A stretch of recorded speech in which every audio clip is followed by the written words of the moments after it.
Chapter 158, Chapter 12, A Ceiling That Exists Only to Be Shattered. New book. Food Wars, Not About Food. Ever since Qin Guang became aware of Morin, the so-called impossible things he believed in had been shattered again and again. And each time, it was more outrageous than the last.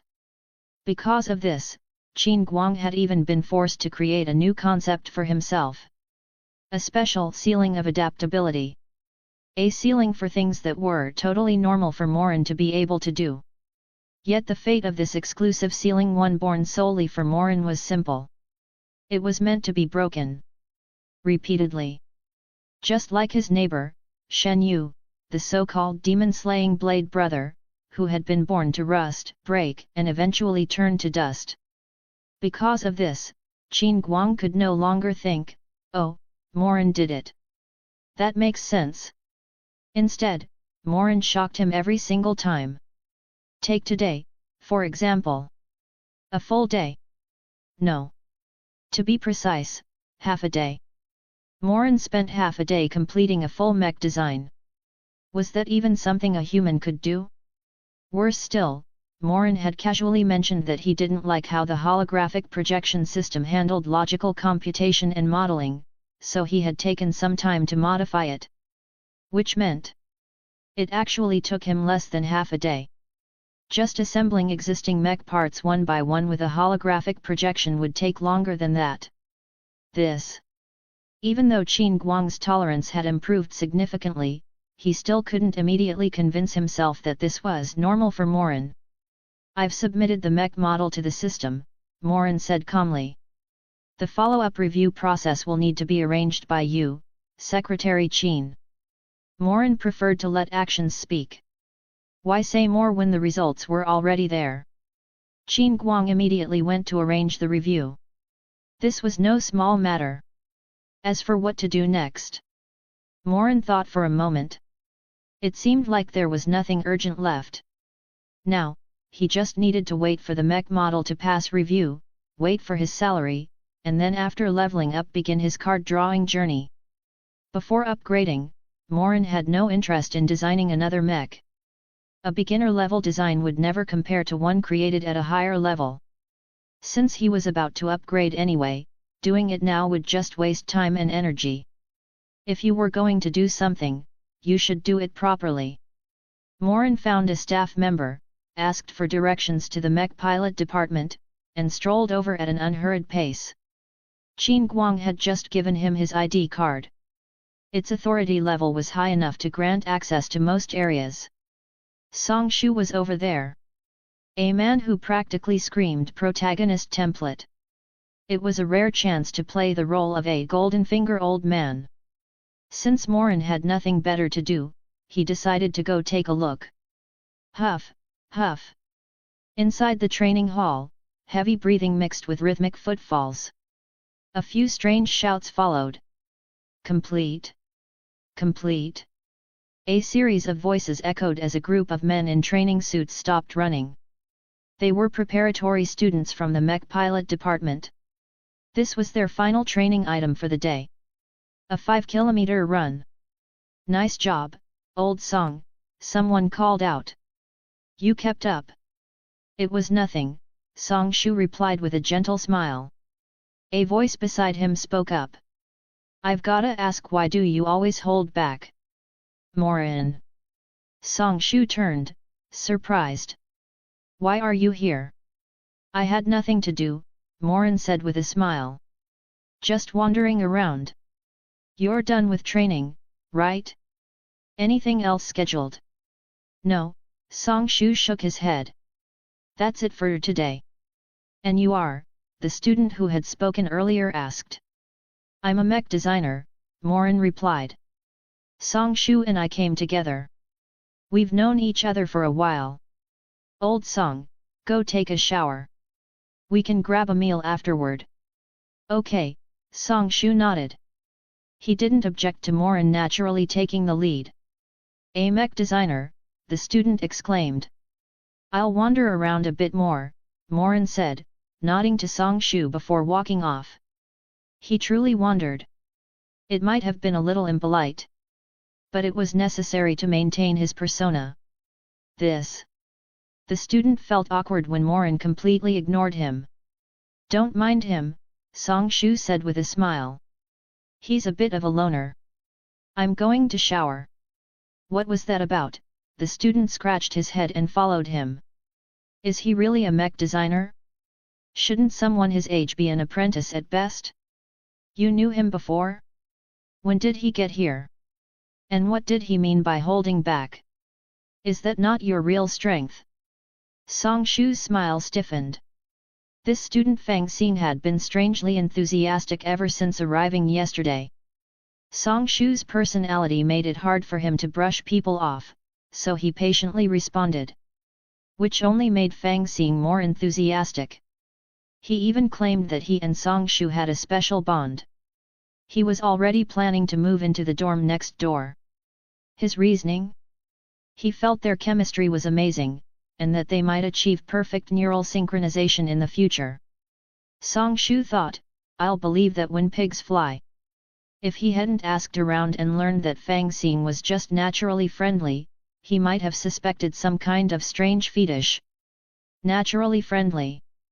And endlessly curious. Appropriate questions. Inappropriate questions. All of them. Song Shu knew there was no ill intent. But he still wasn't used to it. After showering, Song Shu returned to the training hall. Morin was still wandering nearby. But now, there was someone standing beside him. Hands clasped behind his back. Song Shu recognized him immediately. The head instructor. The man responsible for their training. They seemed to be talking. This was bad. Song Shu's heart skipped a beat. The instructor was infamous. Strict during training. Strict outside of training. A man who never smiled. Almost all students were afraid of him. Song Shu included. Morin wasn't even a pilot trainee. Had the instructor targeted him? Song Shu hurried over. As he got closer, he finally heard their conversation. They weren't arguing. "Are you sure?" the instructor asked. "Of course," Morin replied calmly. "This isn't his real level. You can raise the difficulty later." "Ah! Here he comes." Song Shu froze. They were talking about him? Raise the difficulty? Song Shu, right, the instructor turned and asked. Song Shu noticed something terrifying. The instructor was smiling. Barely. But it was there. "Yes, instructor." Song Shu snapped to attention. "This isn't training," the instructor said after a brief pause. "You don't need to be that stiff. The strictness is just to build discipline. Think about it. You'll be piloting a mech someday. If you can't follow orders, the consequences would be severe." "I understand." Song Shu replied, eyes wide. He looked at the instructor. Then at Morin. The principal wasn't new. But this explanation was. The instructor wasn't the type to explain things. In Song Shu's mind, there was only one reason. Morin. "All right," Morin said with a smile. "We're going to eat now. Instructor Sun, would you like to join us?" "No," Instructor Sun replied, shaking his head. "I still have things to arrange." "All right," Morin nodded. "Then we'll be going." "An Instructor Sunday. Remember what I said. Raise the difficulty for Song Shu." "Understood," Instructor Sun said seriously. Song Shu's inner thoughts screamed. Hey, can you say that in front of me?" On the surface, he said nothing. One was Morin, someone he owed. The other was the head instructor. He couldn't afford to offend either. "Goodbye, instructor," Song Shu said politely before leaving with Morin. Instructor Sun stood there until they disappeared around the corner. Only then did he lower his hands. Slowly, he pulled out his phone. His fingers trembled. For a man who could serve as head instructor, this was unheard of. "Hello," he said. Qin Guang. Yes.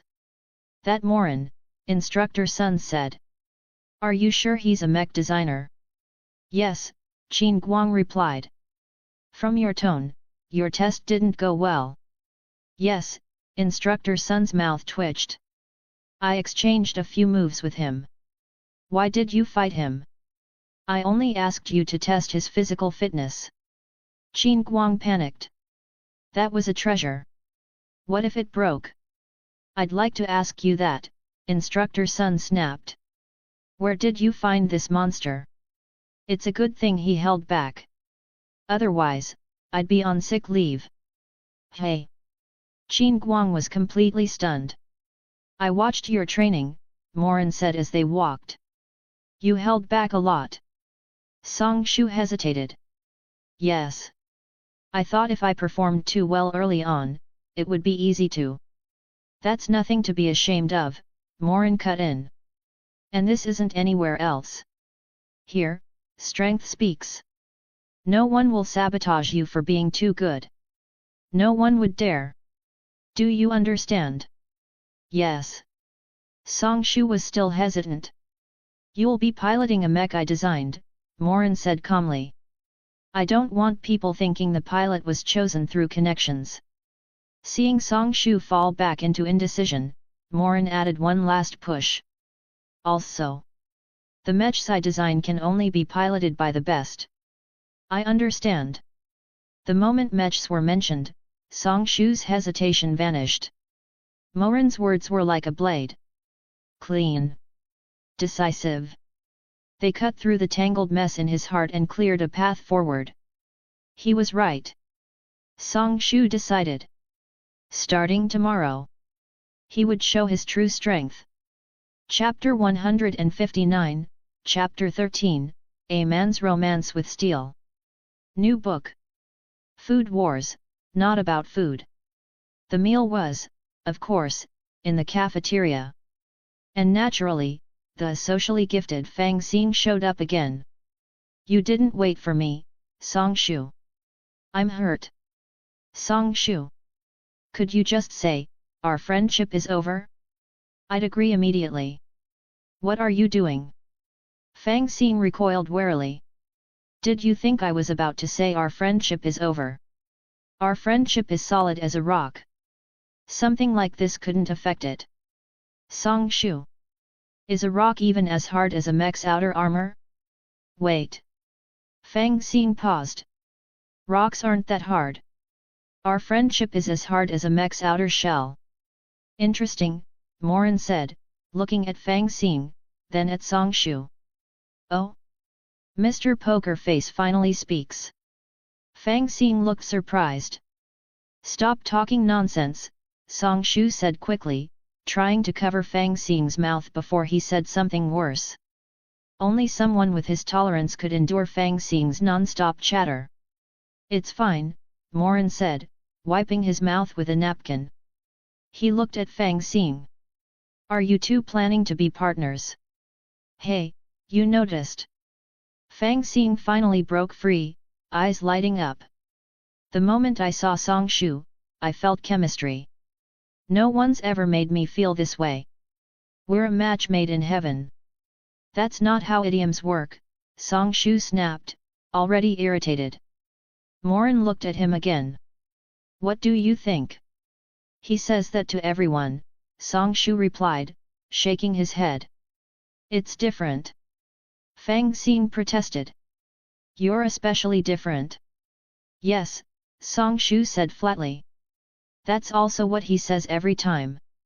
Interesting. Morin murmured. Mech pilots usually came in pairs. Of course, Morin himself didn't need one. With his intelligence exceeding the human limit by more than 30 times, the real issue wasn't compatibility, it was whether anyone else could even withstand his thoughts and memories. And even if someone could, Morin had no intention of letting anyone see them. That was his deepest secret. Besides, he didn't need a partner. Mech pilots required 2 people. Mech designers only needed 1. There was nothing wrong with that. As a mech designer, he could operate a mech alone. With Morin's neural strength, handling the neural load of a giant mech, even achieving perfect performance was well within reach. That was assuming the neural connection system was mature. Right now, it wasn't. That was why single pilot operation was so difficult. In theory, once neural technology matured and AI assistance was perfected, even an ordinary person could pilot a mech without suffering neural damage. But theory was theory. Reality involved manufacturing limitations, material science, and countless unresolved technical problems. You couldn't cook without ingredients. Morin had the design knowledge, but not the foundational materials or industrial capability. That was the hardest part. And the most time-consuming. So for now and the foreseeable future he could only design two-pilot mechs, or single-pilot units for himself. He had already promised to design a custom mech for Songshu. And since Songshu didn't possess Morin's neural strength, solo operation was impossible. He needed a partner. Morin had been observing Fang Xing. At first, he suspected inside information. Then, after reading Fang Xing's memories and thoughts, he confirmed it. Fang Xing was just genuinely naive. Naive in action, not intent. Morin didn't dislike that. Kind-hearted. A bit too direct. Too talkative. Too curious. Asked too many questions. Ahem. More importantly, Fang Xing's thought patterns were highly synchronized with Songshu's. That was interesting. Perfect neural synchronization was essentially telepathy. A glance conveyed everything. Sometimes, even a glance wasn't needed. Without a neural system, that level was impossible. Which brought Morin to the Pontus Neural Bridge. A true black tech system. Not only could it synchronize multiple people during use. Its real terror came afterward. It could establish a near-permanent mental connection. Between people. Or between human and mech. The more it was used, the deeper the connection became. In the original records, Dr. Newton lost himself after repeatedly linking with a kaiju brain. There were also reports. While a pilot slept, their mech displayed electrical responses corresponding to the pilot's dreams. No cockpit. No remote control. Unproven. Rare. Almost a legend. After receiving mech designer's knowledge, Morin finally understood. This wasn't superstition. It was mental strength. Between humans, the difference was manageable. Between a human and a mech, the disparity was massive. Only under extreme conditions could a weak link form. That was the source of the legend. Morin believed he could reach that level someday. After upgrades. After a mech existed. For now, that desire needed to stay hidden. Not because he feared opposition. But because he could already imagine Qin Guang's lectures. Just thinking about it was exhausting. So he set it aside. In short, Fang Xing seemed like a good partner for Songshu. Do you want to pilot a mech? Morin asked. Me? Fang Xing pointed at himself. Yes. Of course. Fang Xing said loudly. Mechs are a man's romance. What man doesn't like mechs and want to pilot one? All right, Morin said. Then you can try partnering with Songshu. Songshu? We already are. Fang Xing laughed. We are not, Songshu thought, staring at Morin. You'll need a partner eventually, Morin said seriously. And his thoughts are compatible with yours. It's worth trying. Okay, Songshu nodded. He was here because of Morin. His future as a mech pilot depended on Morin. Since Morin had decided, he agreed. Morin wouldn't suggest this without reason. Songshu looked at Fang Xing. Direct. Talkative. Curious. Endlessly questioning. What advantages? His bright future suddenly felt darker. I feel like you're thinking something bad, Fang Xing said, narrowing his eyes. With those bright eyes, the expression looked strangely profound. Like a husky plotting something important. No, Song Shu said.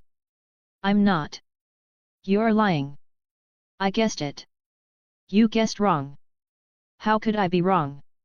We haven't even synced yet. That's because we're born to be partners. Watching the two argue back and forth, neither giving ground, Morin nodded. Two naive idiots. A perfect match. Meanwhile, in Zhao Wei's office. He finished it. Zhao Wei repeated, stunned. Yes, Qin Guang replied calmly. All designers have reviewed the model. No issues so far. They estimate 3 to 5 days for full verification. It uses multiple upgraded technologies. Lower cost. Higher efficiency. Greater load capacity. So the mech he finished in 1 day has no bugs, Zhao Wei muttered, and introduces new tech. Is he even human? I don't think so, Qin Guang said seriously. I'd believe he's an alien. Silence fell. Alien. Zhao Wei repeated slowly. He frowned. Then relaxed. Alien or not, he said, he hasn't done anything harmful. Everything he's done benefits us. And all he asks for is money. Monitor the mech model closely. Report everything. Yes. And have finance prepare 100 million. Find 30 plus advanced chapters. And for more fan fiction. Chapter 160, Chapter 14, this really isn't fake, is it? New book. Food Wars, not about food. A few days later. It's perfect. I can't find a single flaw. On the contrary, there are many improvements with absurd cost performance. Do you believe it? What choice do we have? The facts are right there. I feel like I can retire. Are all young people like this now? No. This is an anomaly. An exception among exceptions. A genius among geniuses. So, should we approve it? Yes. Why hold him back? With someone like him, arrogance isn't a concern. He has every right to be proud. A group of mecha designers gathered in the conference room. The atmosphere was strange. Frustration. Shock. Joy. And more. Finally, a document titled Evaluation Report on the latest mecha model and improvement suggestions for existing mechas was handed to Zhao Wei by Qin Guang. Qin Guang stayed silent, glancing at Zhao Wei several times. If he remembered correctly, Zhao Wei had been frozen in the same position for half an hour. Not literally frozen. But close enough. Ahem. Qin Guang coughed twice. I'm fine. Zhao Wei said. His voice was hoarse. He cleared his throat, forcing himself to calm down. Reluctantly, he pulled his gaze away from the report and looked at Qin Guang. This report, it's definitely correct. Yes, Qin Guang replied. He understood Zhao Wei's reaction and didn't mock the obvious question. Phew. Zhao Wei exhaled deeply. Go talk to Morin. Transfer the 100 million to his account. Ask if he has any other requests. Fulfill whatever you can directly. If you need my approval, call me. With that, Zhao Wei stood up. And arrange a plane. I'm going to the capital. He held the report tightly. A smile crept onto his face without him noticing. You're planning to? Qin Guang hesitated. Didn't they say we couldn't produce anything? That the mecha project was a waste? That we should scrap it and build walls instead? Zhao Wei said, raising the report. I'm going to show them that even God is on my side. 100 million RMB has been transferred, Qin Guang said with a smile, completely unfazed by the amount. Do you have any other needs? Please speak freely. I'll do my best to solve them. It wasn't his money. Of course he didn't feel pain. Besides, it was worth every cent. That mecha wasn't my best design, Morin said calmly. I only made it to demonstrate my capabilities. There's no need to rush production. I'll develop a better one later. What? Qin Guang's eyes widened instantly. The shock ceiling shattered again. The model unanimously approved by all mecha designers. The one that improved multiple existing technologies. Wasn't even his best work? He did it casually. Casually. Qin Guang went silent. Do you understand what I mean? Morin asked when he didn't respond. I do. I do. Qin Guang snapped back to his senses. I'll tell Big Brother Zhao immediately. He even slipped into using Zhao Wei's nickname. Yes, Morin nodded. I've suddenly had some inspiration. Morin didn't care about the form of address. Secretaries and bosses often shared close relationships. Nicknames were normal. His attention was entirely on his profession panel. Mech designer had already advanced. Advanced. You should continue working, Qin Guang said quickly.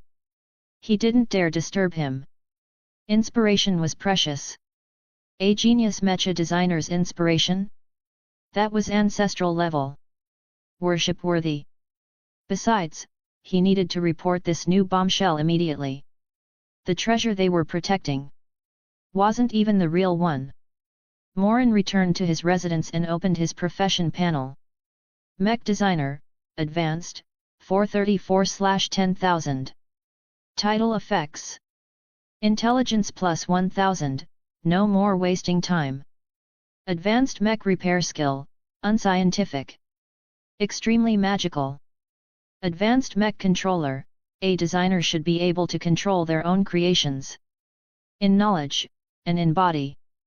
Advanced mech item draw, a certain black and white Antarctic creature once said, you can play without money, but it's more fun if you have it. What the? Morin muttered. This was rare for him. The rewards were insane. Advanced mech repair skill was basically a repair spell. If his mecha was damaged, he wouldn't need downtime or factory repairs. Just activate it. Fixed. Then there was advanced mech controller. It mirrored his advanced car controller from Auto Mechanic. Beyond knowledge upgrades, it allowed instant comprehension of a mech's condition and perfect control. Finally, the biggest surprise. Beginner mech blueprint draw had become advanced mech item draw. Not just advanced blueprints. Items. If he was lucky. A complete mecha. This wasn't a bronze to diamond upgrade.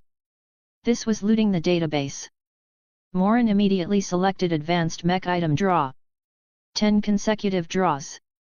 Warning, insufficient mech designer experience. Please earn more experience and try again. Morin. 400 plus experience points weren't enough for one draw. How much did a single draw cost? That suddenly felt like a serious issue. The system offered no explanation. As usual, Morin decided to test it. A single draw. Before doing so, he remembered something important. And so, he went to the bathroom.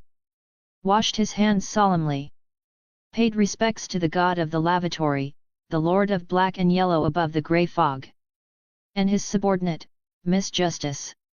The god of poverty wasn't worthy of prayer. Miss Justice, please bless me with luck and wealth.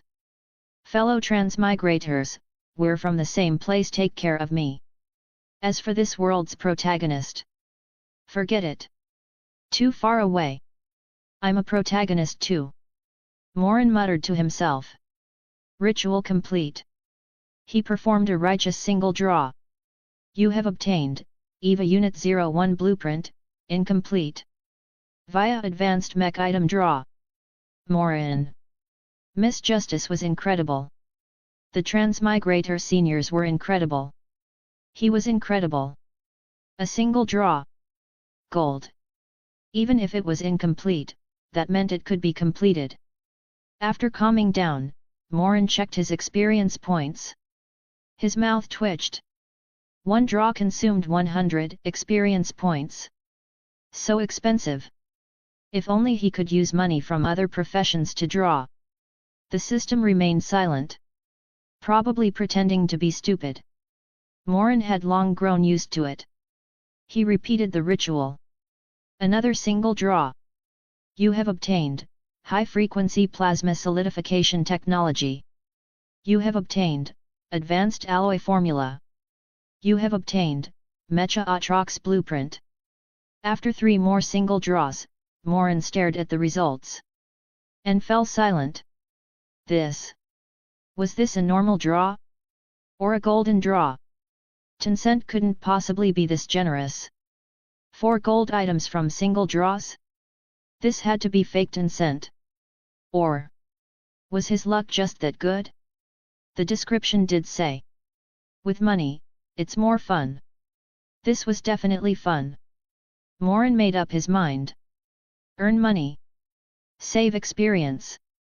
And start designing his own mecha. He studied the Mecha blueprint carefully. In his mind, the completed form was already clear. Dominating. Handsome. Mechs truly were a man's romance. As for manufacturing, he wasn't worried. The world's current technology couldn't produce it. But the 2 technologies he'd just drawn filled the gaps perfectly. Combined with the advanced knowledge from advanced mech controller, everything could be deduced.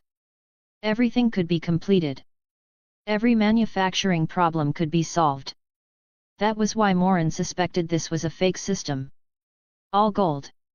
All useful. Perfectly matched. It was far too generous. Chapter 161, Chapter 15, The Shadow Called Ethan Hunt. I know, Zhao Wei said after receiving Qin Guang's call. You're not surprised. Qin Guang was a little taken aback by the calm voice on the other end. Well. Zhao Wei paused. I've already started treating him like an alien. So no matter what he does, it feels completely possible. That actually makes sense. Qin Guang thought it over and had to agree. At last, the shock ceiling could rest in peace.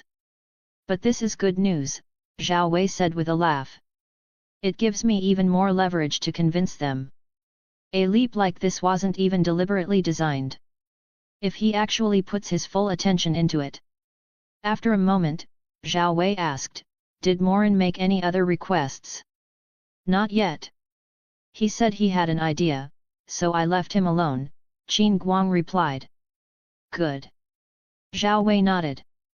Pay close attention to any requests he makes and do your best to satisfy them.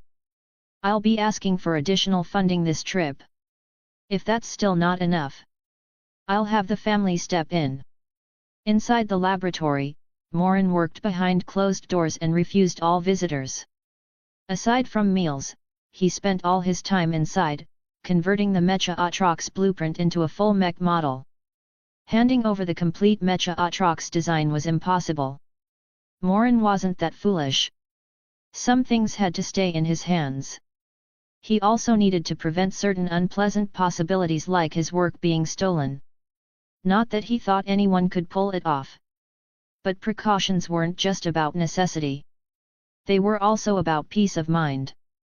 You might know you won't step in dog shit. That doesn't mean you want to see it or smell it. Same logic. I'll design it as a standard mech first, Morin thought as he worked. And reserve energy output ports at the weapon positions. When I show it, I'll say it's for future weapon expansion or direct energy jet attacks. As he designed, Morin carefully considered which technologies he could release and which he absolutely couldn't. In the end, one thing was non-negotiable. High-frequency plasma solidification technology. This had to be hidden. It was like the saying, a small favor earns gratitude, a huge one breeds resentment. Not a perfect match, but the principle applied. If a civilization's technology tree suddenly jumped to an incomprehensible level, the consequences would be unpredictable. Possibly catastrophic. This technology was exactly that kind of trigger. Its most famous application was the lightsaber. But that was just the surface.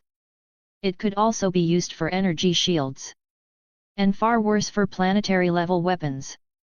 If such a technology fell into the hands of someone with a bright idea and extremist tendencies, the outcome would be unimaginable.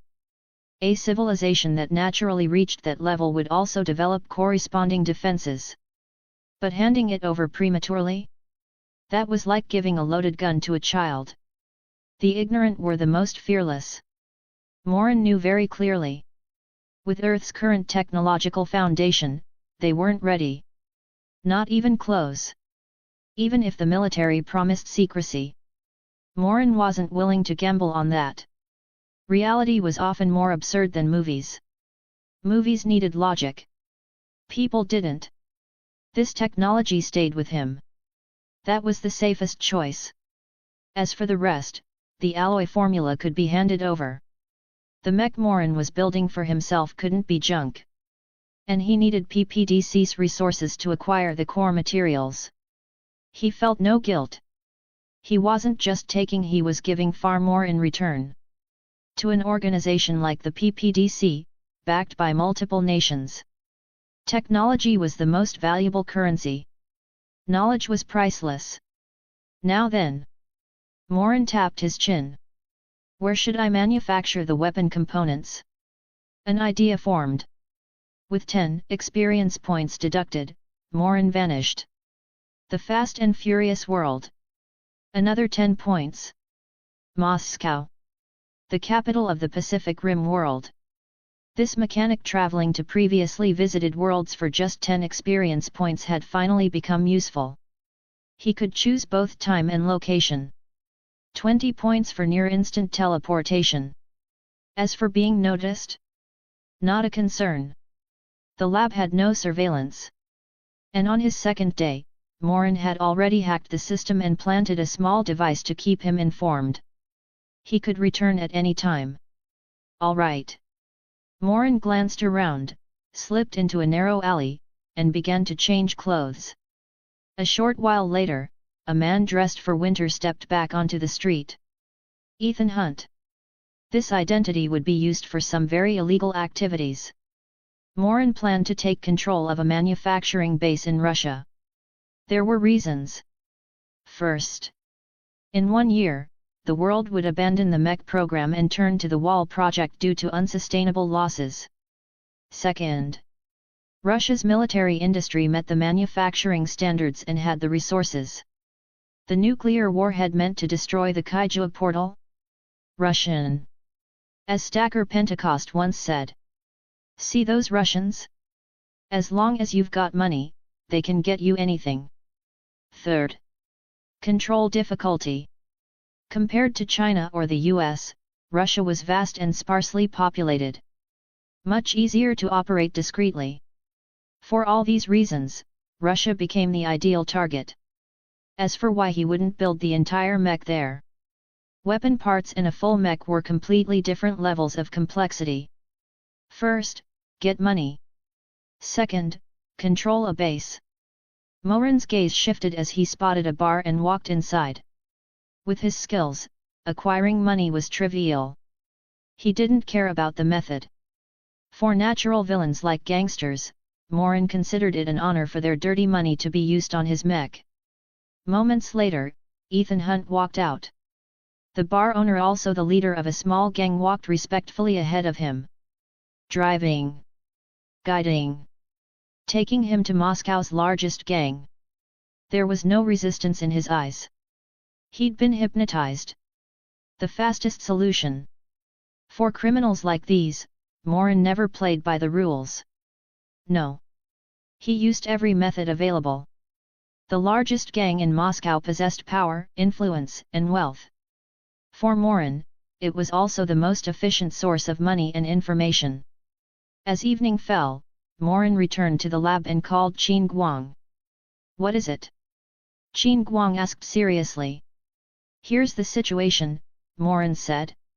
I'm designing 2 mech models. I'll also provide a new alloy formula. Theoretically, this alloy outperforms the current mech alloy, with low manufacturing difficulty and cost. That's excellent. Qin Guang said immediately. Do you need support? Yes. Morin continued calmly.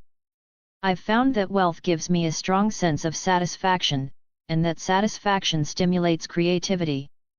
This time, I'm being meticulous. 2 mechs and 1 alloy formula. 2 billion. You can sell the alloy, but I want royalties. Bundle them with my salary. What do you think? This. Qin Guang hesitated. I think it's acceptable, but I can't approve that amount. I'll need the commander's authorization. He had almost agreed outright. But 2 billion wasn't something he could decide. Even for the PPDC. Understood. There's one more thing. Please go ahead. The mechs I design are custom-made. I want to choose the pilots. As long as they meet pilot standards and complete formal training, there's no problem, Qin Guang said immediately. I'll arrange pilot testing. That's all for now, Morin said. I'm going to eat. I'll hang up.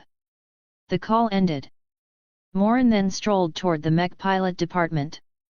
It was time for the Golden Finger Old Man to give the protagonist a little extra push.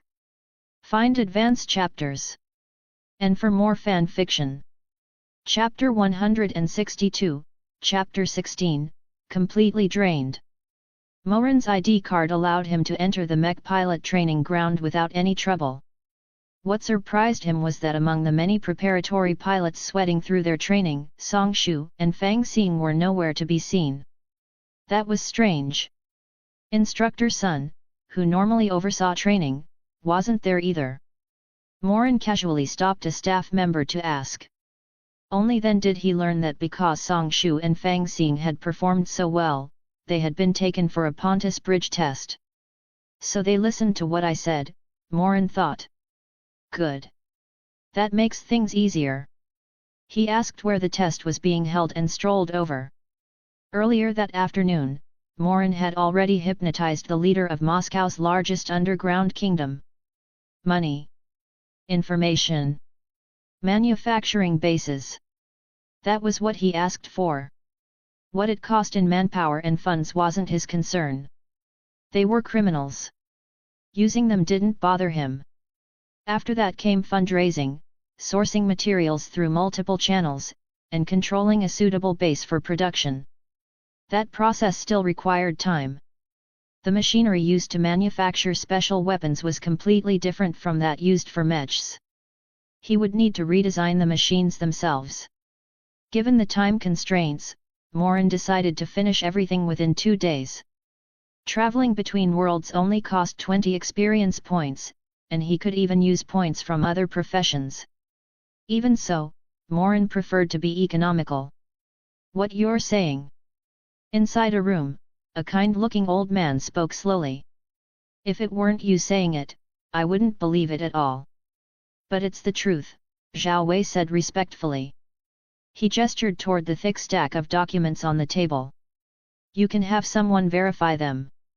No need, the old man said, shaking his head as he gathered the documents. It would be ridiculous for us, as father and son, to do that. I'll submit this to him tomorrow. After that, you should stay here for now. I expect he'll want to ask you some detailed questions. And you, he added, have things you need to handle yourself, don't you? Yes, Zhao Wei replied. I want them to understand what it means when God is on my side. When luck comes, no one can stop it, the old man said calmly. But you also have to make sure no one steals it. Stay humble. Let Xiao Qin help you make decisions. Would they really go that far? Zhao Wei frowned. How could they be so shameless over something like this? They've already shown they're willing to abandon their homeland for profit, the old man said with a cold smile. Why wouldn't they harm a genius? That old man might not, he added lightly. But his useless descendants? They might. Zhao Wei's eyes narrowed. By the way, the old man said, remembering something, what did that genius ask for? 100 million RMB, Zhao Wei replied. He said he wanted to, experience a sense of satisfaction. His expression was still strange when he recalled Morin's words. But according to later monitoring, he didn't touch a single cent. It seems he really meant it. A sense of satisfaction. The old man frowned for the first time. He tapped his fingers lightly against his thigh. Seeing this, Zhao Wei immediately fell silent, even slowing his breathing. He knew this habit. It meant the old man was thinking deeply. Forget it, the old man said after a moment, laughing and shaking his head. Young people are already hard to read. Geniuses even more so. Give him what he wants. And don't let anyone steal his credit. I don't need to remind you of that. I've already instructed Guang, Zhao Wei said. Good. Knock, knock, knock. There was a knock at the door. What is it? Young master, the phone you asked us to watch for it's ringing. I'll take it, Zhao Wei said, standing up. Go ahead, the old man replied. Zhao Wei stepped out. When he returned, the odd look on his face was no longer hidden. Something had happened. What's wrong? The old man asked. Guang just called, Zhao Wei said. He said Morin plans to design 2 mechs in detail, along with a new alloy formula. The alloy should be far stronger than what's currently used. What did he ask for? The old man frowned. 2 billion, Zhao Wei replied. That covers the 2 mech designs and the alloy formula. There's also a separate patent fee. It's good that he asked for something, the old man said calmly. It would be a real problem if he didn't. Honestly, I think he asked for too little. There's one more thing, Zhao Wei added. He wants to designate the pilots for the mechs. Guang said Morin's reason was that the mechs he designs can only be piloted by people he approves of. I see. The old man nodded slowly. You have something to think about now. What is it? Zhao Wei listened carefully. If one of those mechs is meant for him to pilot, the old man asked, staring straight at him. Will you allow it? Zhao Wei fell silent. This. Young people always want things, the old man said. Power. Money. Fame. They should have them. Even an old man like me wants to experience piloting a mech. How could a young man not? And didn't you say that if he became a pilot, he'd likely be the strongest in history? Possibly even capable of solo piloting. Yes, Zhao Wei nodded. I also think no one could truly perform a Pontus bridge with him. A genius like him, with all those thoughts and memories, a normal person couldn't handle it. Then you should start preparing, the old man said. For the day he decides to step onto the battlefield himself. What will you do then? This. Zhao Wei had no answer. It was an almost unsolvable problem. Given Morin's identity and value, any choice would be wrong. Agreeing would be unfair to the country. Refusing would be unfair to Morin and still unfair to the country. The biggest issue was his age. He was too young. How could you speak to someone like that about national duty and sacrifice? People might understand briefly. But when you're young, passionate, and burning, how could you care about such things? You don't need to decide now, the old man said seriously. I'm just telling you to think ahead. I'm not even sure he wants that. It's just a guess, based on experience. Every effort has a goal. I understand, Zhao Wei replied. 100% synchronization on the first bridge test. Yet. That's insane. That's only happened a handful of times in history, right? This technology was developed just a few years ago. And millions have taken the neural bridge test. How many pairs synced perfectly on their first try? That's true. And weren't previous tests about similar behavior, speech, and personalities? These two don't seem alike at all. They're completely different. Maybe it was just luck. Find advanced chapters. And for more fan fiction. Hand pointing down. hand pointing down. Support link, patreon.com/rioarariu right bracket. More bonus chapters. Every 250 power stones equals bonus chapter. Give me more power stones. Chapter 163, Chapter 17, Young and full of passion, a man is a boy till death. A day later, the results of the Mech pilot test arranged by Qin Guang were released. There was no suspense. With Morin, the Mech designer, personally designating his preferred candidates, the outcome was basically decided. The only requirement was that Morin's chosen candidates had to be qualified Mech pilots. In theory, anyone who became a preparatory Mech pilot already had the qualifications. What they lacked was combat experience, a neural bridge partner, and a Mech. At present, China only had around 10 operational Mechs. That meant only about 20 people could become official Mech pilots. Among the preparatory pilots, Fang Xing was already one of the top performers. Song Shu also had the potential, but due to his personality and past experiences, he had been subconsciously holding back. After Morin's guidance, he finally revealed his true strength and rose to the top tier as well. More importantly, Fang Xing and Song Shu had completed a Pontus neural bridge test just yesterday. A rare initial synchronization rate of 100%. That alone was a massive advantage. Among all preparatory Mech pilots, the two of them were the most suitable choice. As for pilots from other countries, that wasn't even worth considering. How could a nation's Mechs be piloted by foreigners? That would be ridiculous. As for official pilots who were already assigned to existing Mechs, it was even more impossible. In reality, many people had already discovered the side effects of the Pontus Bridge and carried out extensive testing and theoretical research. The side effects between people were already well understood.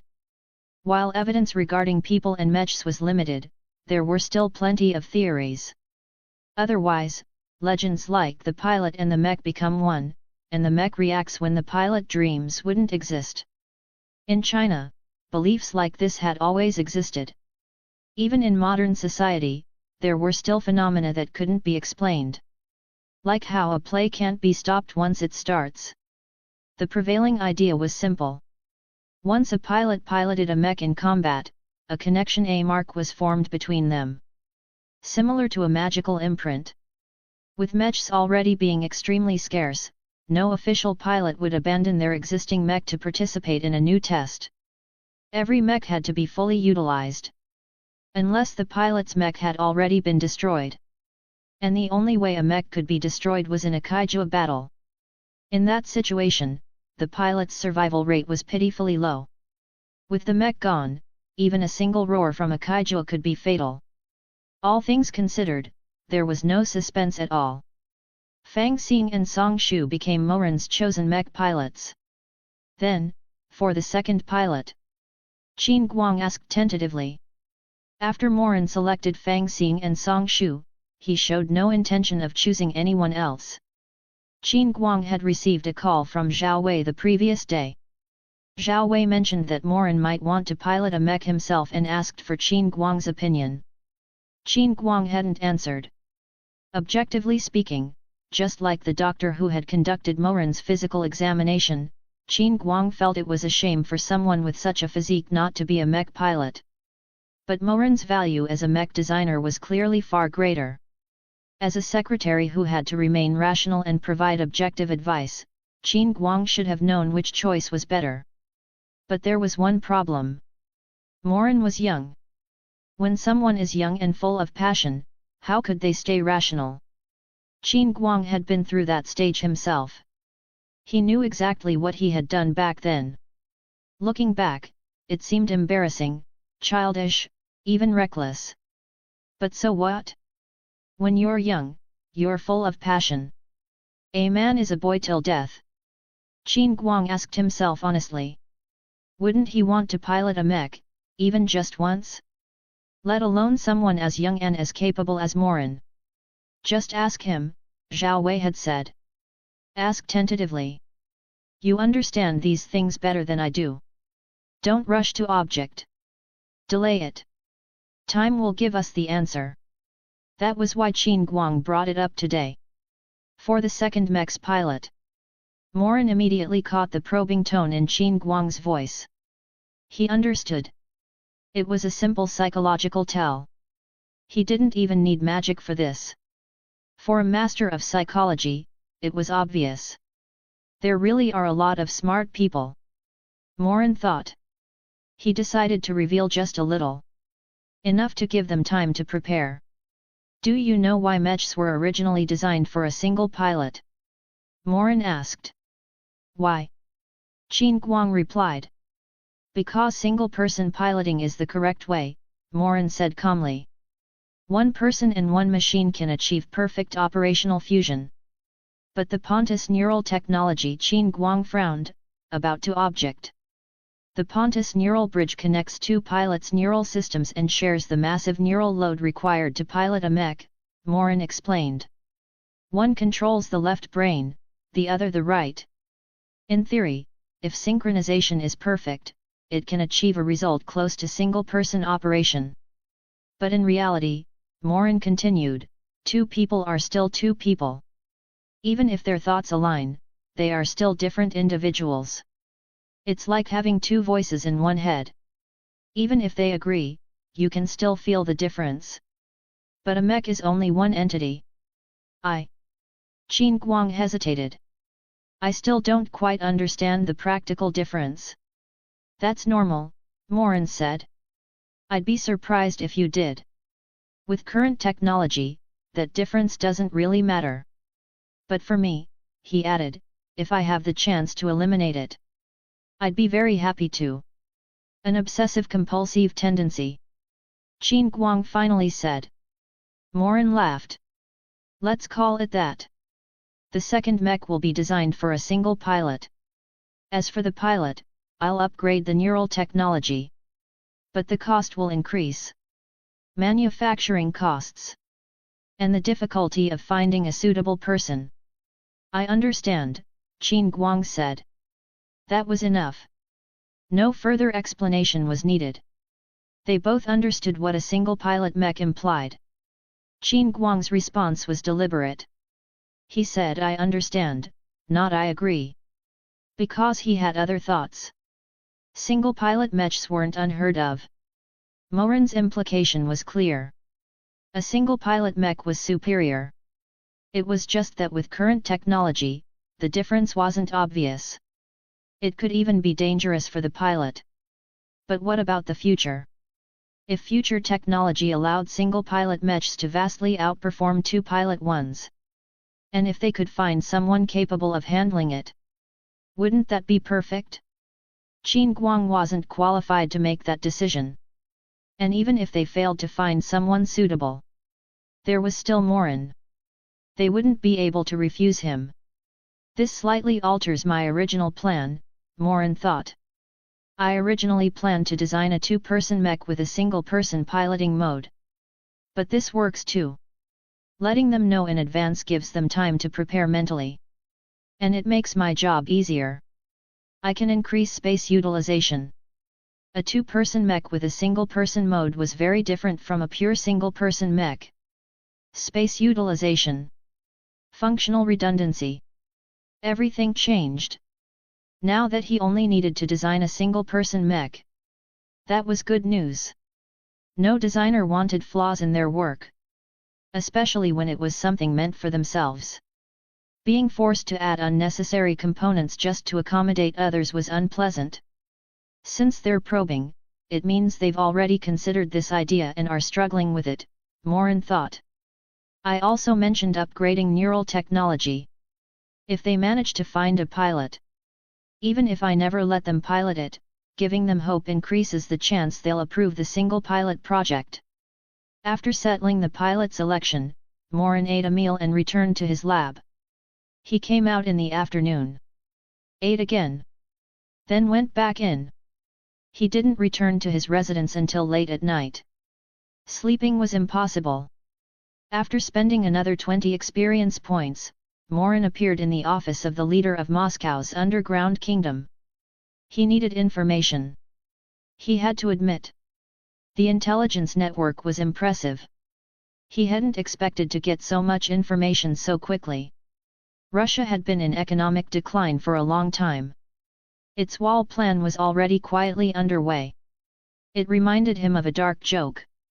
A news report once said the pandemic caused Russia's economy to regress 20 years. Russia's response? Isn't that good news? In short, the situation wasn't great. That was why gangs existed. They had to sell something to stimulate the economy. As for the deeper details, those were all Morin's own settings.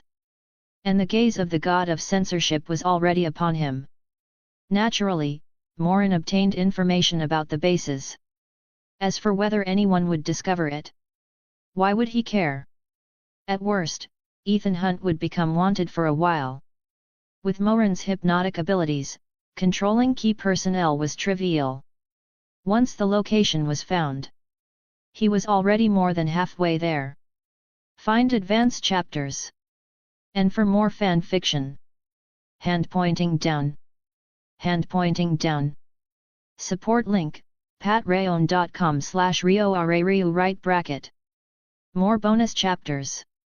Every 250 power stones equals bonus chapter. Give me more power stones.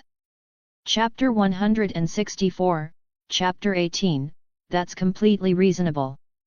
A few days later, Morin submitted 2 mech models. One was the Mech. He had already removed all traces of high-frequency plasma solidification technology. It wasn't a simple removal. He made substitutions to keep the design logically consistent. A mech needed weapons. So the energy transport lines and ports on the shoulders and back were explained as energy jet attack systems useful in combat scenarios that were hard to defend against. In reality, they were reserved for the later light-wing plasma jet flight device and its protective functions. He also added transformable ports to the palms, similar to Gypsy Danger's plasma cannons. In practice, these were energy supply interfaces for the sword he had commissioned from the Russian base. They could also function like plasma cannons. That was enough. Most current mechs relied on brute force and built-in weapons. So the combat configuration of Morin's mech was very reasonable. Extremely reasonable. He also incorporated various other new technologies, too many to list individually. As for her power, that was easy. The Mech was nuclear-powered. This world already had mature nuclear technology. With proper shielding, nuclear reactors weren't difficult to implement. Especially with Morin's casually upgraded protective layers and the newly developed alloy based on his formula. Preventing radiation leakage was trivial. Beyond all of that, the most important feature was the single pilot design. Morin had hinted at this to Qin Guang before. After all this time, Qin Guang still hadn't brought it up. That meant a partial compromise. They were definitely searching in secret for someone capable of single-person piloting. Morin didn't care. Even if they found someone, they wouldn't dare use them. Not with Morin's status. Everyone involved was smart. Things wouldn't escalate. In the end, the ones who would compromise were Zhao Wei and Qin Guang. As for their quiet probing, maybe they hoped Morin would suddenly change his mind and become a stay-at-home scientist. The second mech was the one designed for Song Shu and Fang Xing. A standard 2-person mech. But its weapon configuration was unconventional. Long range. Close range. Balanced coverage. An all-rounder. The only thing it lacked was energy jet ports. Balanced meant balanced. In contrast, the Mech, which Morin planned to pilot himself, was essentially a close combat specialist. A melee-focused mage that dumped all its points into close-range combat. Except for the 2 symbolic plasma cannons. Something felt off. Whether a mage specializing in melee made sense was debatable. But when the 2 mech models were reviewed, the reactions were unmistakably wrong. When the designers saw the mech intended for Song Shu and Fang Xing, the room erupted. shock, excitement, arguments. They marveled at the sheer number of new technologies and its near-perfect versatility. If we upgrade existing mechs with this tech, combat power will skyrocket. This isn't just an upgrade, it's crushing. This would be incredible. Wait, someone said suddenly. Wasn't there another model? Shouldn't we show that one too? The room quieted. Qin Guang's smile stiffened. His finger hovered over the control. Medical staff were already on standby. Everyone, he said carefully, prepare yourselves. Why so serious? Stop stalling and show it. After hesitating, Qin Guang activated the display. The room fell silent. At first, there were whispers. Then, nothing. Their eyes were locked onto the hologram. Like believers gazing upon a true god. A false god could be mocked. This one couldn't. Violent. Elegant. Perfect. The absolute ideal. They could already imagine how it would tear through a kaiju. Even one with skin impervious to missiles. The silence deepened. Breaths were held. Heartbeats thundered. Ahem. Qin Guang broke the silence. Thoughts. There's nothing to say, one designer finally murmured. Yet. Can a human even design something like this?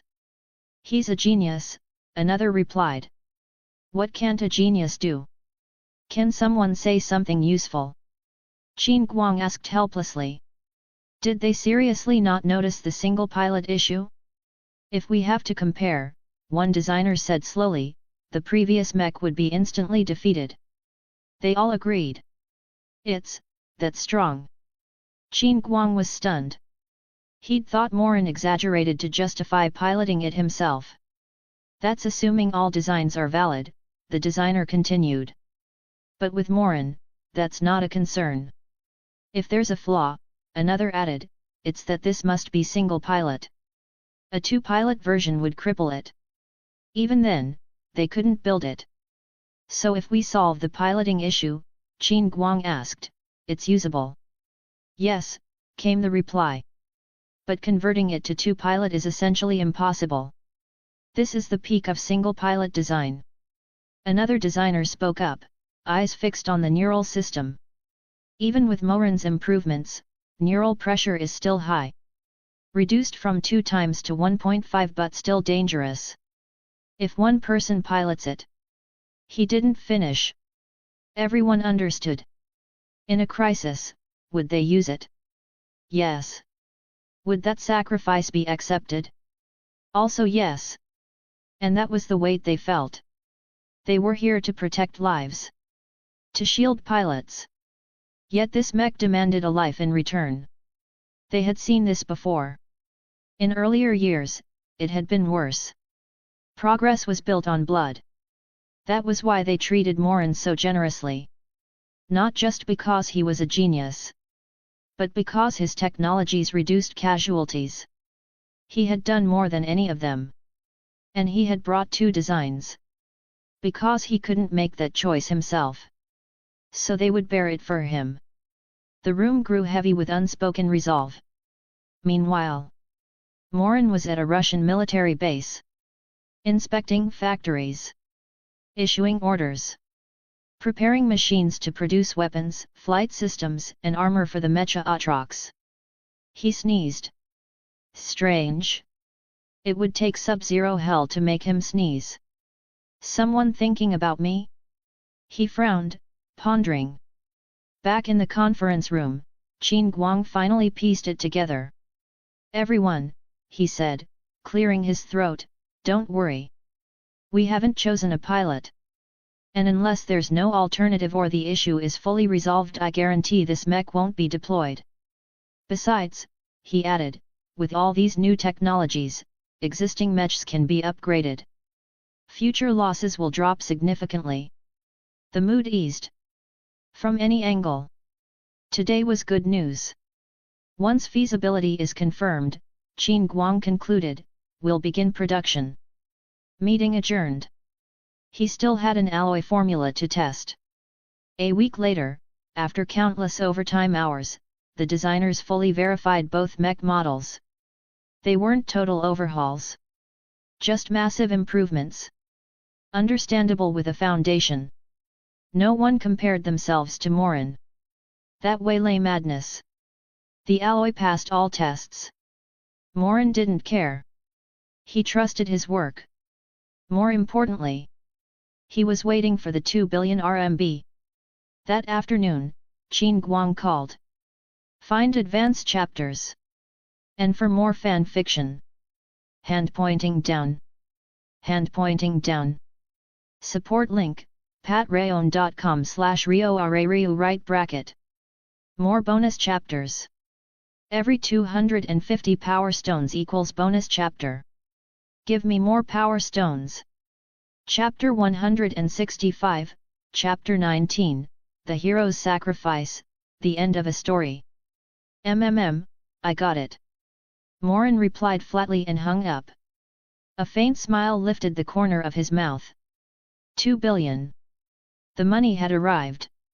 Converted into experience points, that was 30,880 points.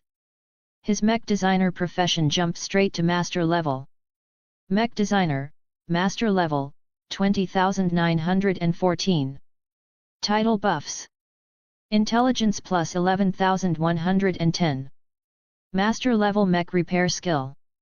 Master level mech controller. Master level mech item draw. A certain black and white Antarctic creature has called to complain that you're cheating and not giving it time to earn money. Interdimensional mech space ring, want to take it with you? It'll cost you. Possibly because this profession had a gacha-style draw system. No, a draw skill. There was still a number displayed after reaching master level. Excess experience. Morin didn't care. He passed out in a very dignified manner. Fortunately, this wasn't Siberia. It was his own bedroom. He had already removed all the surveillance he previously hacked and wiped every trace clean. There was nothing left. Naturally, this profession buffed all 3 base attributes. According to the rules, each advancement meant a 10-fold increase. Before, the base value was small, so it wasn't noticeable. Now, the base was over 1,000. A 10-fold increase was a completely different story. Morin had anticipated this. That was why he chose this path. He couldn't predict what would happen in a situation he'd never experienced. The sound of Morin collapsing finally served its original purpose through the monitoring and listening devices installed shortly after he moved in. They immediately detected something wrong. What's going on? How could this happen? Qin Guang roared as he rushed in. I don't know. He just, suddenly fell, the monitoring supervisor stammered. Everything had been normal. So why did he faint? What they couldn't see, what they couldn't detect, was the vast mental energy radiating outward from Morin. It spread tens of kilometers. It enveloped the entire PPDC China headquarters. Humans couldn't sense it. Because they weren't the target. The target was them. The Mechs. Training Mechs. Active combat Mechs. Half-dismantled units. Loose components. The moment the mental energy washed over them, they reacted. Some trembled. Some malfunctioned. Some spewed chaotic, unintelligible data. They were greeting their controller. Their king. In their own way. The phenomenon lasted only an instant. Then the mental energy retracted. The Mechs fell silent. They entered slumber. Waiting. Waiting for their king to awaken them. To fight. And to die. Medic. What's wrong with him? Qin Guang demanded. So far, no abnormalities detected, the medic replied. Then why did he faint? If there's nothing physically wrong, then it can only be. The medic hesitated, pointing at Morin's head without daring to touch it. Get people. Take him for a full check. Qin Guang snapped. Anything but that. Anything but his brain. No need. Who said no? Qin Guang stopped mid-sentence. Morin was awake. I'm fine, Morin said, sitting up and shaking his head. Just felt dizzy. Probably overworked these past few days. Then you definitely need an examination, Qin Guang said firmly. All right, Morin replied after a pause. This fainting scenario was something he had considered long ago. He had even prepared a response use later examinations to dispel suspicion. But now, a new idea formed. One that would make everyone accept it without question. Soon, Morin arrived at the hospital. Qin Guang hovered the entire way. If Morin hadn't refused outright, Qin Guang might have carried him. Zhao Wei arrived soon after, dropping everything. Then Song Shu. Then Fang Xing. Then a group of mecha designers of all ages, some barely able to walk. Morin greeted them calmly. He felt no discomfort. He understood their concern. And he didn't resent it. There is no unconditional giving in this world. Even parental love exists because of blood ties. What is purity? If someone cares because they like you, is that impure? If they care because your work may save millions, is that impure? If they care because you helped them, is that impure? The reason doesn't matter. Purity is a false proposition. What matters is that someone cares. Morin was a normal person. A normal person who sometimes acted on impulse. So he decided to deceive them one last time. Let their perfect image of him remain intact. He knew he'd always acted for his own benefit. But since they believed otherwise, one more lie wouldn't hurt. The CT results came out. Director Lin? Is Dr. Kano from the Kyoto Military Region Hospital available? Yes. I have an important friend. Qin Guang was already calling the top hospital. He was fine a week ago, and now there's something new in his brain. Zhao Wei grabbed the attending physician, eyes red. Are you lying to me? Was the machine faulty? Show me your credentials. We have you. Song Shu and Fang Xing cried openly. Two grown men. The mecha designers reacted differently. Some cursed fate. Some blamed themselves for pushing Morin too hard. Others could only sigh. Looks like you can't stop me from piloting a mech now. Morin stared at the shadow on the scan. What they saw as a tumor was merely a distortion caused by his immense mental energy interfering with electromagnetic waves. He smiled bitterly. My luck's always been pretty good. The sacrifice of a hero. A perfect ending. I told you I don't need hospitalization. Surgery? Absolutely not. If you operate on my brain, is it still my brain? I'm not going. Why are you all here again? Don't you have training? Don't think you're irreplaceable. Yes, I'm fine. Want to arm wrestle? I'm really okay. A week later, Morin was on the verge of collapse. Impulse truly was the devil. Wouldn't it have been easier to leave after reaching master level? Why stay and act like a hero destined to destroy the wormhole? But the fake tumor was already in place. If he left now, it would feel wrong. If the tumor disappeared, that would be social suicide. So the king of mechs, with over 10,000 intelligence, was forced to lie in bed for a full week. By ordinary people. A whole week. Today, Morin finally snapped. If he'd decided impulsively, he'd see it through. He looked around. His face darkened. They'd taken his phone. After the diagnosis, the doctors narrowed it down to a few causes. One was mental overexertion causing a lesion. Everyone agreed. What Morin had done required terrifying cognitive load. Alone. In a short time. It made sense.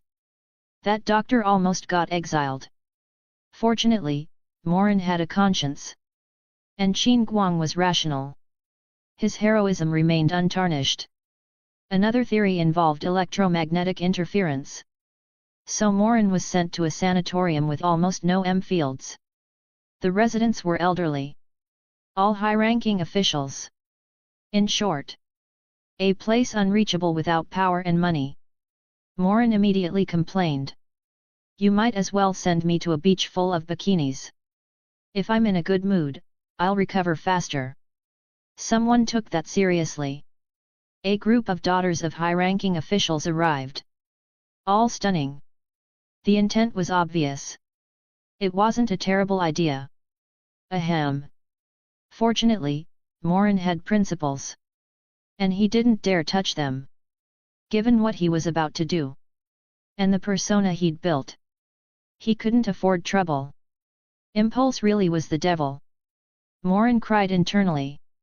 Qin Guang and the others kept pushing surgery. Morin refused every time. Even if they could open his head. What would they cut? A spiritual body? No. No more regrets. He had things to do. Morin gestured to a young nurse. Get me my phone. The nurse hesitated. It's fine. Tell the head nurse it's urgent. I am the head nurse. She said shyly. Then tell the director, Morin replied calmly. You think that twist surprises me? How naive. Find advanced chapters. And for more fan fiction. Hand pointing down. Hand pointing down. Support link, patreon.com/rioarariu right bracket. More bonus chapters. Every 250 power stones equals bonus chapter. Give me more power stones. Chapter 166, Chapter 20, Actually, I'm an alien. After the nurse reported to the director, Morin finally got his phone. I have something I need to finish, Morin said the moment Qin Guang answered. Something very important. What is it? Qin Guang asked. This time, he didn't bring up surgery again. He just listened. Do you know why I don't want surgery? Morin asked instead. You're worried about what might happen to your brain afterward, Qin Guang said subconsciously, trying to persuade him. But honestly, we don't really care anymore.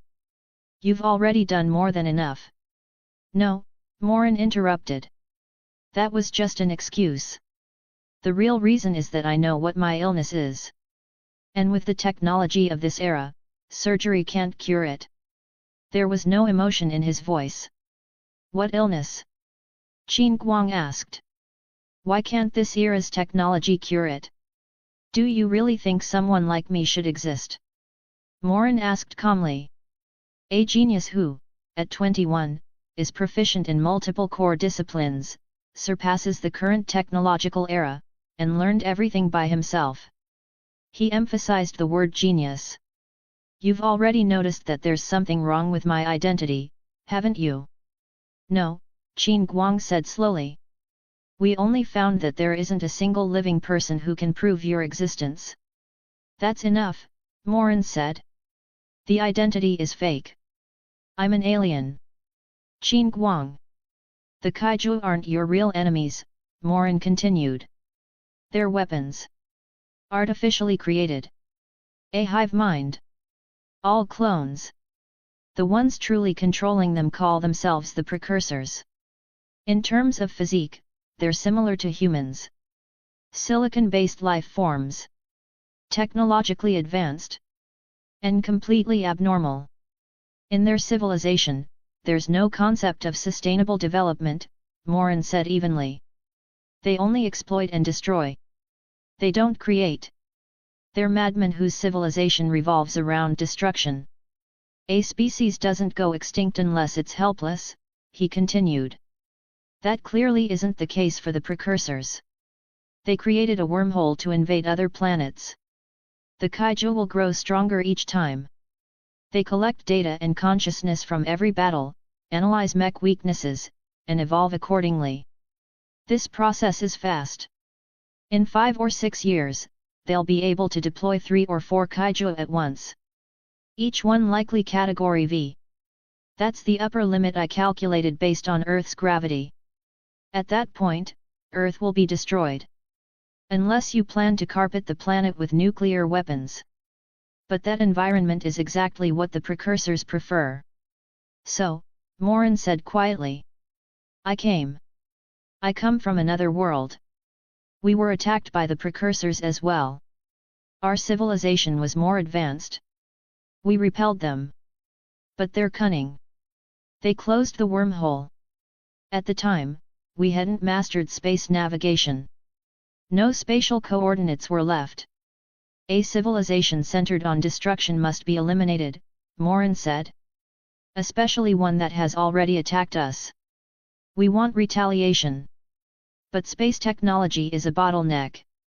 For us, progress in that field is slow. And time favors the precursors. They could conquer other planets and grow stronger. For our own survival, we needed a shortcut. So we took a risk. We used incomplete long-distance single-person teleportation. Created large numbers of clones. Sent them to multiple worlds. If a clone finds traces of precursor weapons kaiju, it helps the local civilization build countermeasures. We exploit the information gap. As for target worlds, Morin continued. They're chosen by technological level. The precursors' biology and kaiju can't survive in clean environments. They require large amounts of organic matter and silicon-based products. So they target worlds that have developed to a certain stage. That narrows our search. This body was manufactured. Due to technical and ethical constraints and to prevent betrayal, it must be periodically destroyed. So, I probably have 2 years left. Before that, I need to finish my mission. I will pilot the mech I designed. I will enter the precursor world. I will destroy the wormhole connected to Earth. And transmit the spatial coordinates back to my civilization. As for Earth's safety, Morin said calmly. You don't need to worry. According to the fundamental laws of the universe, we're forbidden from actively attacking civilizations with lower technological levels. That would violate the rules. He paused. Now, Morin asked. Do you have any questions? Inside the hospital room, Qin Guang and the recently arrived Zhao Wei were silent. They knew Morin was going to drop a bomb. They just didn't expect a nuclear one. Don't tell anyone else, Zhao Wei suddenly said. Qin Guang looked at him. This wasn't a small matter. I'm a good judge of character, Zhao Wei said as he stood. I don't know how much of this is true.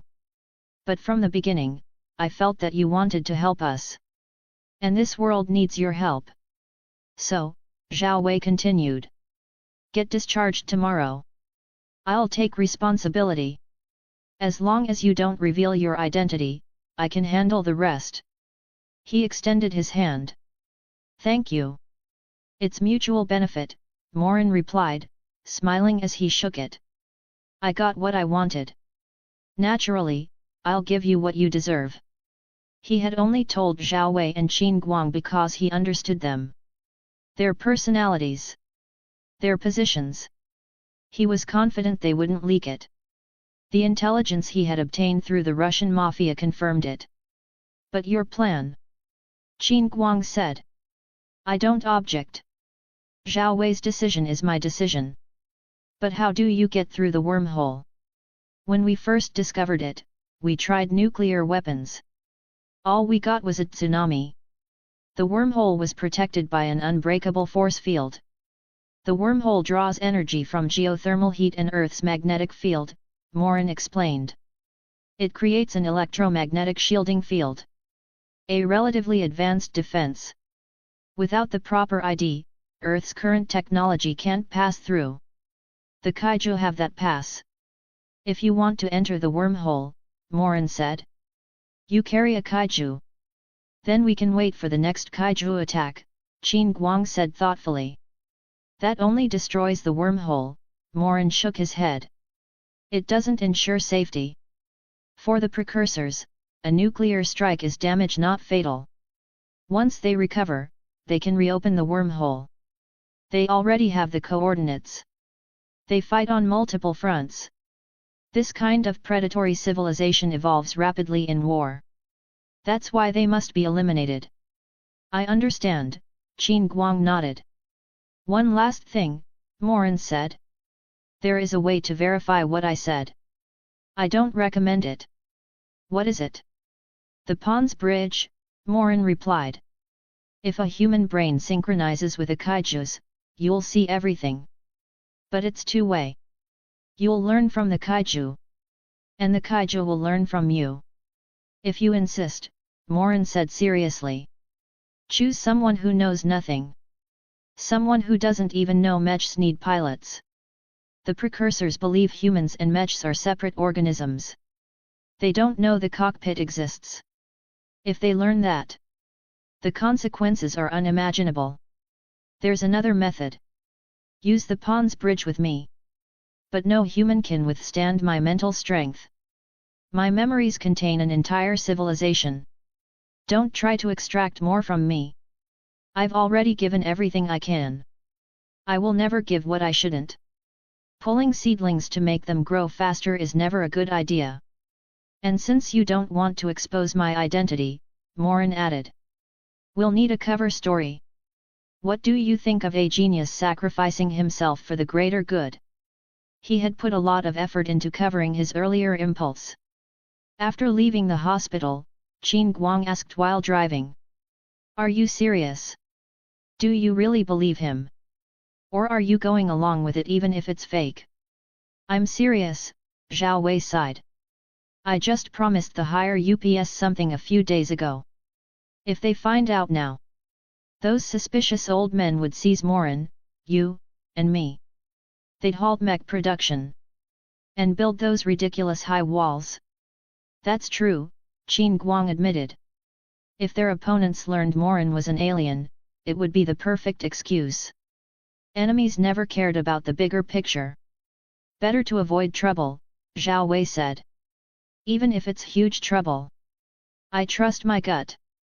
So far, nothing he's done has shown a flaw. And the kaiju and the wormhole. Verify if kaiju corpses are clones, Zhao Wei said sharply. Completely ban the circulation of kaiju brains. Absolutely forbid kaiju synapse experiments. We can't afford the risk. They had always assumed kaiju couldn't target cockpits. They never imagined their masters didn't even know cockpits existed. If they find out. The thought was chilling. Discharge Morin tomorrow, Zhao Wei said. Bring him back to headquarters. We'll use his excuse. I feel like we're about to create a lie that deceives the entire world. A very convincing one, Qin Guang laughed. Not something ordinary people could pull off. Not without a real alien helping. Yet, Zhao Wei said with a bitter smile. Back in the hospital room, Morin closed his eyes. He rubbed the ring that had appeared on his finger. Silver white. Plain. Like a cheap flea market band. But Morin knew what it really was. An interdimensional storage ring. Capable of holding a mech tens of meters tall. Weighing millions of tons. The only downside was the cost. Etching a mech cost 10,000 experience points. At his current level, he could do it twice at most. Fortunately, he only needed one mech for now. There were other gains. Master-level mech repair was obvious. The effect was absurdly strong though Morin wasn't sure his several thousand points of magic could sustain it. Master-level mech controller was outright ridiculous. When he woke from the coma, he realized. Within the range of his mental power, all mechs felt alive. Obedient. Awaiting command. As for master-level mech item draw, Morin's expression darkened. The price had increased. 1,000 points per draw. That penguin truly refused to lose a single cent. He didn't dare draw. He was saving 10,000 points. Maybe he'd want to bring another mech later. He thought he was rich. Turns out, he was still poor. Morin sighed. He needed to leave the hospital. And start making money. Sunlight slanted through the window. Around 3 in the afternoon. Good afternoon. Working man. Find advanced chapters. And for more fan fiction. hand pointing down. Hand pointing down. Support link, patreon.com/rioarariu right bracket. More bonus chapters. Every 250 power stones equals bonus chapter. Give me more power stones. Chapter 167, Chapter 21, Pawns Bridging with a Kaiju. The next day, Qin Guang quickly completed the procedures for Morin, discharged him from the hospital, and brought him back to PPDC headquarters. Zhao Wei and Qin Guang, now aware of Morin's true identity, chose to trust him. They stood on his side. They also helped conceal that true identity, becoming, in a sense, his accomplices. That word made it sound like they were about to do something bad. But it was close enough. For Zhao Wei and Qin Guang, they were preparing to deceive the entire world with a lie shared only by the three of them. Morin was different. He was a one-man show, deceiving everyone except himself. The image of Morin dying on the front lines spread rapidly. First throughout PPDC China headquarters. Then across the entire PPDC. Finally, to the whole world. Fortunately, Morin's identity and the limited time he supposedly had left gave him a perfect excuse to refuse interviews and invitations. With Zhao Wei's full backing, that part was easy. Even so, his reputation kept spreading. His genius became common knowledge worldwide. May 11, 2020. A heavily restricted underground laboratory in the Hong Kong quarantine zone. After a kaiju died, its blood decomposed in the air. It polluted the atmosphere, water, and soil, causing fatal harm to all living things. Because of its blue color, it was called kaiju blue. Humans had no way to neutralize it yet. They could only wait for it to decompose naturally. That was why quarantine zones existed. Inside the lab stood a tall, burly man in a dark red suit. He looked like he was about to head to the Cotton Club in 1938 to listen to Cab Calloway. His shoes were covered in overlapping, fish scale-like plates that clinked softly as he walked. His teeth were inlaid with various metals, each carved with different patterns. He looked bizarre. If Morin were here, he would have recognized him instantly. Hannibal Chow. The black market boss from Pacific Rim. The man who sold everything related to kaiju. His most profitable product was kaiju bone powder. Supposedly good for enhancing male potency. At the moment, though, what he was doing had nothing to do with black markets. He looked more like a mad scientist. Inside the underground chamber, aside from him, there was only a machine. An kaiju Category 2 brain. It floated in a tank of nutrient fluid, still showing weak activity. Lovecraftian. Kaiju were massive.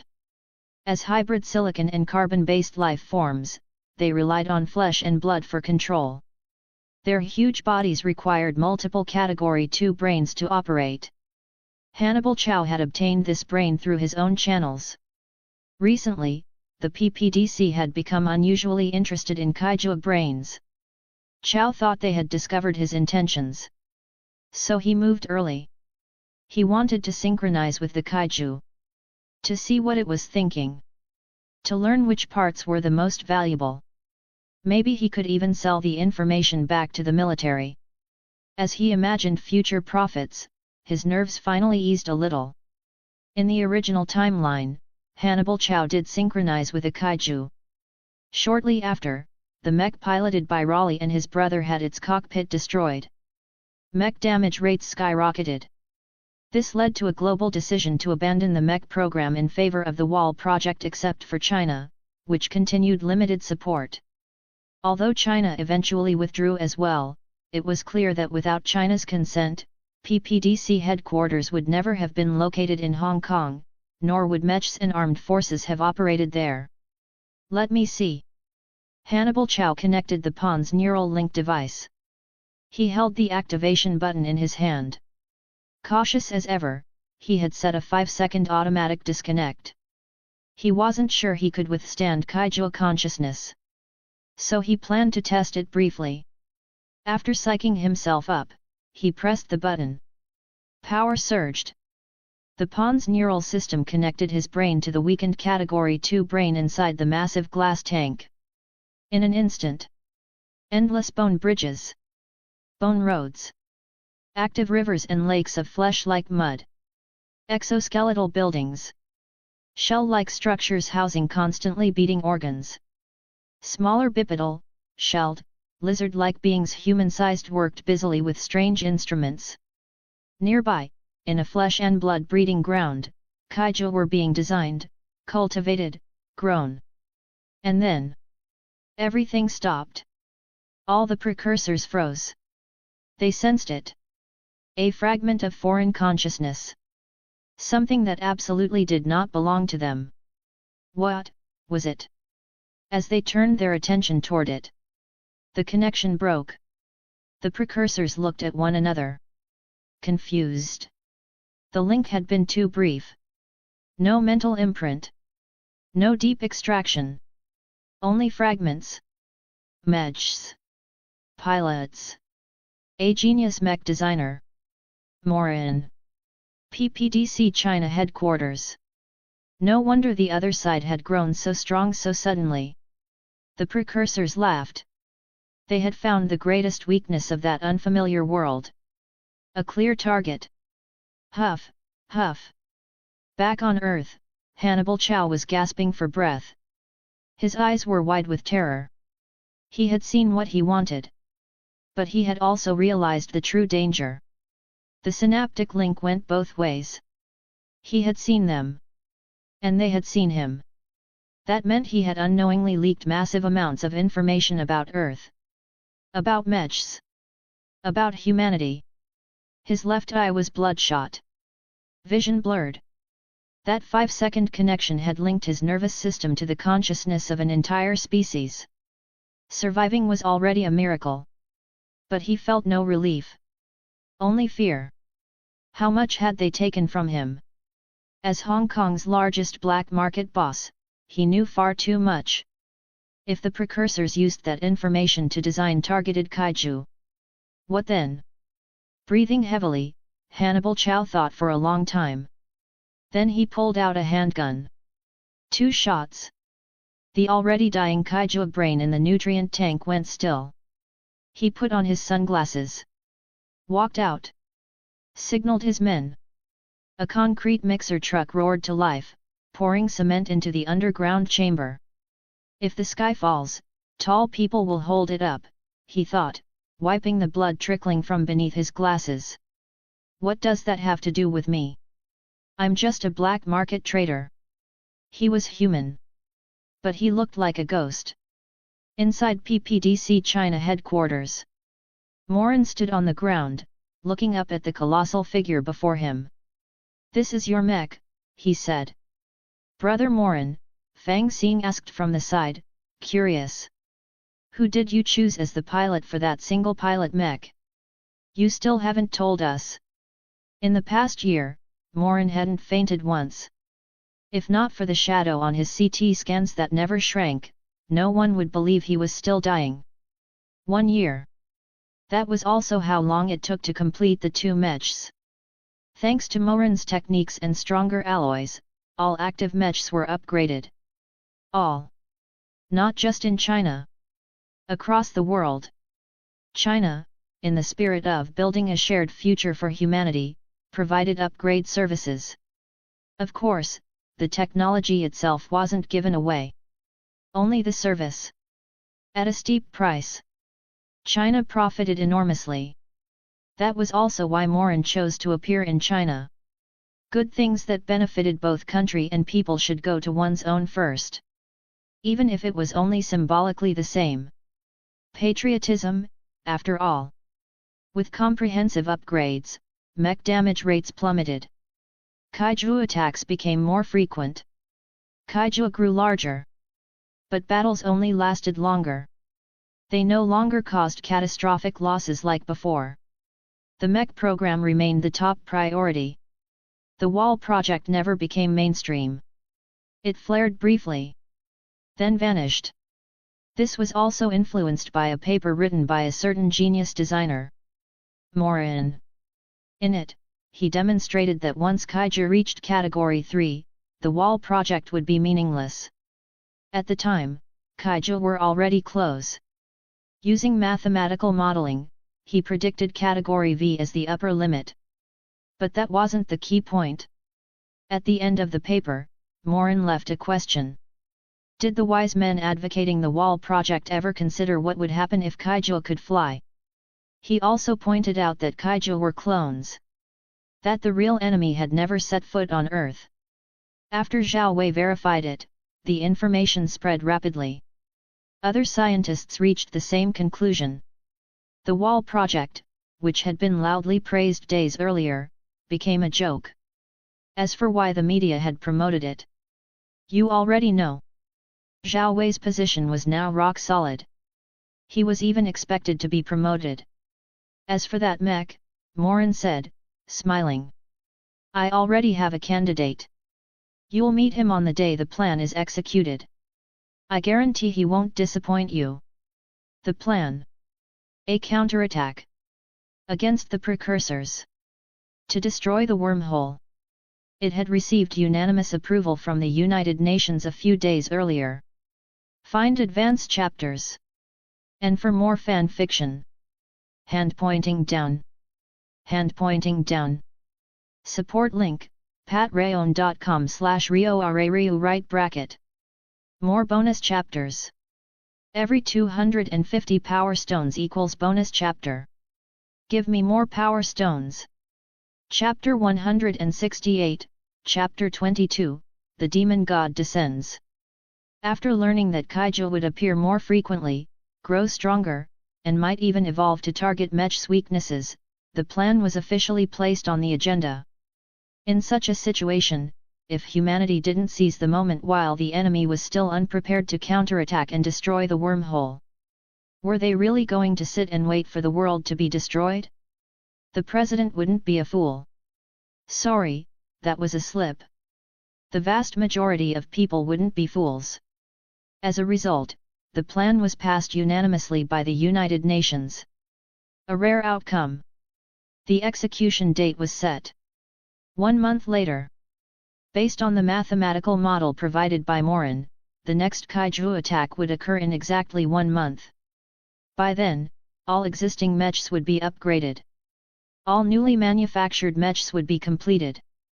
After a month of breaking them in, the world's mech forces would unite and attack the precursor world. This is your mech, Zhao Wei said, hands behind his back, looking up at the massive machine before them. 100 meters tall. 2,180 tons. As for the other systems and weapons, you're more familiar with them than I am, so I won't go into detail. As you requested, this mech will remain on Earth, he added. This area will be completely cleared out by then. Inside the 100-meter-tall facility, the abyssal blade mech stood in silence. Even unactivated, it radiated an overwhelming presence.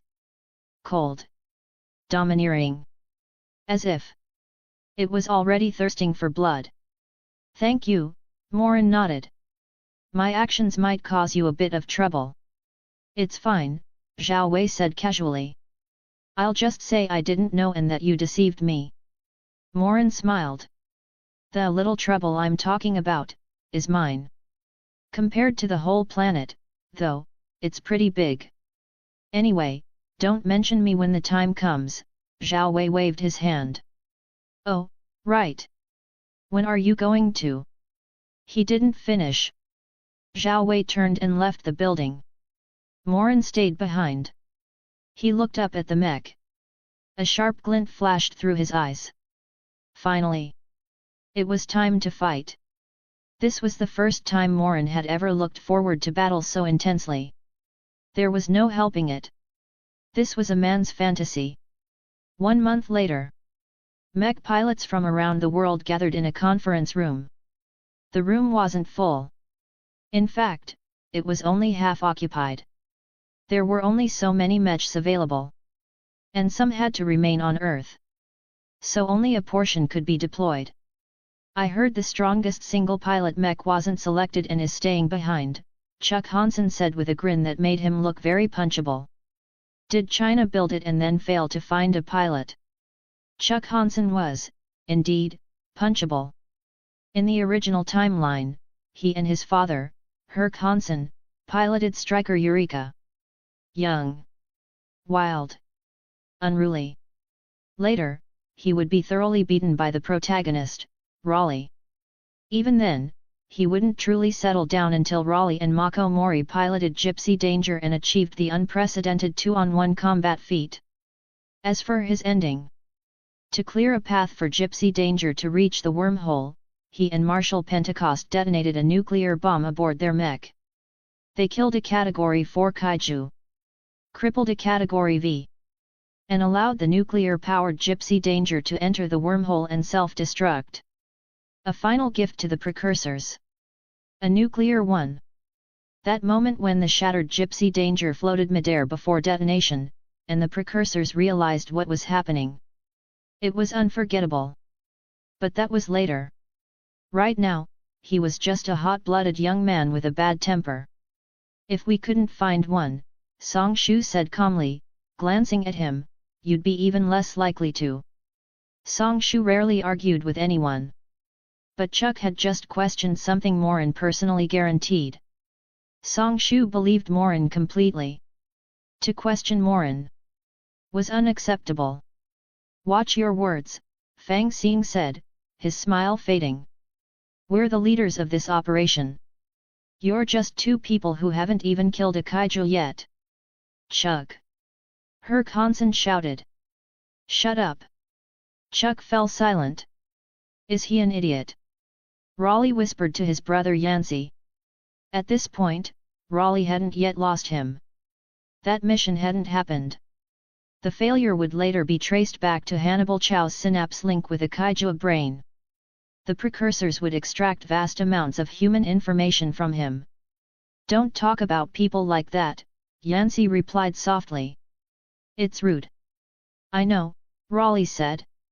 But it's true. Is stating a fact a problem? Young, unscarred, still sharp-edged.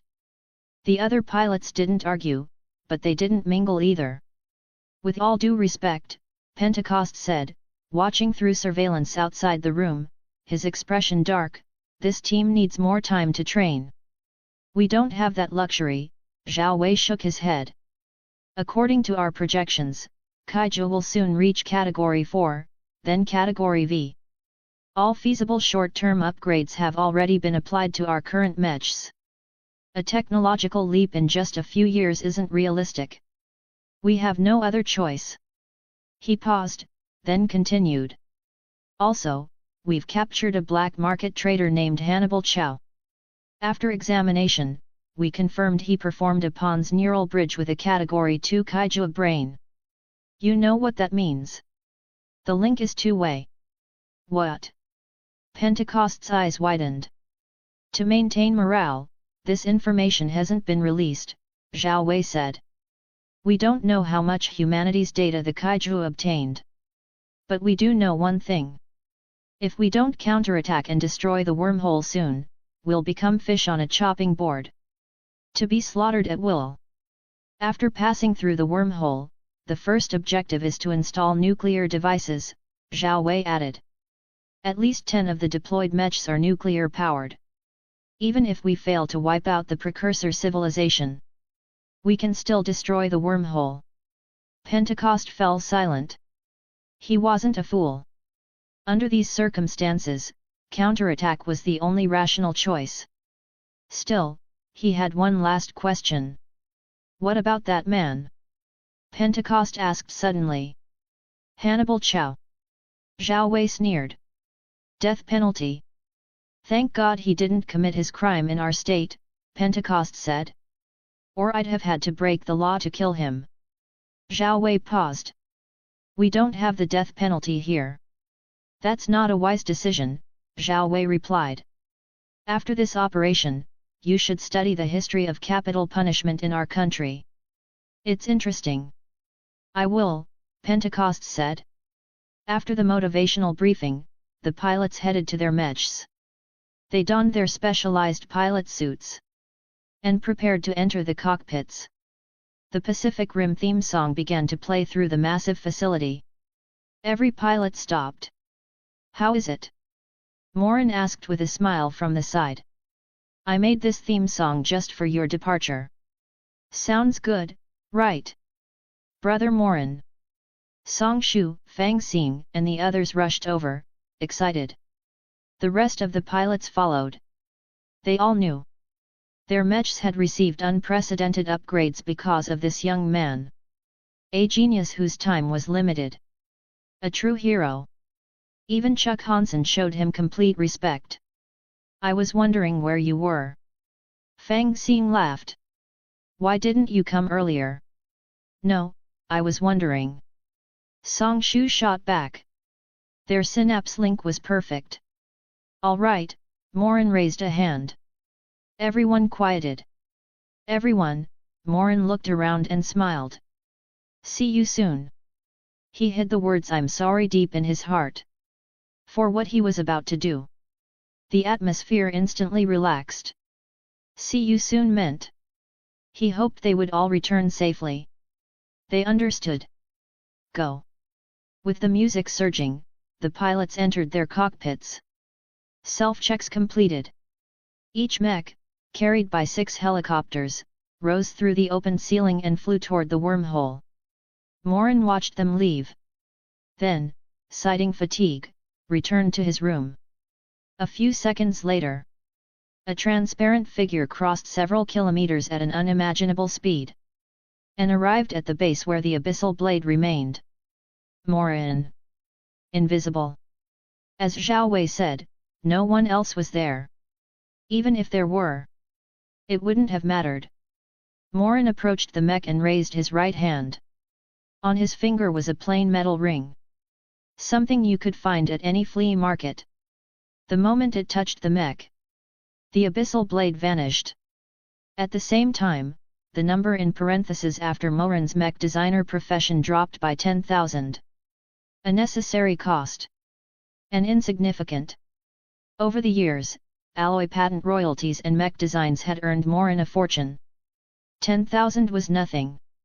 Qin Guang once asked why Morin needed so much money. Morin replied that whether he needed it wasn't important. What mattered was that he had it.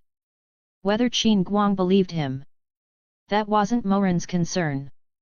Let's begin. Morin spent another 20 experience points and teleported to the abandoned and sealed base in Siberia. After finishing the weapon, Morin had visited Moscow. Soon after, the base was abolished and sealed by higher authorities. There was no helping it. Too much machinery. Too much information. Especially regarding high-frequency plasma solidification technology.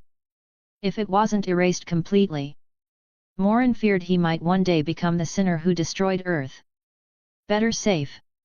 Since the place would be destroyed, no one could be left behind. The weapon was already complete. Morin released the abyssal blade. Put on his pilot suit. Entered the cockpit. System startup. Beside him stood a massive alloy greatsword. It was called a greatsword for a reason. Its length nearly matched the mech's chest height. 60 to 70 meters. After system checks finished, Morin attached additional components to the mech's shoulders and back. The abyssal blade had a transformation function. No risk of instability. These parts were for show. No. They were for flight and defense. Morin raised his arm and reached toward the holographic projection. The mech mirrored the motion and grasped the greatsword. The nuclear energy medium surged through the palm-mounted plasma cannon, flowed into the hilt, raced through the blade. Through internal precision structures, the energy was released outward, forming a solid, ultra-high temperature plasma edge. A colossal light sword. With a single upward slash, the top of the base was annihilated. Activating flight mode, abyssal extermination. Morin named it after the mech's ultimate ability. Energy erupted from the chest reactor. transferred into the newly installed components. In an instant, 4 massive light wings extended from the mech's back. Solid. Luminous. As they moved, they generated terrifying airflow. Enough to lift a 2,000-ton giant into the sky. Below, a violent explosion consumed the base, erasing all remaining data. The dark yellow wings. The dark yellow greatsword. The abyssal blade itself. All were dyed blood red by the inferno. As if a demon god had descended. Find advanced chapters. And for more fan fiction. Hand pointing down. Hand pointing down. Support link, patreon.com/rioarariu right bracket.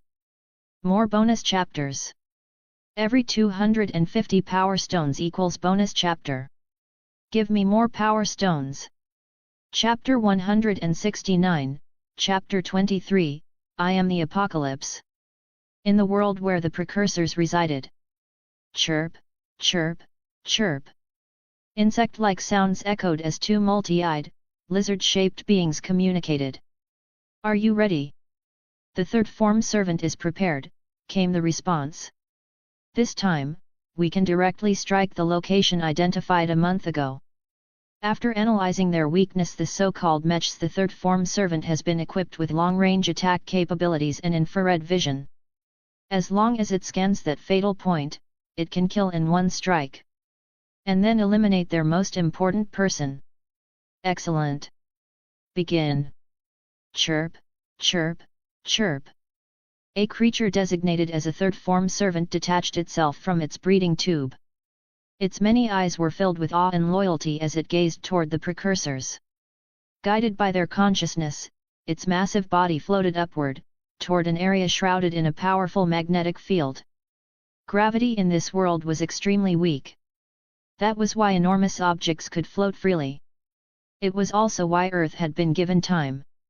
Any kaiju that could survive here would be crushed instantly by Earth's terrifying gravity if not modified. I must complete the precursor's order, the kaiju thought. Its intelligence was limited, but its loyalty was absolute. Passing through a membrane-like barrier, it entered a long spatial tunnel. A massive electromagnetic field wrapped around its body. It didn't harm it. Instead, it enraged it. This humiliation had to be erased. The enemy had to be destroyed.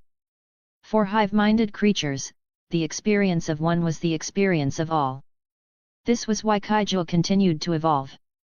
When one was killed by a mech, the entire species learned.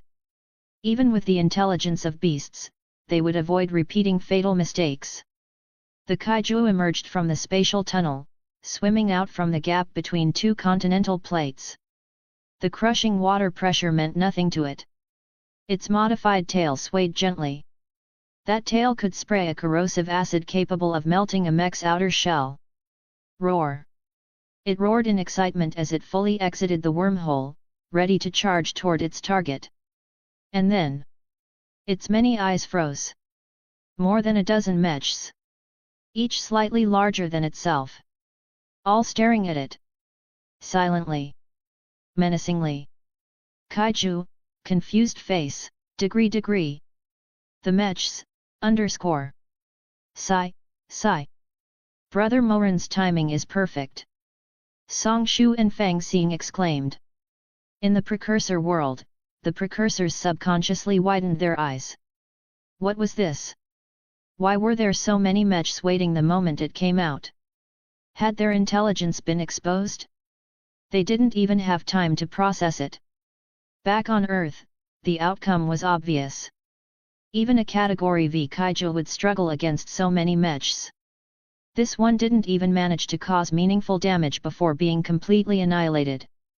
As the mechs prepared to execute their original plan, dragging the kaiju's dismembered corpse back through the magnetic barrier and into the precursor world, a deafening roar echoed. A mech's roar. From above. Everyone froze. Why was there a mech above them? Everyone, a voice sounded in all headsets. I told you. I'd see you soon. Brother Morin. Song Shu and Fang Xing recognized it instantly. In the command room, Pentecost frowned and looked at Zhao Wei. Zhao Wei's expression was filled with shock and confusion. He wasn't acting. He genuinely didn't understand. 100-meter tall, 2,000-ton mech had been transported without making a sound? He'd thought Morin wasn't going to act. But now, he had moved that monster silently. How? Qin Guang, standing nearby, noticed Zhao Wei's expression and felt a strange sense of admiration. So Brother Zhao was this good at acting? As confusion spread, a mech slowly descended. It hovered in midair. Holy shit! Oh my god! The reactions were all the same. 4 luminous wings spread from its back. A massive light blade in its hand.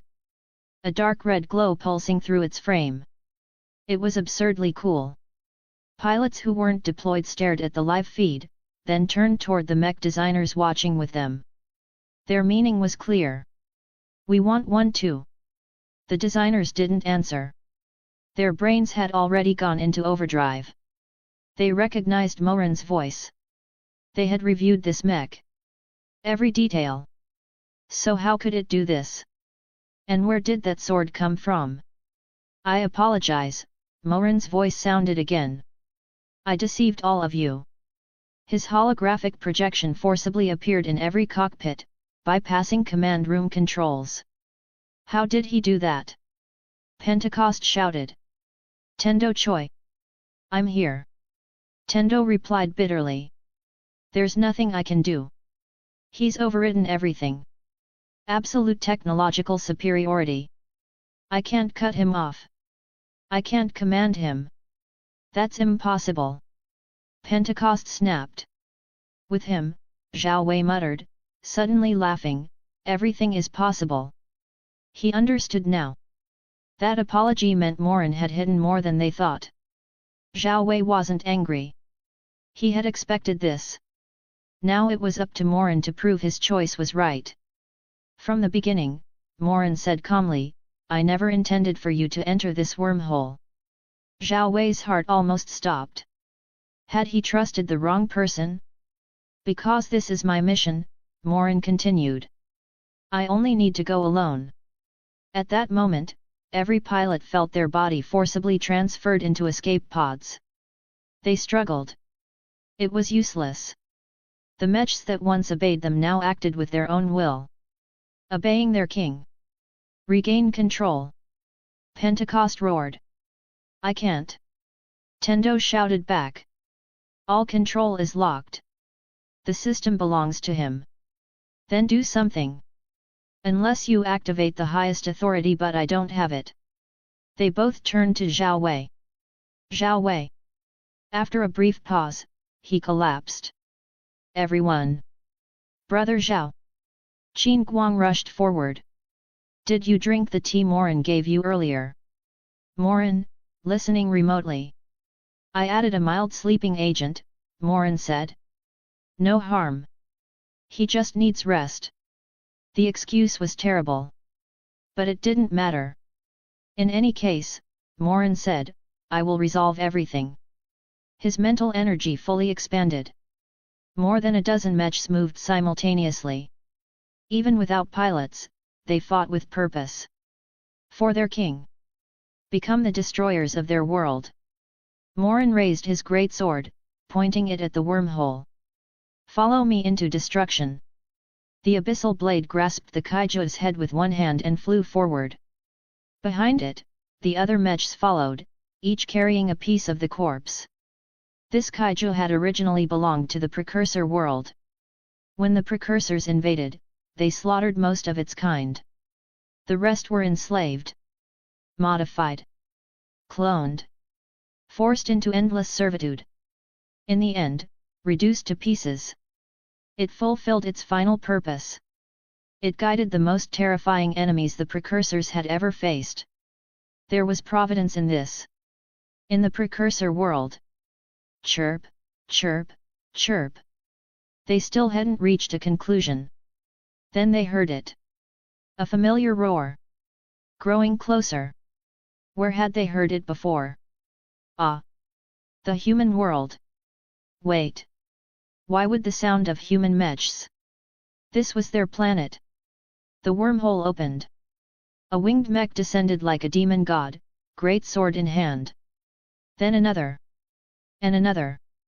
The precursor's countless eyes widened. Someone had invaded their home. Unfortunately, they couldn't say what they were thinking. The abyssal blade swung its sword. Light wings flared. Its Chuyunabitu spirit exploded. The time has come, Morin declared. The destroyer of worlds has arrived. I am the apocalypse. Find advanced chapters. And for more fan fiction. Hand pointing down. Hand pointing down. Support link, patreon.com/rioarariu right bracket. More bonus chapters. Every 250 power stones equals bonus chapter. Give me more power stones. Chapter 170, Chapter 24, Hear the Silence of Extinction. The ground beneath them was a city of flesh, bone, and organs. A world that had existed for millions of years. The precursors had migrated from planet to planet, occupying one world after another, enslaving the native kaiju and using them as tools. This place had become their center, a hub from which they constantly searched for new worlds to colonize. In their blood, bones, and memories, there was only destruction. Consumption without return. Now, this kaiju world was dying. Resources were exhausted. The precursors were barely surviving. If they failed to find a new habitat, only extinction awaited them. In this world destined to become their grave, a fading sun hung in the mist-filled sky. Its bleak, magnificent twilight glow illuminated everything. It was the twilight of the precursors. In their vision, the demon god Mech swung the giant sword in its hand with ease, pointing it directly at them. The radiant wings behind it eclipsed even the dying sun's afterglow. Like a god passing judgment. The precursors had inherited fragments of Chinese from the consciousness of the now-dead Hannibal Chow. They understood Morin's words. Your world is beautiful, Morin said calmly. So I want to destroy it. I'm giving you a heads up. The giant sword came down. It slashed straight into the magnetic field generator below. Alien metal shattered like paper. The generator was severed. The stabilizing magnetic field vanished. In an instant, the wormhole's energy balance collapsed. A chain reaction followed. The wormhole was completely destroyed. Their retreat was gone. Now, the abyssal blade's light wings spread wide. Weak gravity amplified the thrust. The massive body surged forward. The giant sword rose. And fell. I will cut, tear, and chop your filthy bodies. The strike erased everything. The few precursors present. The control consoles beneath them. Gone. I will take everything from them, Morin continued coldly, and become the destroyer of this world. The abyssal blade raised its sword. Behind it, more than a dozen mechs scattered in all directions. Every one of them carried a nuclear bomb. Many were nuclear-powered themselves. Which meant they were bombs too. The precursors wanted a polluted world. Morin would give them one. At the cost of death. Chirp, chirp, chirp. Information surged through the hive mind. The deaths of those few precursors transmitted instantly. Fear froze their bodies. Some died on the spot. Every precursor had experienced the abyssal blade's charge and slash. The kaiju hive mind filtered sensation. But the precursors' shared consciousness did not. Morin's single strike, which should have killed only 3, triggered a chain collapse. At least 10,000 precursors died. Silence followed. Then realization. Disaster. The enemy had crossed the wormhole. They were being attacked in their own world. Panic. Rage. How could the great precursors fall so low? Attack. Counterattack. They released kaiju from the breeding pools. Orders flooded out. This world's gravity was weak. Kaiju here could grow far larger than those on Earth. Their baseline. Category 5. But the Mechs, modified with Morin's technology, didn't need size. They had speed. They had power. If they couldn't win, they would detonate. The retreat was already gone. Morin was the only pilot. He could leave at any time. If the Mechs couldn't return, why leave them behind as scrap? The abyssal blade accelerated. Light wings burned at full output. The plasma greatsword flashed. A Category 5 kaiju split cleanly in half.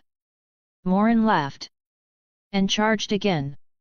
This kind of battle was intoxicating.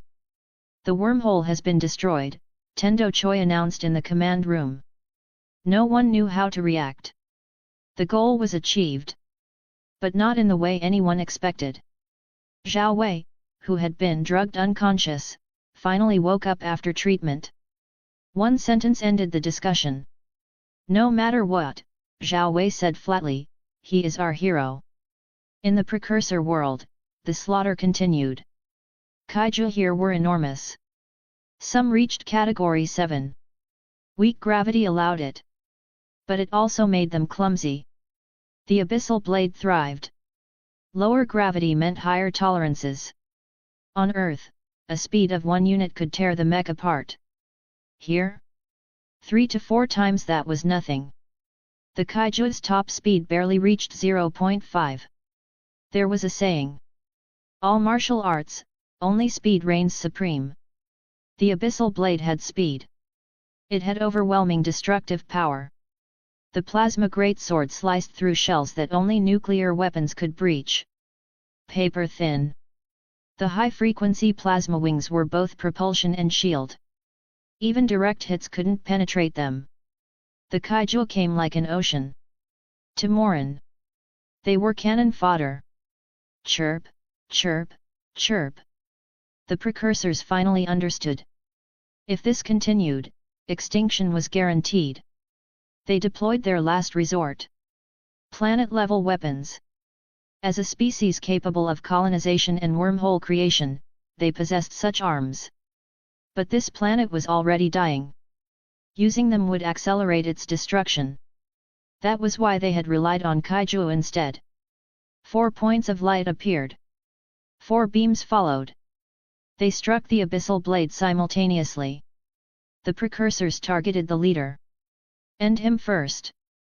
The abyssal blade's 4 plasma wings wrapped around its body. All power diverted to defense. Morin didn't retreat. He still had a trump card. By his calculations, it would hold. The beams collided with the shield. Energy erupted. Shockwaves tore outward. Everything in range, ground and sky, was annihilated. Bone, flesh, metal, hearts, scraped clean. The light faded.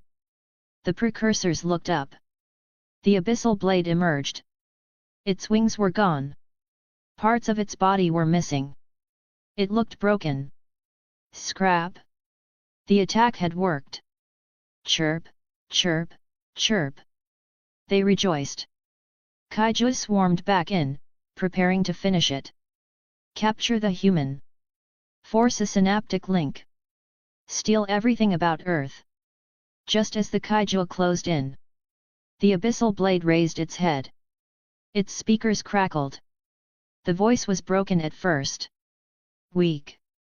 Then clear. Resonant. I march toward death, the voice said, and I hope it is my own. But as long as life exists, as long as time still has meaning, I will not stop. I am the Darkin. I cannot die. The words echoed across the world. The demon god declared his return. Behold! The undying. Time reversed. The shattered body restored itself. Armor reformed. Systems reignited. Light wings spread once more. The giant sword rose. Power greater than before surged. I am undying. Fear overwhelmed instinct. Even the Kaiju's animal minds resisted control. They retreated. One mech. One pilot. Forcing back millions. The precursors stared. They couldn't comprehend it. Restoration. Defiance. Retreat against orders. Panic set in. This time, the abyssal blade didn't charge. It stood still. Sword in its right hand. Left palm raised outward. Morin was done fighting. Definitely not because he'd run out of mana. Your reckoning ends with me. His left hand clenched. Across the battlefield. The scattered mechs detonated. Nuclear fire bloomed. Listen, Morin said softly. To the silence of extinction. Find advanced chapters. And for more fan fiction. Hand pointing down. Hand pointing down. Support link, patreon.com/rioarariu right bracket. More bonus chapters. Every 250 power stones equals bonus chapter. Give me more power stones. Chapter 171, Chapter 1, A Decent Bar. I'll take it. Above the sea of stars, Morin appeared, then lay down in the void. When he returned to system space, only Morin himself could be collected. He had already put away the abyssal blade mech before leaving the world of Pacific Rim. Ever since obtaining the magician profession, Morin had never felt like this, like his body had been hollowed out. The abyssal blade was 100-meter tall mech. Repairing it consumed an absurd amount of mana, so much that it completely drained him. Showing off felt good for a moment. Running out of mana was a one-way trip to the crematorium. Fortunately, system space was saturated with magic. Morin absorbed the surrounding energy and recovered quickly. System space branded mana potions. Everyone said they worked. A moment later, Morin stood up. That felt good. He stretched, feeling full again, like he'd come back to life. Then he reached for the next world. The stars shifted, as if stirred by a massive hand. One star fell, landing before him. Starlight bloomed and swallowed Morin whole. World selected, the world of Pirates of the Caribbean. Please choose a new profession. Please choose a travel destination. Please choose a time period. Morin. In the last world, he'd been piloting a mech and fighting kaiju with cutting-edge technology. Now he was being sent back to a medieval, low-fantasy era. The gap was large. Morin sighed and looked at the profession options anyway. He still had a few emergency world transfers left, but those weren't for casual use. Pirate. Navy. Bar owner. Why was that an option? The first two made sense. But bar owner? Was it because pirates liked to drink? Strange as it was, Morin chose it without hesitation. The moment he saw it, he already had plans. Plans to make money. A lot of money. Pirates were criminals. No future there. The Navy was dull. Even at the top, the pay ceiling was obvious. But a bar owner? If he opened bars across the world. That sounded like a life worth living. Time period, 1 month before Pirates of the Caribbean 1. After deciding, Morin selected the destination, the seaside town where Jack Sparrow, Will Turner, and Elizabeth Swann first appeared. In the blink of an eye, he was standing in an alley. A seaside town naturally smelled of salt and wind. But that wasn't the worst part. The alley itself reeked. Human waste, left wherever people pleased. Standard practice in Europe during this era. Morin immediately dulled his sense of smell and walked out. He checked his storage space. Stamped documents. And money. The system had thoughtfully converted his starter funds to gold pounds. Morin counted them. 1,000 coins. Which raised a question. What was the exchange rate between gold coins of this era and system experience points? While thinking, he opened the bar owner profession panel. Bar owner, beginner, 0/10. Beginner winemaking knowledge, nothing to explain. Beginner beerman constitution, why beerman? Good question. Probably because it sounds better. Try other drinks. Simple. Almost pitifully so. Morin stared at it. Beerman. That reminded him of Gragas from League of Legends. Drink a few beers and your hits go everywhere. Did this constitution mean alcohol had special effects? He considered it, then set it aside. Business came first. This time, the first thing he needed wasn't a phone. Ignoring the stares around him, Morin grabbed someone, asked for directions to the bar, and headed straight there. People weren't staring because he was handsome. In this era, Morin was simply abnormal. Asian features. Modern clothes. Short hair with a neat 3/7 split. From head to toe, he looked out of place. Morin didn't care. There were very few things in this world that could threaten him. A little recklessness was fine. Soon, he reached the town's only bar. He pushed the door open. And frowned. The lighting was terrible. Even during the day, oil lamps were lit. Electric lights wouldn't exist until 1879, and this was the mid-18th century. The dim interior assaulted him with smells: sweat, urine, cheap alcohol. Morin shut off his sense of smell entirely. He couldn't stand it. Who owns this place? He asked. His voice wasn't loud, but everyone heard it clearly. I do, someone answered. Your bar is decent, Morin said calmly. Now it's mine. How much do you want for it? Ha ha ha ha ha. The room went quiet for a beat. Then laughter exploded. Mockery followed. Morin ignored them. He released a trace of aura. Aura was a strange thing. Butchers, soldiers, assassins, homeroom teachers, many professions could develop it. All it took was narrowed eyes and a darkened expression. For Morin, who had intimidated kaiju and detonated nuclear bombs in another world, the effect was overwhelming. He reined it in carefully. But now was the right moment. Arguing with drunks wasn't worth it. In an instant, it felt like iron hands closed around their throats. The laughter died. Voices stuck halfway out, halfway swallowed. Instincts screamed danger. The man who'd claimed ownership received a little extra pressure and collapsed. You irrelevant people can leave, Morin said. The bar is closed for now. The silent drunks shuffled toward the exit. They avoided him, taking the longest possible path. They didn't know why. He was just terrifying. Witchcraft. It had to be witchcraft. The thought sped them up. In this era, witchcraft meant evil. Demons. Death. After everyone left, Morin adjusted his aura again and withdrew it. I'm not a devil, he said calmly.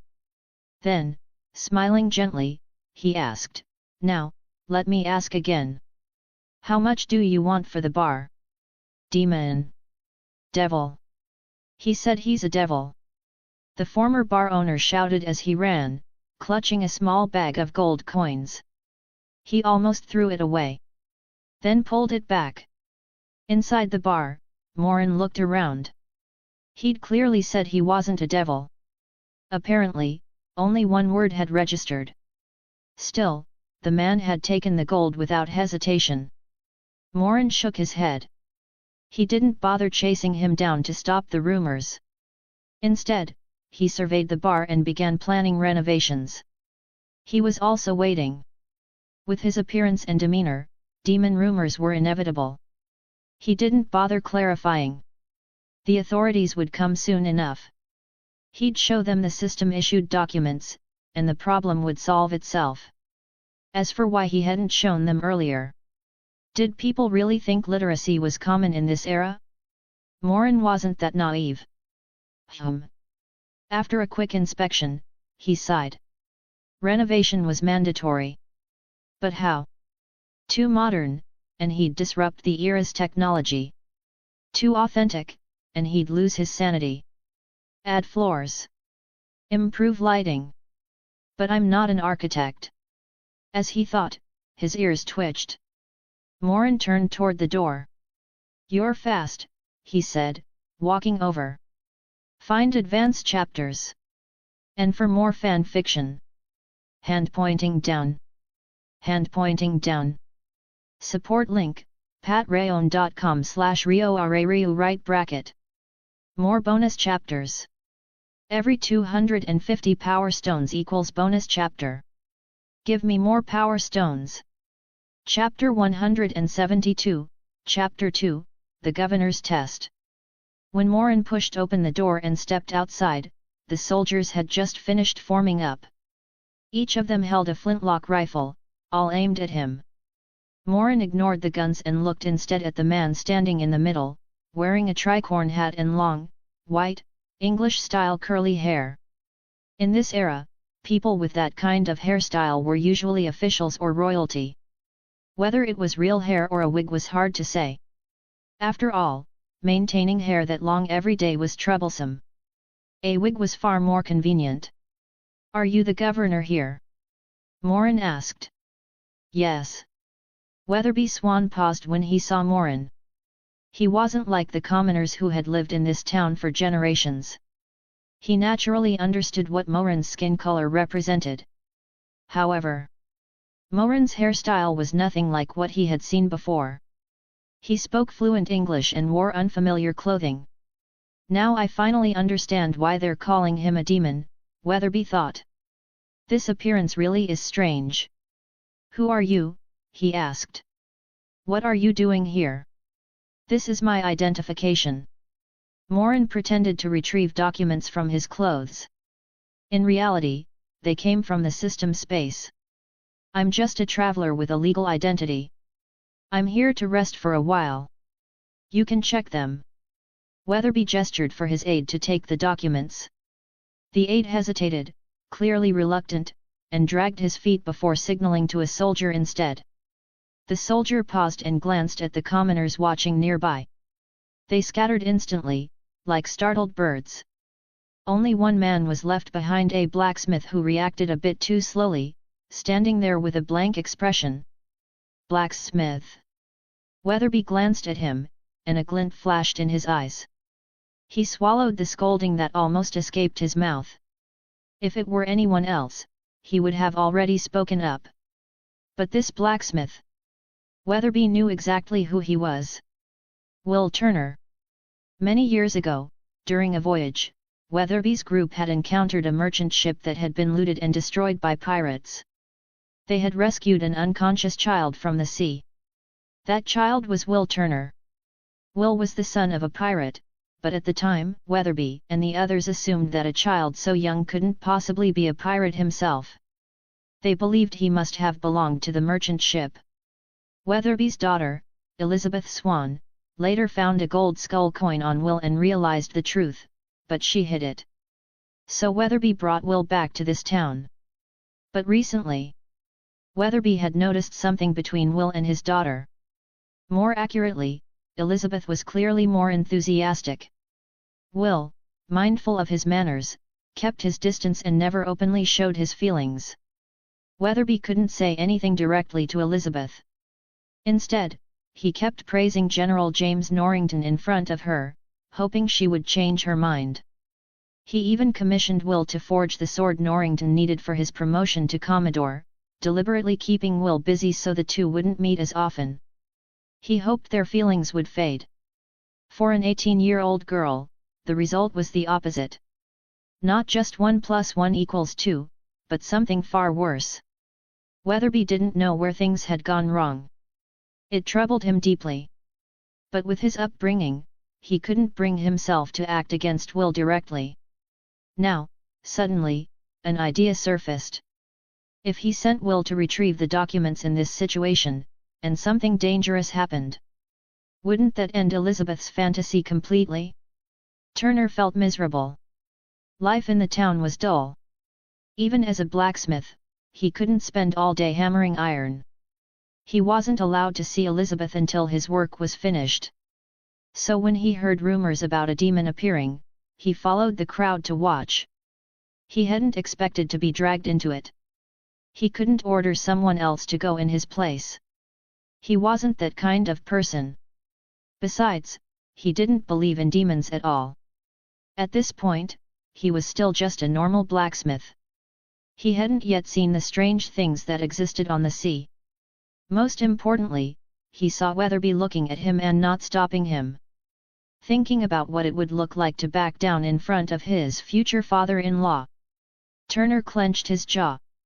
He made up his mind. He walked straight toward Morin. "You're a good one," Morin said, sizing him up. He recognized Turner immediately. His gaze shifted slightly. "Are you interested in coming to work for me?" "Doing what?" Turner asked without thinking. "A bar waiter." "Not right now, of course." Morin spoke casually. "I just bought this place. It'll take time to renovate. You can come find me anytime before that's done. Become my employee, and I can help you fulfill your wish." Morin lowered his voice. "Just being a blacksmith isn't enough if you want to be with Miss Elizabeth." Turner froze. He instinctively glanced toward Weatherby. Seeing no reaction, he relaxed slightly and looked back at Morin, his eyes unsettled. How did this man know? He had hidden those thoughts carefully. Could he really be a demon who reads minds? Thoughts raced through Turner's head. "Here." Morin handed over the documents. "My identification. I bought the bar with gold coins. The original owner still has them. Everything was done through proper channels." Turner had countless questions, but this wasn't the place to ask them. He took the documents and walked over to Weatherby. "Mr. Turner." Weatherby hid his disappointment perfectly and smiled. "It's good to see you. About the sword I asked you to forge." "I've already started," Turner replied quickly. "It'll be delivered on time in a month." "That's excellent." Weatherby glanced at the documents, then at his aide. This time, the aide didn't dare refuse. If he did, he might be demoted tomorrow for something as trivial as getting out of bed on the wrong foot. The aide accepted the documents nervously, barely daring to look at them, and opened them for Weatherby. Turner was curious, but he couldn't read, so he gave up trying. Weatherby read through everything. He carefully verified the stamps. Then he exhaled. "It's real." This was a misunderstanding. In that case, Morin clearly wasn't a demon. Weatherby didn't believe in gods or ghosts to begin with. He had only come personally because the townspeople were superstitious, and the rumors were spreading too quickly. After confirming everything, he motioned for the soldiers to lower their guns. He walked up to Morin, returned the documents, and asked, "Mr. Morin, why did you come here?" "I like to travel," Morin replied. "All over the world. I've arrived here and plan to stay for a while. I'm opening a bar to make some money, but..." "I understand." Weatherby nodded. "They probably reacted this way because they've never seen someone dressed like you." "I'm used to it." Morin smiled. "Long hair is a hassle when traveling. I just cut it. When the bar is finished, feel free to come by for a drink. I've been to many places and know quite a few ways to make alcohol. I guarantee you won't be disappointed." "That would be my pleasure." Weatherby's expression brightened. Soon after, he announced to the crowd that Morin was not a demon, but a traveler from a very distant land. Then he left with the soldiers. With the local administrator speaking, the explanation carried weight. Even so, the commoners still avoided the bar for a while. Morin didn't care. He turned around and went back inside. Once he brewed something decent and held an event, the place would be packed. The alcohol of this era was so bad that calling it slop would have been insulting to slop. "But I can't just sell alcohol," Morin thought. Bar owner, logically speaking, legal income comes from everything that happens inside the bar. Maybe I can add something else. What makes more money than alcohol? Bar owner, Cards? Hearthstone. Well played. Morin seriously began considering whether he could transplant the entire Hearthstone system here. Attract people with cards first. Then release card packs. Golden legendary cards. Related products. He could fleece them dry. His eyes lit up. Then reality hit. The literacy rate in this era was abysmal. If people couldn't read, how were they supposed to play cards? That idea can wait. He shook his head. Renovation comes first. Come in, Morin said suddenly. Why are you standing at the door? Outside, Turner, who had been sneaking around, jumped in shock. He trusted his skills, but he had still been noticed. After hesitating, he swallowed, adjusted the rapier at his waist, gathered his courage, pushed the door open, and stepped inside. Find advanced chapters. And for more fan fiction. Hand pointing down. Hand pointing down. Support link, patreon.com/RioRaRiu right bracket. More bonus chapters. Every 250 power stones equals bonus chapter. Give me more power stones. Chapter 173, Chapter 3, A Devil's Offer. I thought you'd take longer to think about it, Morin turned to Turner. I didn't expect you to be this impatient, Mr. Turner. It seems Miss Elizabeth is very important to you. Shut up, you scoundrel. Don't you dare call Miss Swan by her first name. Turner put on a fierce front, his hand resting on the hilt of his rapier, ready to draw at any moment. Besides, I only came here out of respect for Miss Swan. In this era, people only addressed each other by first name if they were close. Acquaintances were called by their last names. That was why Turner only ever dared to call Elizabeth Swan Miss Swan in front of others. Of course, when he was alone, he called her Elizabeth. Tisk, tisk, tisk. Morin shook his head. You don't even dare say the name of the person you care about? How pitiful. You. Hold it. Morin cut him off calmly. I doubt you came here just to trade insults. If you're here because of what I said earlier, then I'll be clear. Every word was true. As a blacksmith, it's impossible for you to marry Elizabeth Swan, the daughter of Governor Weatherby Swan, unless some rare accident occurs. So tell me. Morin looked at him steadily. Are you really willing to stand by and watch Miss Elizabeth Swan marry someone who isn't you? I know what you're telling yourself right now. Excuses. Your family isn't wealthy, and you're afraid she'd suffer. Your status is too low, and you're afraid she'd be looked down on and feel wronged. Tisk, tisk. Very reasonable excuses. But there's another word. Unwillingness. Especially when it comes to that inconvenient thing called love. Your reason and your emotions are fighting. One tells you that you shouldn't do it. The other tells you that if you don't, you'll regret it for the rest of your life. Now, Morin continued, I can give you one of those rare accidents. If you accept, I can guarantee that you'll soon have enough capital to marry Miss Elizabeth Swan. At that point, every excuse and obstacle in your mind will be nothing more than dust on the road. Something to step on. So. Morin smiled. What do you think of my terms? Under the dim oil lamp, his originally sunny smile carried a trace of malice. It wasn't late, but the silence around them made the tavern feel oppressive. If devils really exist, Turner thought unconsciously, staring at him, then it's the man standing in front of me. Morin was quite satisfied. Since everyone already called him a devil, he didn't mind sounding like one. If his performance were graded out of 100, he felt an 82 was fair. The remaining 18 could be generously awarded by handsome, authentic readers in the form of 666. Turner was so shaken that he couldn't even finish a sentence. Relax. Morin waved a hand when he felt the pressure was enough. Any further and he might scare the man senseless, which would be counterproductive.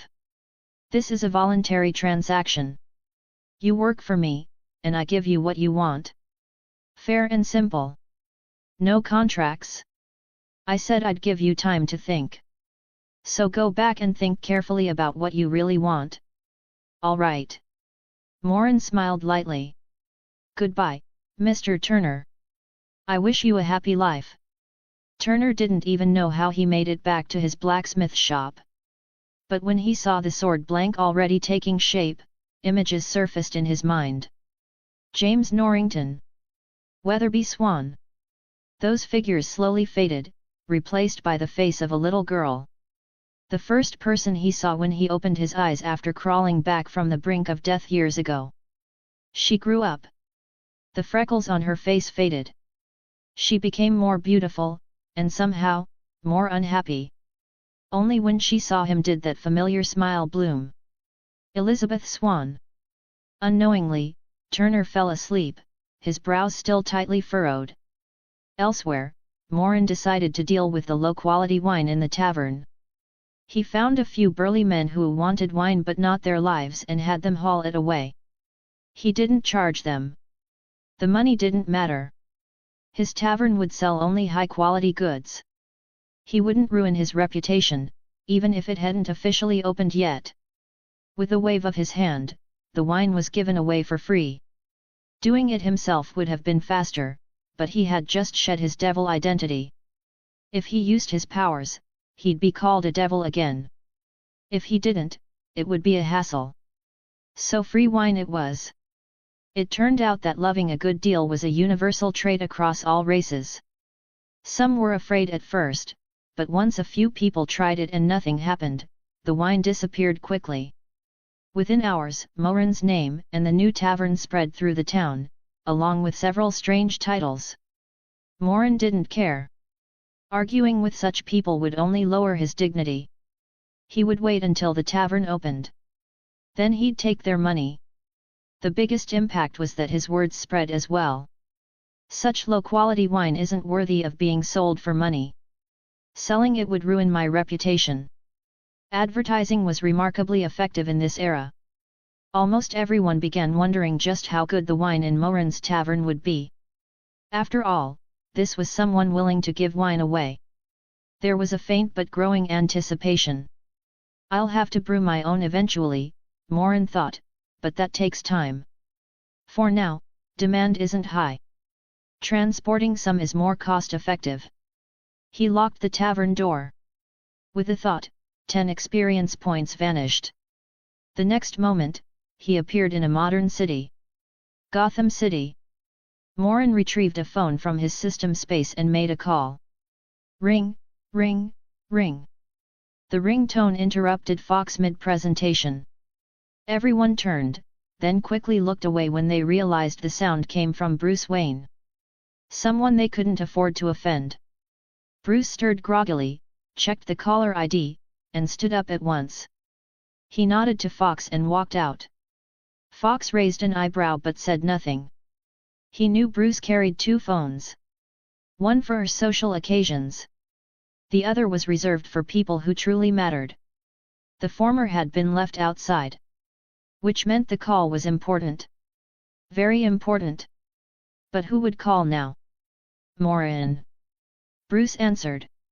What did you do last night? Morin asked, glancing at the sun high in the sky. Why did that sound like an interrogation? Ahem. It was Rachel's birthday. Bruce admitted. Then that explains it, Morin said. Your body couldn't handle it. That's not the main issue. Bruce rubbed his temples. Something happened afterward. A group wearing clown masks robbed a bank. I was busy all night and didn't sleep. Gotham's gangs have been heavily suppressed recently. Robberies are rare, let alone a bank job. Anyway. Bruce paused. Are you back from your trip? No. Just a temporary return. Morin frowned. Clown masks. One familiar name surfaced in his mind. The Joker. Is something wrong? Bruce asked. Morin never called without a reason. Yes. Morin replied. I need you to help me find an architect. And I want to place an order for some wine. That's it. Bruce finally said. After all this time, that was why he called? Bruce was stunned. As payment, Morin chuckled, how about I teach you some new skills and upgrade your equipment? Deal. Bruce agreed instantly. At the same time, he understood. So that's it. He's helping me. I knew it.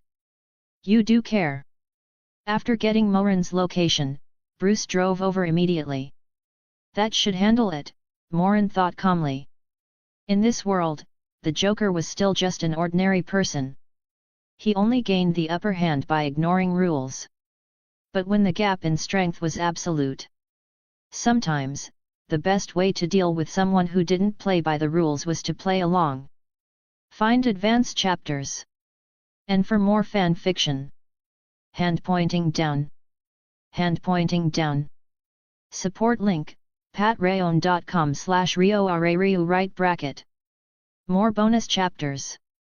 Every 250 power stones equals bonus chapter. Give me more power stones. Chapter 174, Chapter 4 The Constitution that turns beer into skills. Equipment upgrade. After picking up Morin, Bruce couldn't help asking in the car. What are you planning to do? Also, didn't you go on a world tour? You're back pretty fast. I suddenly had some ideas, Morin said. I'm also planning to open a tavern in a remote place, so I came back to get a few things done first. Do I need to prepare materials? Bruce asked. Of course. I'll make a list later. You don't need to prepare too many, though. The equipment being upgraded won't break easily. But that'll make the materials easier to notice, Bruce frowned. When he made the bat suit, he always ordered components in bulk to avoid suspicion. 10,000 units minimum per part. His explanation was simple, at least there would be spares. Just the daily life of someone with money. If Fox hasn't fully helped you take control of Wayne Enterprises yet, you can consider firing him, Morin said with a smile. Isn't it easy to make fake invoices? Also, Morin added, be careful of that Joker. Who? Bruce immediately caught the seriousness in his tone. Anyone Morin specifically warned him about was someone he couldn't easily handle. A lunatic, Morin said. Not metaphorically. A real one. His thinking is completely illogical at times. You'll never guess what he'll do next. Don't try to reason with him. Do you know who he is? Bruce asked. I've heard a little. If you get any information, contact me, Bruce said. As a Gotham police officer, I'll act. I know. I've already found the architect you wanted, Bruce continued. As for the wine, what kinds do you need? Well. Morin thought for a moment. Some of everything. All kinds. Bruce repeated. I haven't decided yet, Morin frowned, realizing how troublesome that sounded. Then let's go to the Wayne Manor cellar first, Bruce said. There's a lot stored there. You can drink and see what you like. That's a good idea. Morin agreed immediately. Perfect timing. He hadn't actually tested the tavern owner's beerman constitution yet. Morin didn't care much about alcohol and didn't store any wine himself. He did have alcohol, but whether that counted as hard liquor was questionable. Even if it didn't harm him, he wouldn't drink it deliberately. Compared to wine, he preferred 1982 pure boiled water. As for the wine in the Caribbean World's Tavern, he'd given it all away for free. Drinking it himself was out of the question. So this ability had never been tested. They soon arrived at Wayne Manor. Master Wayne? You're back early, Alfred greeted them. When he saw Morin, his expression softened. Mr. Morin. Long time no see. Long time no see, Morin replied. Morin's looking for an architect, Bruce said. And he wants to visit the manor's wine cellar. Alfred, where is our wine cellar? It's your wine cellar, Master Wayne, Alfred corrected calmly. Please follow me. Master Wayne isn't very familiar with the collection. I can introduce it to Mr. Morin. As for the architect, I'll arrange the best one immediately. Thank you, Morin said. His plan was to open taverns around the world. Naturally, he needed an architect capable of designing styles suited to different countries. Alfred led them forward. Calling it a wine cellar was generous. It was more like a wine storage room. 300 to 400 square meters. Small, relative to Wayne Manor. After all, only wines worthy of collection were kept here. Which would you like to start with, Mr. Morin? Alfred asked. Morin thought of rum. The pirates drink rum. Gold rum, silver rum, dark rum, Bacardi, Kaya, Myers's, Agricoli, Lamb's, Cocospa, Medoc. Alfred paused, frowning. Which? Any, Morin said weakly. That simplifies things, Alfred nodded. We don't have many varieties. 2 bottles of Legacy by Angostura, 2 of Angostura Legacy, and 1 of Ray and Nephew. 1 bottle of each, Bruce said. As you wish. Alfred nodded without hesitation, completely unaware that every bottle opened was a globally limited wine, less than 20 bottles in existence. Morin. Even as someone with wealth and power, he was still constantly stunned by money itself. Soon, 3 kinds of rum were opened and poured. A faint aroma filled the room. The scent of money. Morin could have evaluated the aroma and color using beginner's brewing knowledge. He didn't bother. A brewer knew good wine. That was enough. He picked up a glass and drank it in one gulp. Only then did Morin understand what Beerman Constitution actually did. The alcohol was digested instantly. Absorbed. At the same time, ambient mana surged into his body, automatically forming a spell he had never seen before. Morin didn't stop it. He knew this was the Constitution activating. First came an illusion. He saw the master brewer. Every step. Every ingredient. The entire process flashed past in an instant. Then the effect hit. Morin opened his career panel. 2 new temporary bonuses appeared under Beginner Beerman. Beginner's Sailing Skills, temporary. Beginner's Fencing Skills, temporary. Rum is called pirate wine, Morin thought. So that's why. It was speculation. But he already knew the answer. Drinking wine granted corresponding temporary skills. What about other wines? What kind of bonuses would they give?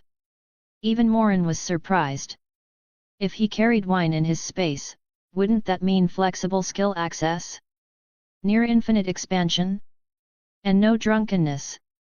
The biggest drawback didn't exist. That was absurdly strong. 5 minutes later, the bonuses faded. This was only beginner level. According to system logic, duration and strength would only increase. Rarity truly meant value. The ancients hadn't lied. Morin's thoughts drifted. Vodka? A fighting nation physique? Bonus damage to bear-type creatures? Wine? Baijiu? His curiosity burned. Still, he didn't suggest opening more bottles here. Even if Bruce and Alfred didn't care, he had other experiments to run. I need ordinary wine, Morin said. Not this good. It's a waste. I'll brew my own later. I'll make a list. Please help purchase them. How much is some? Alfred asked seriously. Is 10,000 bottles per type enough? Morin. Is your unit always 10,000? That's too much, Morin said. I'll mark the quantities. There are also brewing machines and materials for upgrading Bruce's equipment. I'll list those too. I understand, Alfred said, bowing with a sincere smile. Anything that improved Master Wayne's safety was worth any price. This had to be done perfectly. If anything happens, call me, Morin said. My phone will be on. Was it off before? Bruce asked. Ah. Haha. Morin changed the subject. I'm going to find someone else. Be careful. Don't try to handle everything alone. That joker, is he really that dangerous? Compared to me? No, Morin said. Compared to you? If you get dragged into his rhythm, it'll be very troublesome. You need to break rules to deal with someone like that, he added. And that's hard for you. I know, Bruce said quietly. By the way, Morin asked, when are you and Rachel getting married? Don't forget to tell me. It's still early, Bruce smiled wryly. Rachel's a judge now. Gotham's improving, but that also means old sins are being judged. Since she became a judge, Harvey Dent replaced her as district attorney, Bruce added. She says he's very capable. Morin stared at Bruce. Specifically, his head. What? Bruce asked. Harvey Dent sounds like a man, Morin said calmly. Be careful. Hey? No way, Bruce laughed. I wouldn't. His laughter stiffened under Morin's gaze. You're hopeless, Morin sighed, slinging an arm around his shoulder. I've seen plenty of cases like this. Really? Slip of the tongue. Anyway, be careful. I see. Bruce grew thoughtful. But don't act rashly, Morin added. Maybe he doesn't have any ideas. You provoke him, and suddenly he does. But you're probably not that kind of person. The more he spoke, the more it sounded like an 8:30 soap opera. Morin stopped. I'm leaving for a while, he said. Call me when the materials arrive. Okay, Bruce nodded. Oh no, Morin thought. In the original timeline, Harvey Dent and Rachel ended up together, but this wasn't the same situation. What if Harvey never had that idea? What if his warning backfired? Morin stopped thinking about it.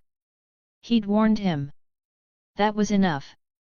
Bruce shouldn't be that dumb. Time to find his troublesome little cat.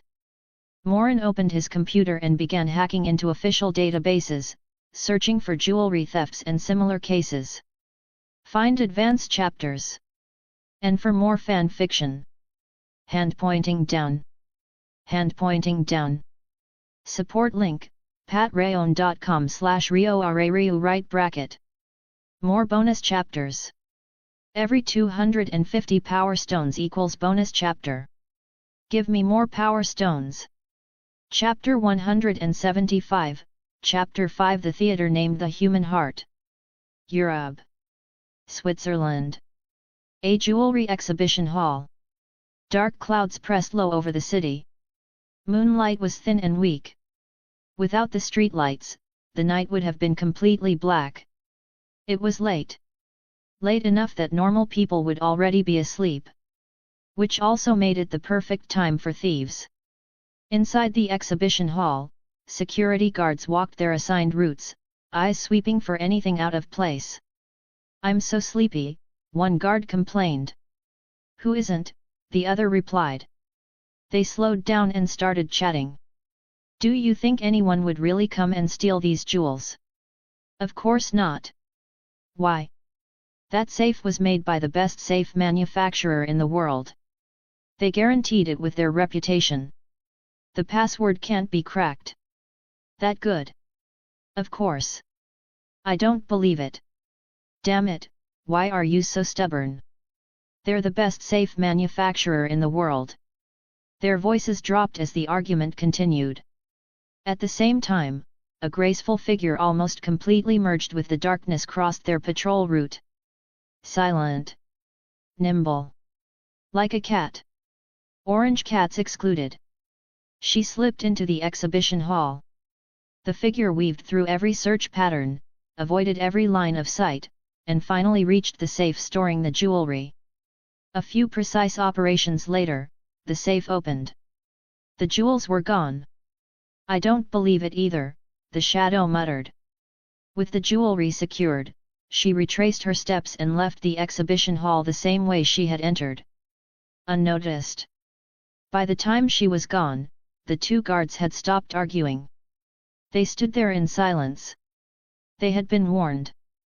They just hadn't agreed. She wasn't kind enough to prove who was right. Another perfect operation, she thought. But something felt off. Still feels a little boring. Like something's missing, the little person in her heart said.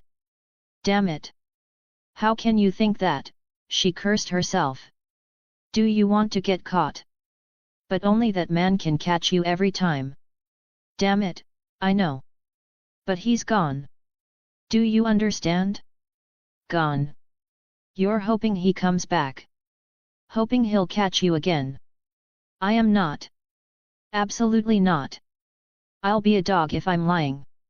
She sounded confident. Eventually, the little person fell silent. She turned into a narrow alley, mood light. Whether it was because she'd won the argument, or because the theft was complete, she didn't care. She reached for her clothes.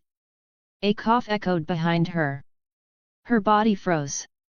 She was still in a black bodysuit. In the darkness of the alley, she was nearly invisible. Nearly. To the person behind her, she stood out like a spotlight was aimed straight at her. Her curves were unmistakable. The hood with two small ears didn't help. The scene instantly crossed into R-rated territory. Besides opening the safe, a voice said calmly, "There's another solution. Just drag the whole thing away." Not a bad idea. Morin. She turned toward the sound. Caught you again, Morin said as he stepped out, smiling, and reached out his hand. Catwoman smiled back. She placed her hand in his, leaned in, eyes soft and seductive, voice low and hoarse. Then, what are you going to do with me, officer? A dog, the little person in her heart said smugly. I like dogs, Catwoman replied inwardly. Perfectly justified. After 2 million words of completely unimportant plot. Equipment upgrade. Catwoman lay on Morin's chest and lifted her head. Curious. What kind of upgrade? You'll know when the time comes, Morin said. What if I want to know now? You can try convincing me. He said it in Chinese. She didn't understand the words. But she understood the meaning. Wait. I was wrong. Too late. Wait, you're pressing my hair. A week later, Morin received a call from Bruce. In trouble? Morin asked. Most of the items on his list were controlled goods. Even for Wayne Enterprises, gathering everything at once took time. If the supplies hadn't arrived yet, then Bruce was calling for another reason. And with the Joker involved, it meant things had crossed a line. Yes. That Joker, Bruce said, voice low. He's causing serious trouble. I made a mistake. You couldn't catch him. Morin frowned. When you chased him, he tried to force you to kill him, so you hesitated. That's about right. Bruce wasn't surprised. He assumed Morin already understood the Joker's methods. At Morin's request, Bruce explained everything. Bruce was no longer the same as before. He could use magic. Right now, he only had one notable ability. A talent skill. The Fear Domain. Once activated, his combat power at least doubled. The domain forced enemies into fear. Similar to fear gas, except mental rather than chemical.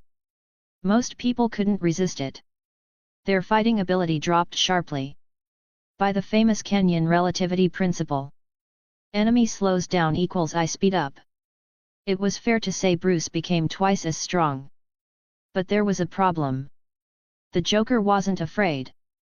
A lunatic with a chaotic mind didn't experience fear the same way. Fear gas meant nothing to him. So Bruce's fear domain failed. Even so, Bruce wasn't helpless. Without it, he could still rely on pure combat skill. The real issue was that the Joker somehow knew his abilities. When Bruce activated the fear domain, the Joker pretended to panic. Maybe Bruce had grown careless from too many easy victories. Or maybe the Joker's acting was flawless.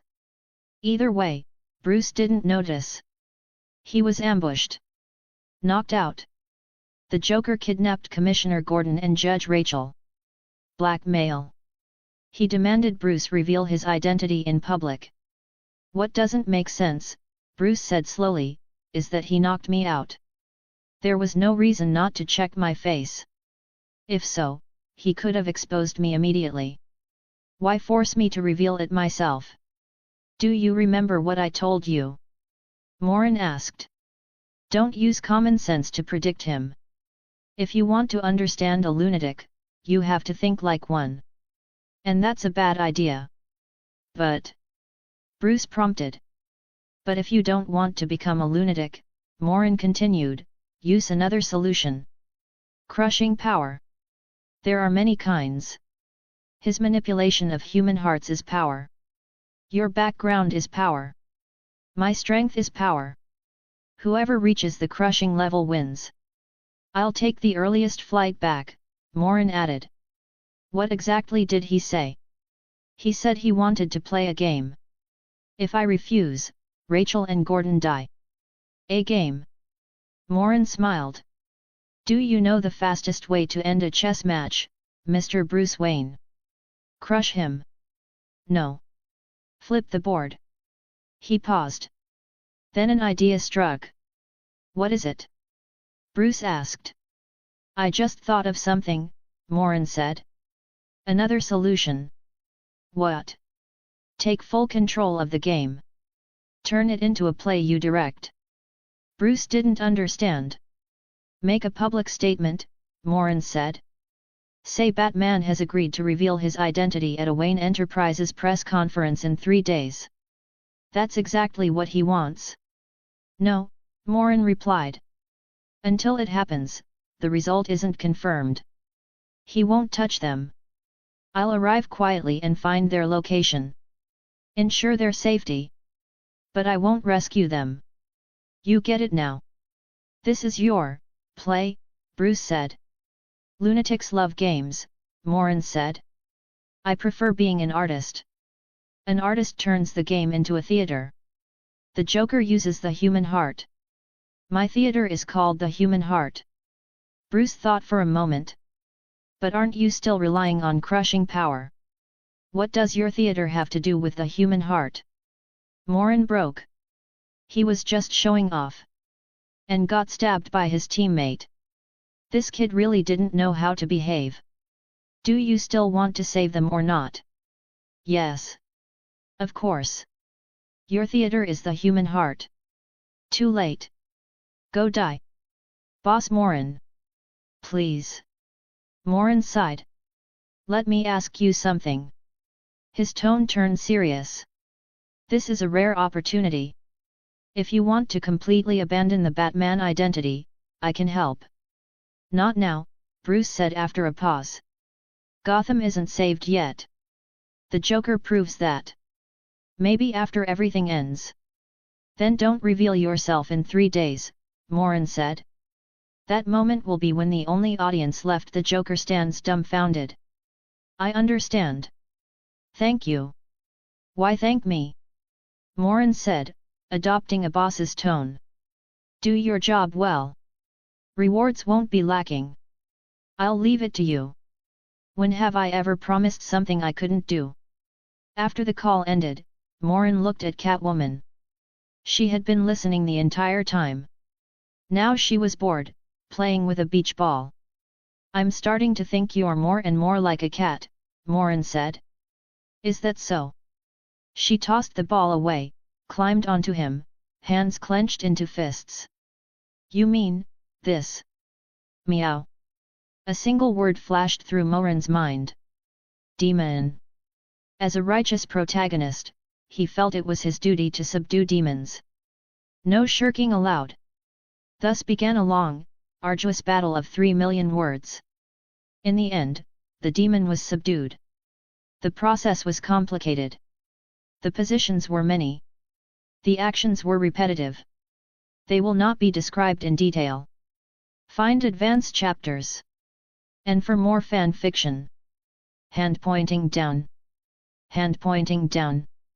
Support link, patreon.com/rioarariu right bracket. More bonus chapters. Every 250 power stones equals bonus chapter. Give me more power stones. Chapter 176, Chapter 6, The Actor and the Canary. He still had things to do. Subduing the demon was physically and mentally refreshing, but clearly not something he could keep repeating. The problem wasn't him. It was that the demon couldn't handle it. So the next day, Morin arrived in Gotham and walked openly through the streets.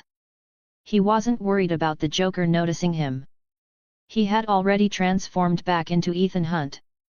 Morin could also alter his appearance by controlling the bones and muscles of his face. And people in the DC world seemed universally blind. Superman could wear glasses and go unrecognized. There was even an official explanation about altering biological magnetic fields, but Morin still wanted to complain. That method wasn't comfortable. Using someone else's face to do evil. Ahem. To enforce justice. That was much better. Have you arrived? Bruce sent a message. He was clearly impatient. His girlfriend had been kidnapped. That was understandable. I'm here. I'll find your girlfriend immediately. Don't worry, Morin replied. He went to Gotham's tallest building, took the elevator to the top floor, stepped outside, and activated his Eye of Justice. Question: how do you quickly find a kidnapped hostage? Answer: find the person who kidnapped them. Kidnappers were bad people. And bad people were easy for Morin to locate. His master-level Eye of Justice could now adjust the threshold of evil it detected. Unlike the Eye of Judgment, it didn't reject even the slightest impurity. That drastically reduced the difficulty of the search. It was a sunny, pleasant day. But from Morin's perspective, with the Eye of Justice active and Gotham spread beneath him, dark clouds still lingered over parts of the city. Compared to before, when the clouds pressed down as if the city were on the brink of destruction, this was already much better. The fact that sunlight could break through proved Bruce's efforts were working. Morin memorized the locations of the dark clouds. His figure blurred, vanished, and became a silent streak of lightning as he moved through the city. After a while, Morin, still as Ethan Hunt, stopped on the roof of an abandoned warehouse. Found one. Inside, Gordon was tied tightly to a load-bearing pillar. He wasn't struggling. He likely knew it was pointless. Look at this. Gotham City Police Commissioner Gordon, a thug sneered. Why's he here? Another mocked. Didn't you say you'd change Gotham and wipe out all the evil? The second thug added. Aren't you afraid Batman will come for you? Gordon asked calmly. The temperature in the warehouse seemed to drop. The two thugs shivered. They were survivors, people who had once been exposed to Batman's fear domain and escaped. That terror had branded itself into their hearts. Like hearing Voldemort's name. So what? One thug forced out. Master Joker says Batman's only scary because of the mask. Once we expose him, nobody will fear him anymore.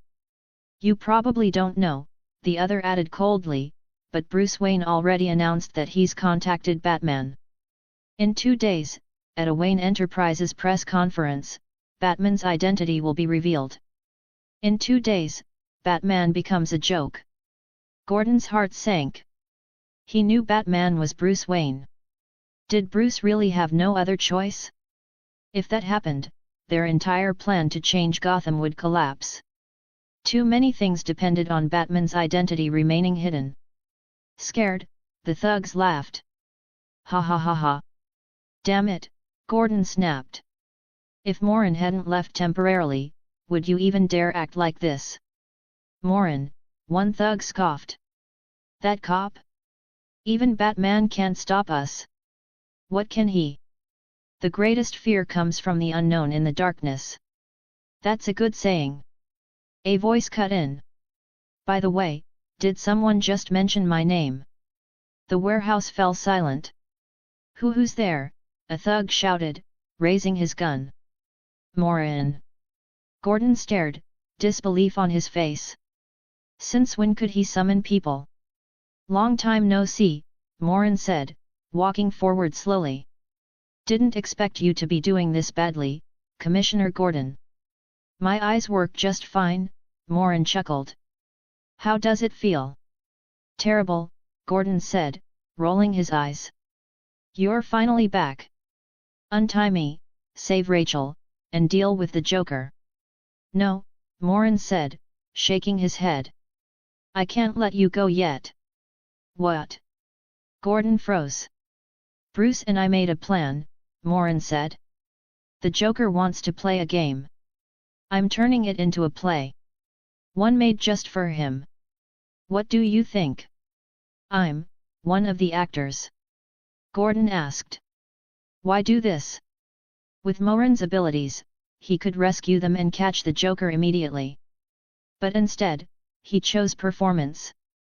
A performance where the Joker was the only audience. That meant the Joker would be the only one left in the dark.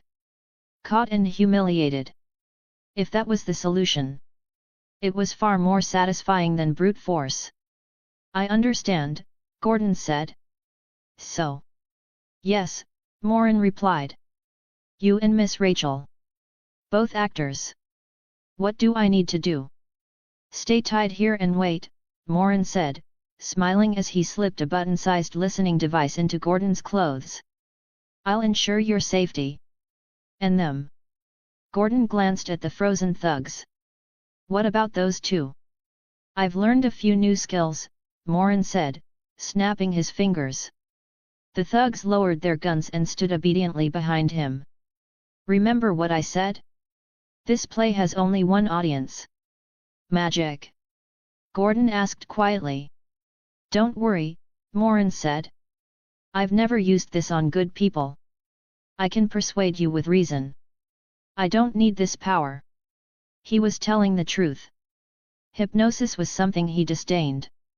More importantly, using it improperly would invalidate transactions. The money wouldn't convert to experience points. That would be a waste. And besides, his art of deception wasn't a false reputation. I believe you, Gordon said without hesitation. Good.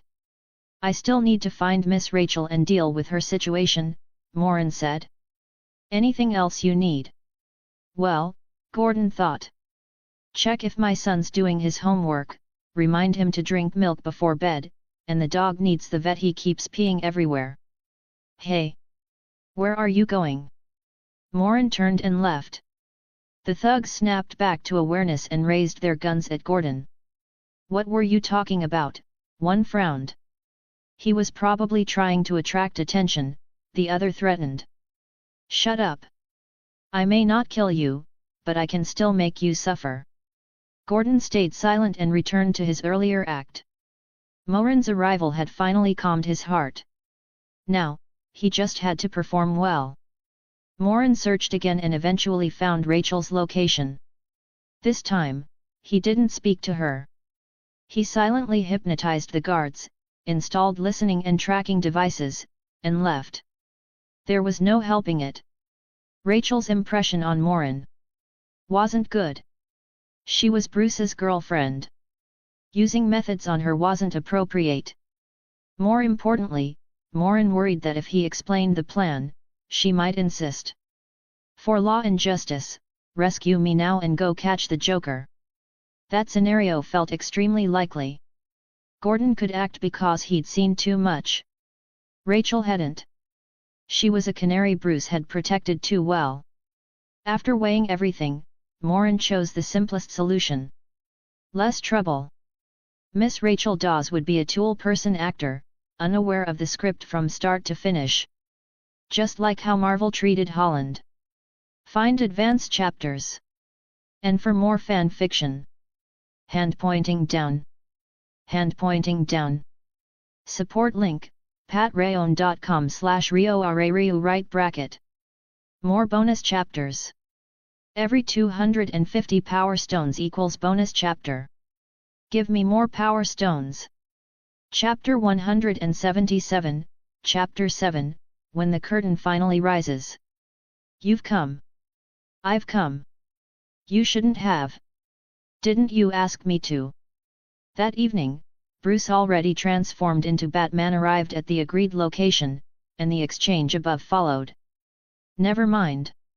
Morin waved his hand, his interest fading. It was just a spur-of-the-moment role-play.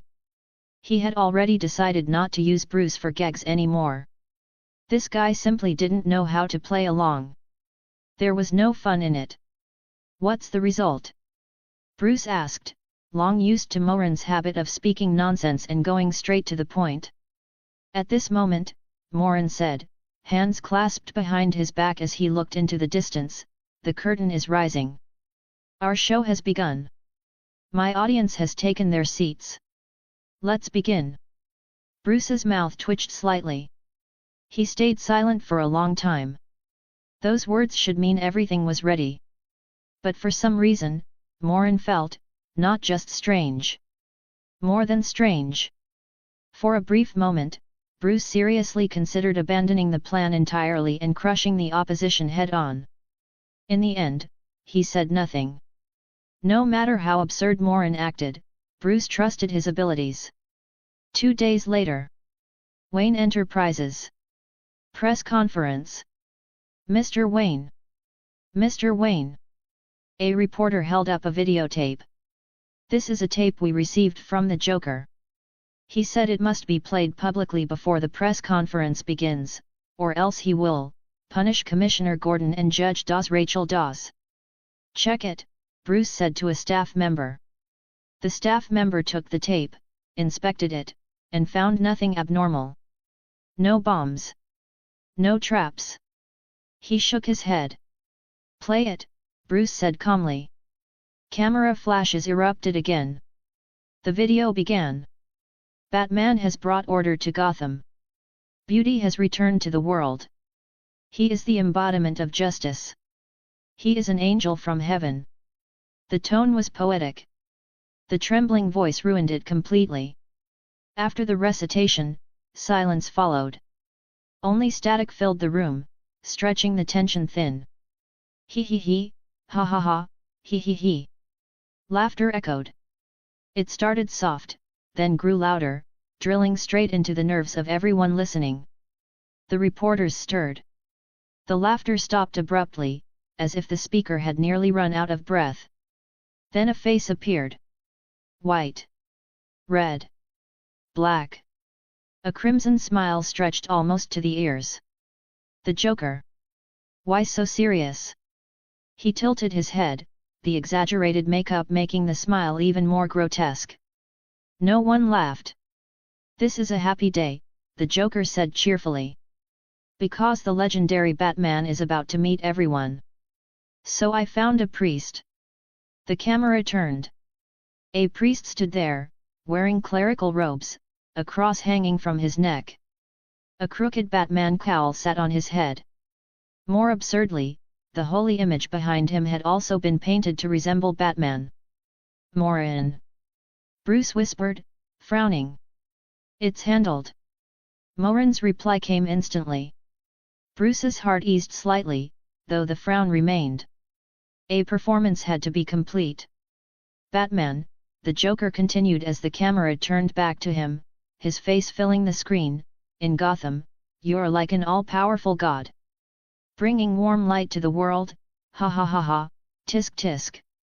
He laughed strangely, then licked his lips twice and panted. I can barely breathe. So, he said softly, are you Batman? The camera swung back to the priest. No response. The Joker suddenly roared. Look at me and answer. No. The priest's voice trembled, on the verge of tears. Then why are you wearing his cowl? Why? Because. The priest wanted to say the Joker had forced it on him. He didn't dare. Let me answer for you, the Joker said gently. Too gently. Because you believe Batman can save you like a god. Make Gotham better. Eliminate all evil. Right. Yes, the priest replied shakily. So that's it. The Joker nodded as if enlightened. So Batman is a god. He can make Gotham beautiful. He can eliminate all evil. Ha ha ha ha ha. Hysterical laughter filled the screen again. Batman, the Joker continued, smiling wide, occasionally licking his blood-red lips, if you're a god, you should be able to find me. If you're a god, you should be able to save everyone without anyone getting hurt. Which means... His voice dropped. You should also be able to take off your mask at the press conference and show everyone your godlike face. Promise me you won't do it alone. And promise me you won't fail. Otherwise, he chuckled, Dear Commissioner Gordon, Judge Dawes, this poor priest, and many others, will all die. Ha ha ha ha. The video ended. It was a perfect trap. A game designed so that no matter the choice, the outcome was loss. The moment Bruce made a decision, the Joker would win. Reveal the mask, and Batman's identity would be exposed. Public trust would fracture. The symbol would lose its meaning. Who could say Bruce Wayne wasn't fighting crime for the benefit of Wayne Enterprises? Refuse, and people would die. Batman's credibility would collapse anyway. There would always be voices saying, it's just a face. If he really cared, he'd show it. He's selfish. And if he did reveal himself, those same voices would tear him apart first. There was no correct answer. No good choice. Fortunately, this time, Bruce had Morin. Which meant he had a cheat. Playing games with a lunatic was pointless. The Joker didn't follow logic. Trusting his rules was stupidity. The correct response was simple. Ignore the rules. Use your own methods. When necessary, flip the table. As long as you had the strength to do it. Morin did. That was exactly what he was doing. He insisted it was a stage play called Human Hearts. In practice, it was no different from crushing the Joker outright. But it felt good. So details didn't matter. Ladies and gentlemen, Bruce said, clapping his hands, calm and composed. The press conference will now officially begin. The reporters leaned forward. No scandal was ever too big. Journalists who truly respected boundaries were rare. Several months ago, Gotham was filled with thieves, robbers, and gangsters. No one cared. Everyone was used to it. Crime was rampant, while the so-called representatives of justice, the police and the courts, looked the other way. This was wrong. We needed change. Batman came to me. To Gordon, who was just an ordinary officer at the time. To Morin. To Rachel. And to others whose names I won't mention. We worked together. We made a plan. We wanted to clear the clouds of crime and let the sun shine on Gotham again. We created a symbol. Batman. When criminals acted, fear followed. Darkness and the unknown create fear. Once a symbol has a real name, it gains a weakness. The Joker is a criminal. He saw through this. He used human lives and human hearts to force Batman into his game. He succeeded. Halfway. Bruce looked out over the crowd. Camera flashes exploded. They sensed it. A reversal. Batman's identity will be revealed. Bruce scanned the room. But not now. When Gotham is truly saved, Batman will reveal himself. And since the Joker wants Batman to play a game, we refuse. We will send him a stage play. One with only him as the audience. This press conference is over. Soon, we will arrest the criminal known as the Joker. Oh, a stage play. In a dark room, the Joker watched the broadcast, disappointment and anticipation mixing in his eyes. Something was wrong. Things were slipping beyond his control. Why weren't they playing his game? I can watch the play later, he muttered, smiling, but boys who don't play games aren't good boys. He picked up a remote control and laughed hysterically. Tisk tisk, bad boys should be punished. He pressed the button. Silence. No explosion. He tilted his head, pressed it again. Nothing. Percent at asterisk. He muttered and called his subordinates. Backup plans existed. But their responses were identical. Enjoy the show, Mr. Joker. One by one. The same words. The Joker didn't get angry. Instead, he smiled. This is interesting. This is the stage play I prepared for you, a voice said behind him. Do you like it? Oh. The Joker tossed the remote aside and turned, tilting his head at Morin. I like it, he said. But I hate players who don't follow the rules. Sorry, Morin replied, spreading his hands. I'm not your player. Same goes for spoilers. Maybe artist suits me better. Artist. The Joker laughed. I don't see any art. Art is everything, Morin said calmly. Everything that can be understood. And everything that can't. All methods. You're like me, the Joker said, smiling. No. Morin shook his head. There's a fundamental difference. I'm not like the artist who says all artists are insane. I prefer art with a bottom line. That's because you still have something to protect. The Joker stepped closer, staring into Morin's eyes. What if one day, everything you want to protect is gone? That reminds me of another question, Morin said. A trolley is approaching a fork. A group of bad kids is tied to one track. A good kid is tied to the other. The trolley can't stop. The tracks can't be destroyed. What do you do? A good question, the Joker laughed. What would you choose?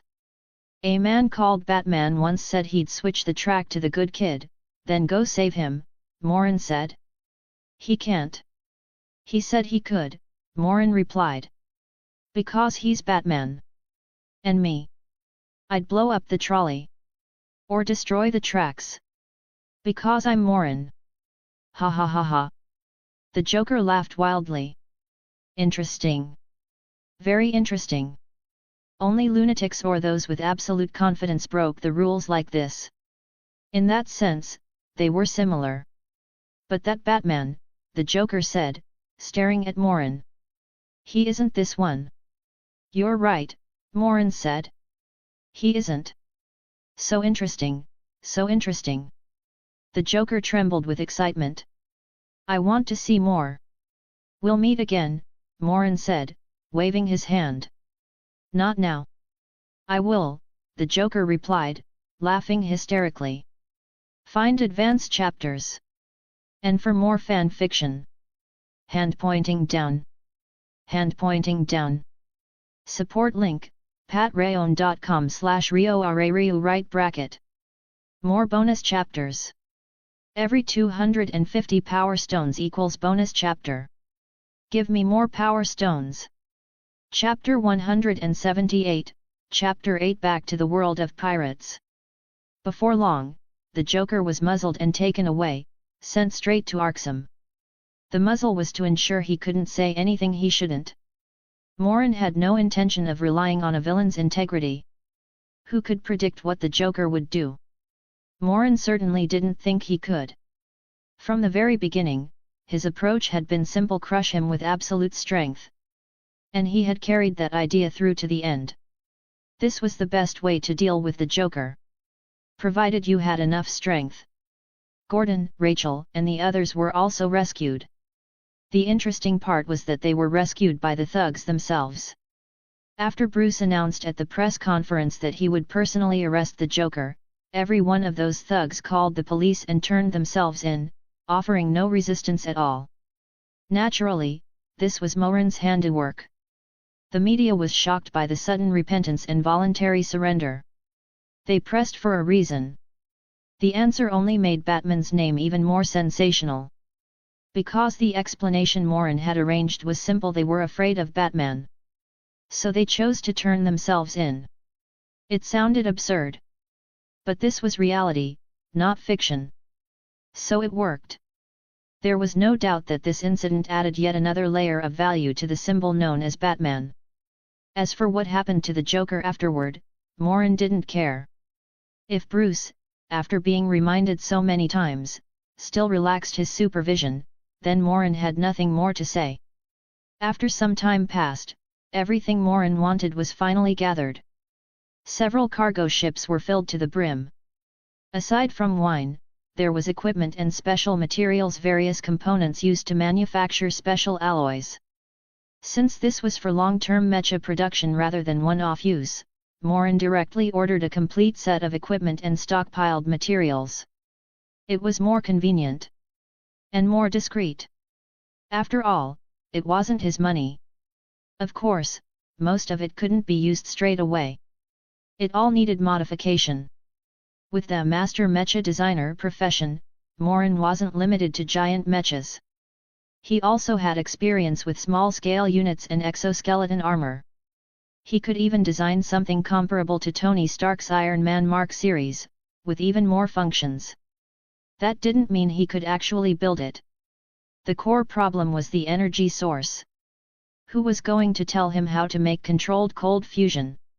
Clearly, Morin wasn't some cheater like the Tony Stark he'd heard about but never met. At least for now, he had no clue how to solve that. If this DC world were the main universe, it wouldn't matter. There were alternative energies and rare treasures that could be used instead. Worst case, he could capture a speedster and study the speed force for power generation. But this was a DC world without superpowers. So Morin dropped the idea. Given the limits of the available equipment, the upgrades he made for Bruce focused on adding numerous miniature functions while improving overall protection. The armor became slightly heavier than before. But with the new batteries Morin provided and an internal auxiliary power unit, it was actually more agile and convenient. The only downside was the appearance. It looked bulkier, similar to the armor Batman wore in Batman v Superman, Dawn of Justice. Catwoman's suit was another matter. Compared to safety, she cared far more about aesthetics. So Morin couldn't make it too heavy. In the end, he used a different approach. He replaced the leather with a lightweight, bulletproof special alloy.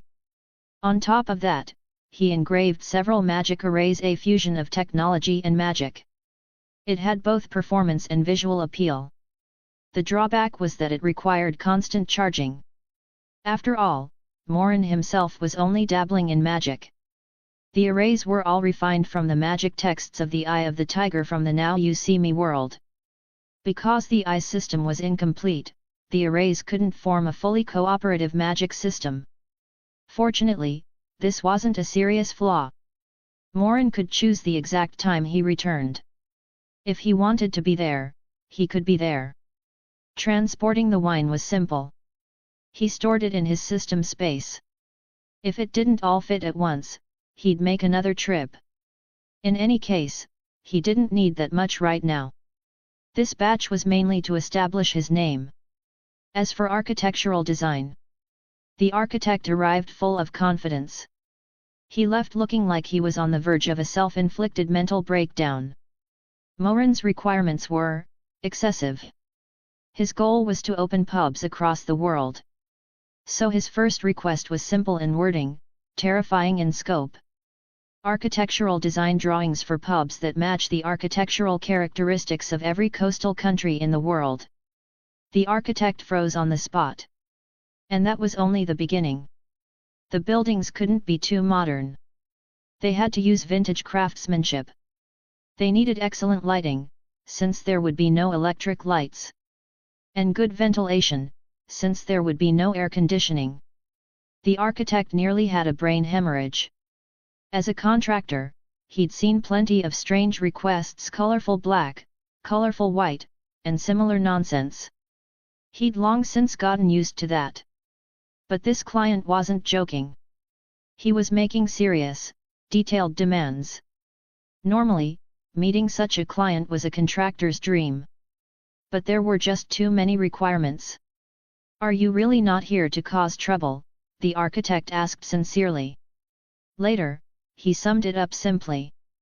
I wanted to refuse. But he gave me too much. When in doubt, use money. This was the truth Morin had realized while living in the Batman world. Naturally, Morin didn't ask him to design everything at once. Other regions could wait. For now, he only needed a design in the style of Pirates of the Caribbean. While the architect worked on the drawings, Morin studied architecture himself. He planned to build the pub personally. And also, do a bit of cat herding and monster slaying on the side. A month later, Morin finally returned to the world of Pirates of the Caribbean. It wasn't deliberate procrastination. With his intellect, Morin finished all the architectural coursework in a single week, spending only a few hours each day. The real reason was simple. That architect was slow. Morin could have skipped the time using experience points. But there was no need. Time was something to be cherished. Deep down, Morin always treated his experiences as reality, not a game. He would never use a loading bar unless it was absolutely necessary. Even in the Pacific Rim world, he only used it to simulate teleportation, not to skip time. Appearing inside the pub, Morin looked around. The renovated layout had already taken shape in his mind. He nodded. Time to get to work. The next day, Morin casually grabbed two people and told them to find some laborers. Just as he was about to start, Will Turner came to see him. "What are you doing?" Turner asked. "Renovating, of course, Mr. Turner," Morin replied. "This place is far from what I need. It has to be renovated before it can even be barely usable." "And you," he added, "aren't you supposed to be forging a ceremonial sword for the soon-to-be promoted Commodore Norrington? How do you have time to wander around?" I think I've made up my mind," Turner hesitated, then spoke. Morin quickly understood.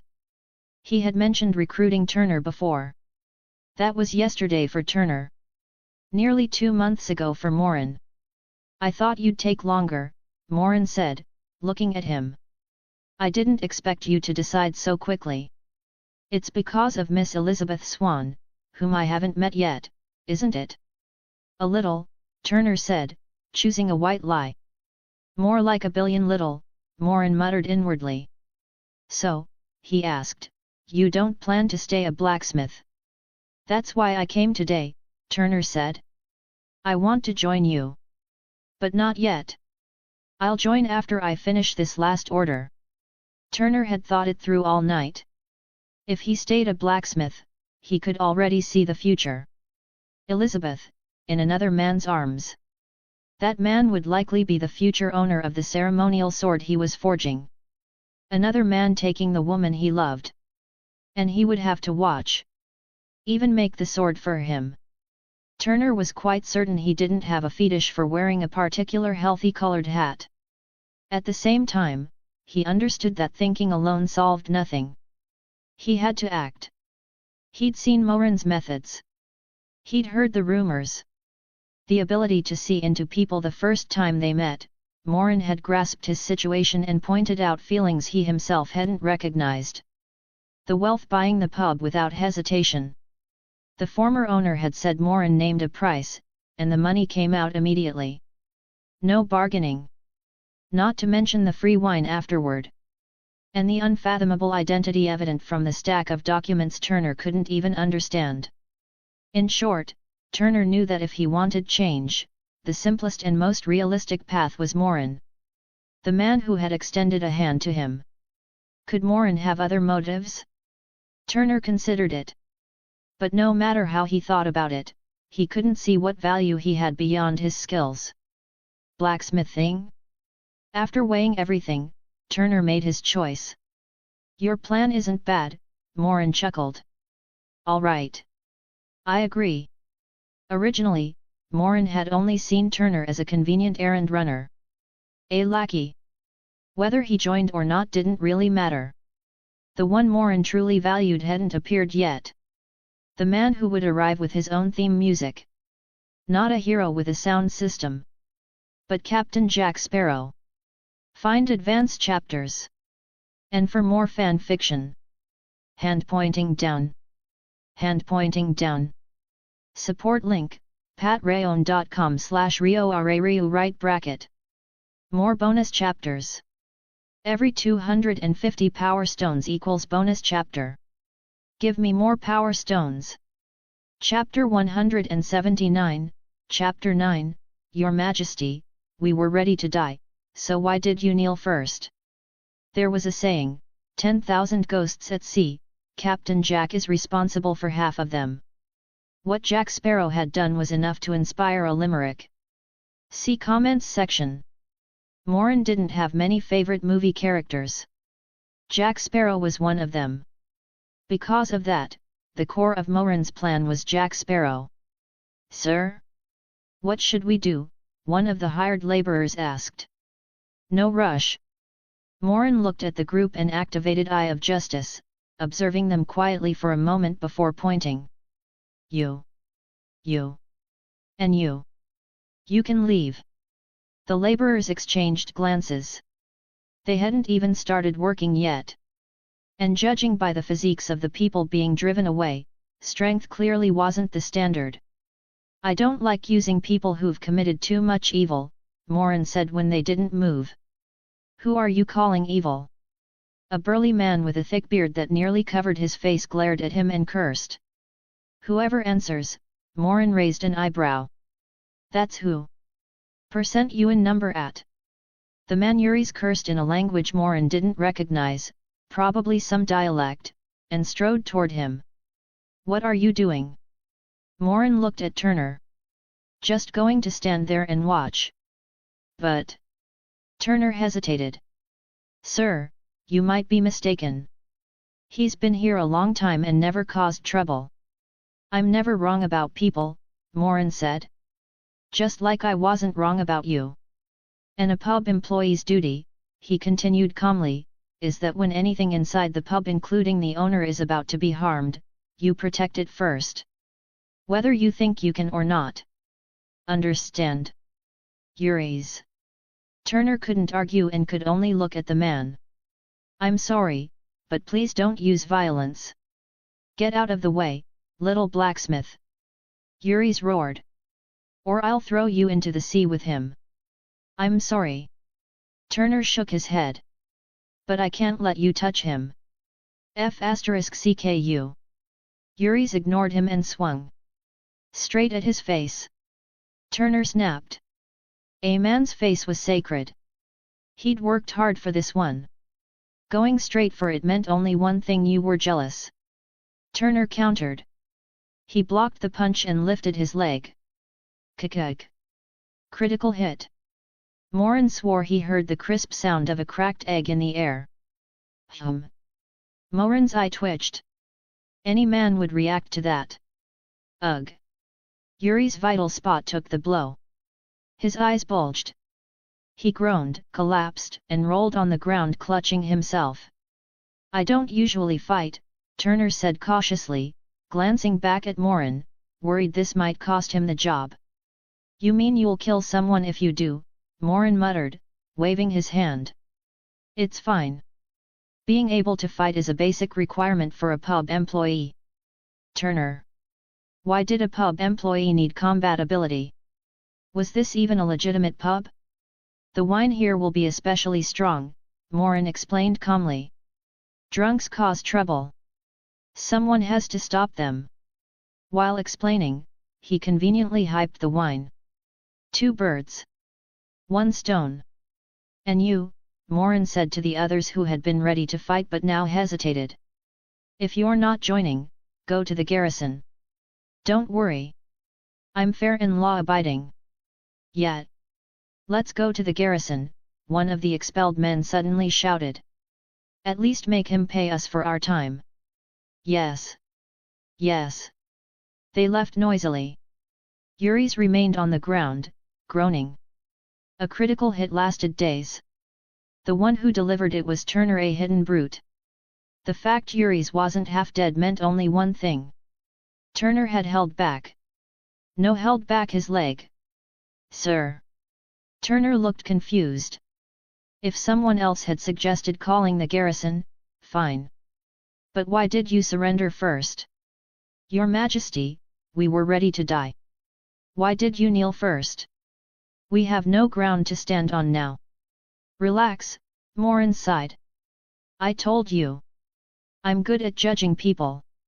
It seemed building employee trust would take time. Turner stepped aside and stayed put. He was the one who'd struck the blow. As for you, Morin turned to the remaining laborers. Do as I said. Renovate the pub. Understood. It's not that we want to back out, one of them said carefully. It's just, if this isn't resolved. One person. 2 gold coins. Deal. No hesitation. 2 gold coins for renovation work. Short of piracy, where else could they earn that fast? Then. Morin bent down and picked up a palm-sized stone. Everyone watched. Morin held it with both hands. And snapped it in half. Cleanly. Eyes widened. He tossed one half aside and rubbed the other. Stone powder spilled into his palm. He walked to the pub wall and drew shapes with its squares, squares with semicircles. Some powder fell. Some scattered in the wind. Silence. Someone picked up the discarded stone half and tried to break it. Nothing. Others tried. Still nothing. It was real stone. Morin had crushed it barehanded. Turner stared, having witnessed everything including the sound. Do I even need to protect someone like this? The answer came immediately. He's not holding back because he can't win. He's holding back because he's afraid of killing someone. All right, Morin said. The crowd snapped back. Tear down the walls where I marked, he ordered. And a few of you, cut trees and bring back lumber. Oh, and take this. He tossed a small bag of gold coins. 1 coin each. Advance payment. I remember your faces. Don't take the money and run. He didn't finish. He didn't need to. Everyone filled in the rest themselves. Heads crushed. Flesh pulped. Devil. Rumors resurfaced. But gold coins gleamed in their hands. Money was courage. Turner felt his heart ache. 20 or 30 gold coins gone with a wave. Some years, he didn't earn that much. Weatherby had paid him 10 for a ceremonial sword. This wasn't how money was spent. He stayed quiet. It's him. A shout came from afar. The 6 expelled men returned with the garrison pointing at Morin and yelling accusations. The laborers looked on with pity. You really don't know who you provoked. Morin's gaze swept over them. How long are you going to watch? He asked. I've been very clear. They scattered instantly and got to work. Morin looked at the approaching officer. Then at Turner. A strange smile appeared.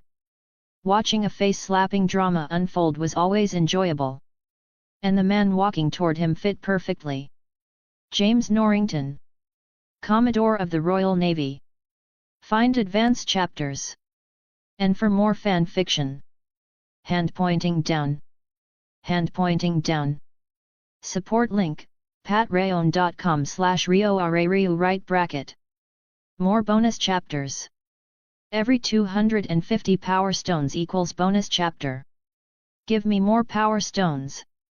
Chapter 180, Chapter 10, Time, the pig slaughtering knife that never misses a critical hit. What's going on? Norrington asked. Well. Turner had just opened his mouth when Morin interrupted. He's a pirate, Morin said, pointing at Yuri's, who was still lying on the ground, barely able to move. Turner looked at Morin in shock. He had expected Morin to rely on money, status, or authority to resolve this. He hadn't expected this. To people of this era, pirates were the embodiment of evil. Robbery. Murder. Chaos. Anyone confirmed as a wanted pirate would be hanged without exception. Turner's thoughts raced. The most likely outcome? Morin would bribe the garrison and have Yuri's labeled a pirate. Wasn't that how all wealthy nobles operated in stories? Still, Turner chose to stay silent and see what Morin intended to do. Not just him, Morin continued, pointing at the 6 or 7 men who had brought Norrington and the garrison over earlier. Including them. All pirates. Nonsense. That's slander. Outright slander. The group exploded instantly, shouting and cursing. Sir, Norrington said slowly, looking at them, are you certain? Slander is a crime. If you're fabricating this, I'll punish you as well. You can bring the wanted posters and compare them one by one, Morin replied calmly. I have a good memory. A man on an island called Hawaii once taught me some memory techniques. Since then, I don't forget faces I've seen. Norrington glanced at Yuri's on the ground. Then how did you recognize this gentleman? Those features, Morin said casually. I wouldn't forget them. Seeing the essence through the surface. He paused. Have someone bring water. Wash their faces. Shave their beards. Norrington thought for a moment. Go fetch all pirate wanted posters, he ordered his adjutant. And bring water and razors. Morin's tone made him believe him at least partially. And there was no harm in checking. If they really caught pirates, that would be a merit worth recording. This is slander, a few of the men panicked visibly. We'll find out soon enough, Morin said, raising an eyebrow. If you're innocent, why are you so nervous? I don't care, someone shouted. You're trying to bribe them and frame us. Let's go. Stop. Suspicion flickered in Norrington's eyes. Their reactions were strange. Now that Morin had pointed it out, the bearded faces in front of him looked increasingly familiar. And increasingly guilty. I guarantee, Norrington said loudly, turning to the surrounding onlookers. That everyone may watch this process. There will be no favoritism. No bribery. These spectators weren't the laborers Morin had hired. They were townspeople drawn by the commotion. In an era with almost no entertainment, even a small disturbance could spread across the entire town. As for the hired laborers, they had already resumed working. None of them even considered running. Morin crushing a stone into powder with his bare hands had left too deep an impression. Coupled with the rumors calling him a devil or demon, his image had only grown more terrifying. Whether demon or not, he clearly knew magic. Otherwise, how could anyone explain crushing stone barehanded? When Morin said, I've remembered your faces, they took it as a magical mark. Running now would be suicide. Resist, Norrington ordered coldly, and I'll treat it as an attempt to escape justice. My men will shoot you dead. The garrison raised their muskets in unison. If you're innocent, I'll apologize, have Mr. Morin compensate you, and punish him. Morin leaned toward Turner and whispered.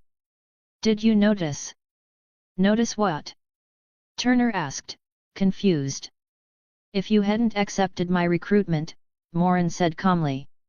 Then unless something unexpected happened, even if Elizabeth likes you now, she'd eventually fall for someone else. Turner froze. Norrington has strong professional integrity. Even I admit he's steady and decisive. Elizabeth likes you now because she's young. Rebellious. Dissatisfied with her father's arrangements. And you're her childhood friend. That kind of liking is temporary.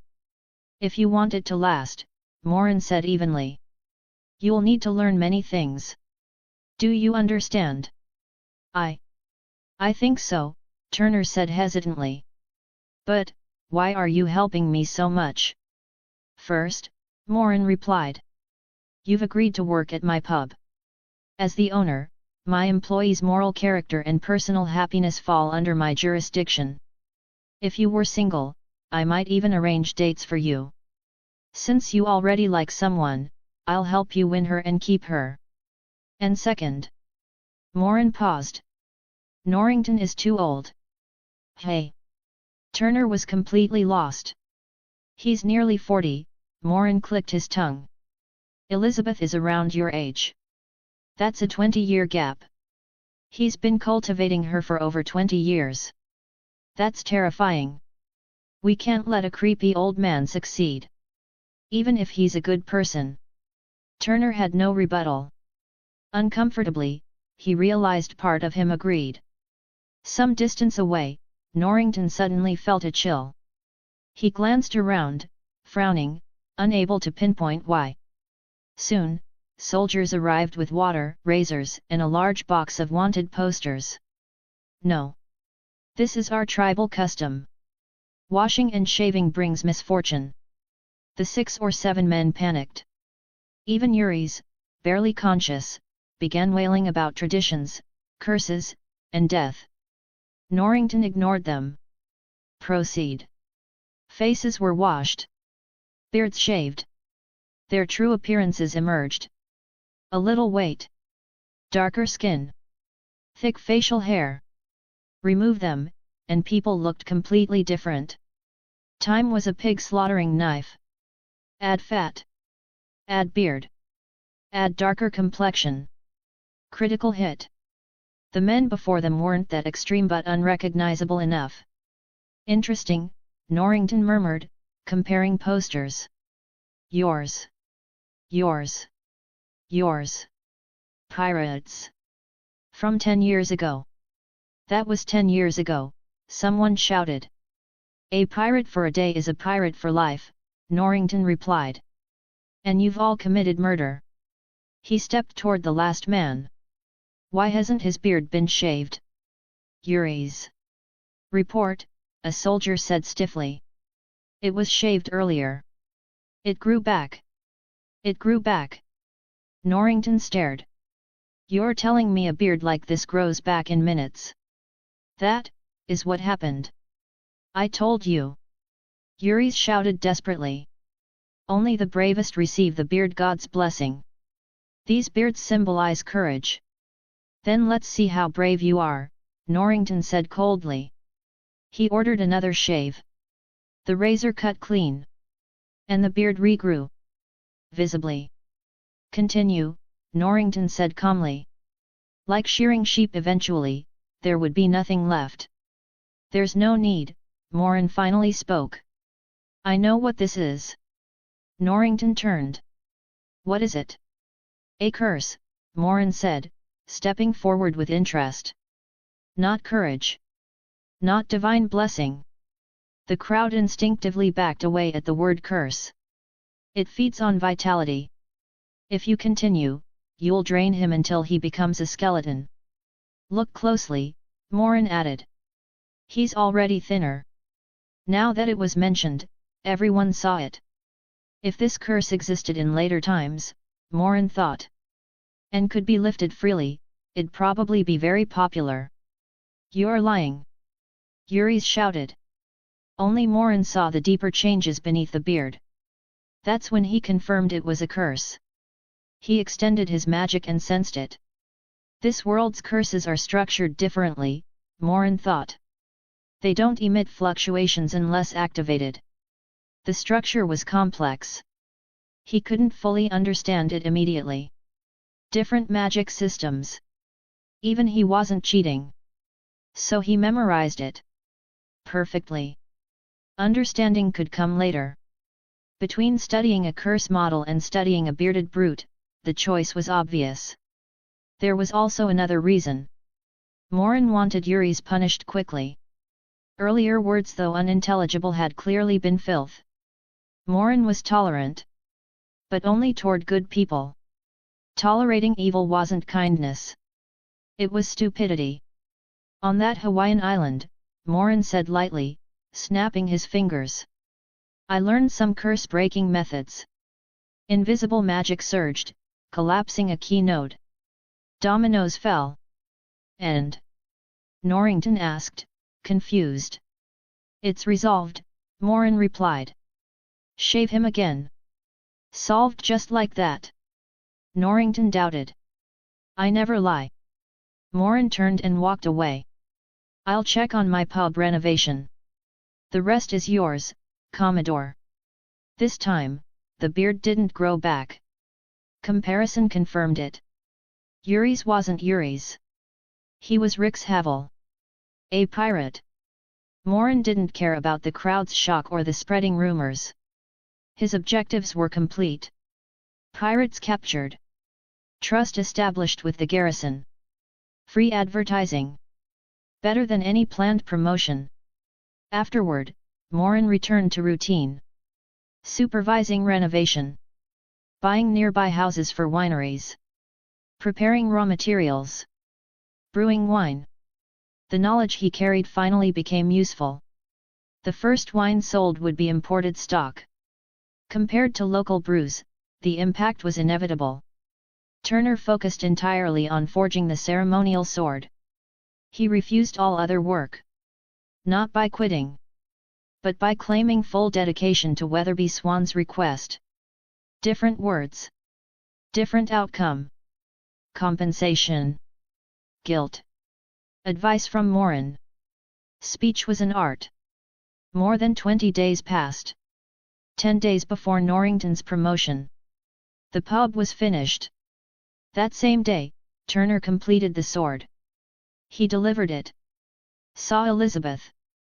Nearly triggered a melodramatic scene. That night, Turner came to Morin. He was ready to begin his real work. Find advanced chapters. And for more fan fiction. Hand pointing down. Hand pointing down. Support link, patreon.com/RioRaRiu right bracket. More bonus chapters. Every 250 power stones equals bonus chapter. Give me more power stones. Chapter 181, Chapter 11, one hand holding vodka, the other holding profit. Looking at the pub that had completely changed its appearance, and the bright light spilling out from several newly opened windows, Turner raised his hand and knocked on the door. The wooden sign reading under renovation still hung there. The pub opens officially tomorrow, Morin's voice came from inside. Sir, it's me. Turner, he replied respectfully. Morin's performance over this period had completely won Turner over.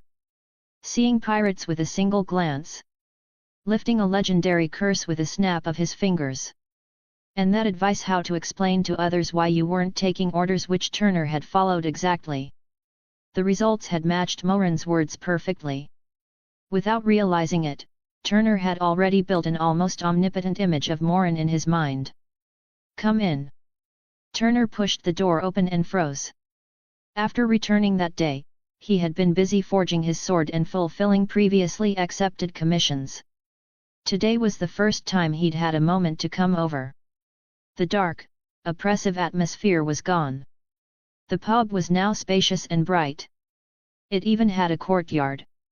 Morin had bought and connected the two neighboring houses, forming a large open space. Ventilation and lighting had improved drastically compared to before.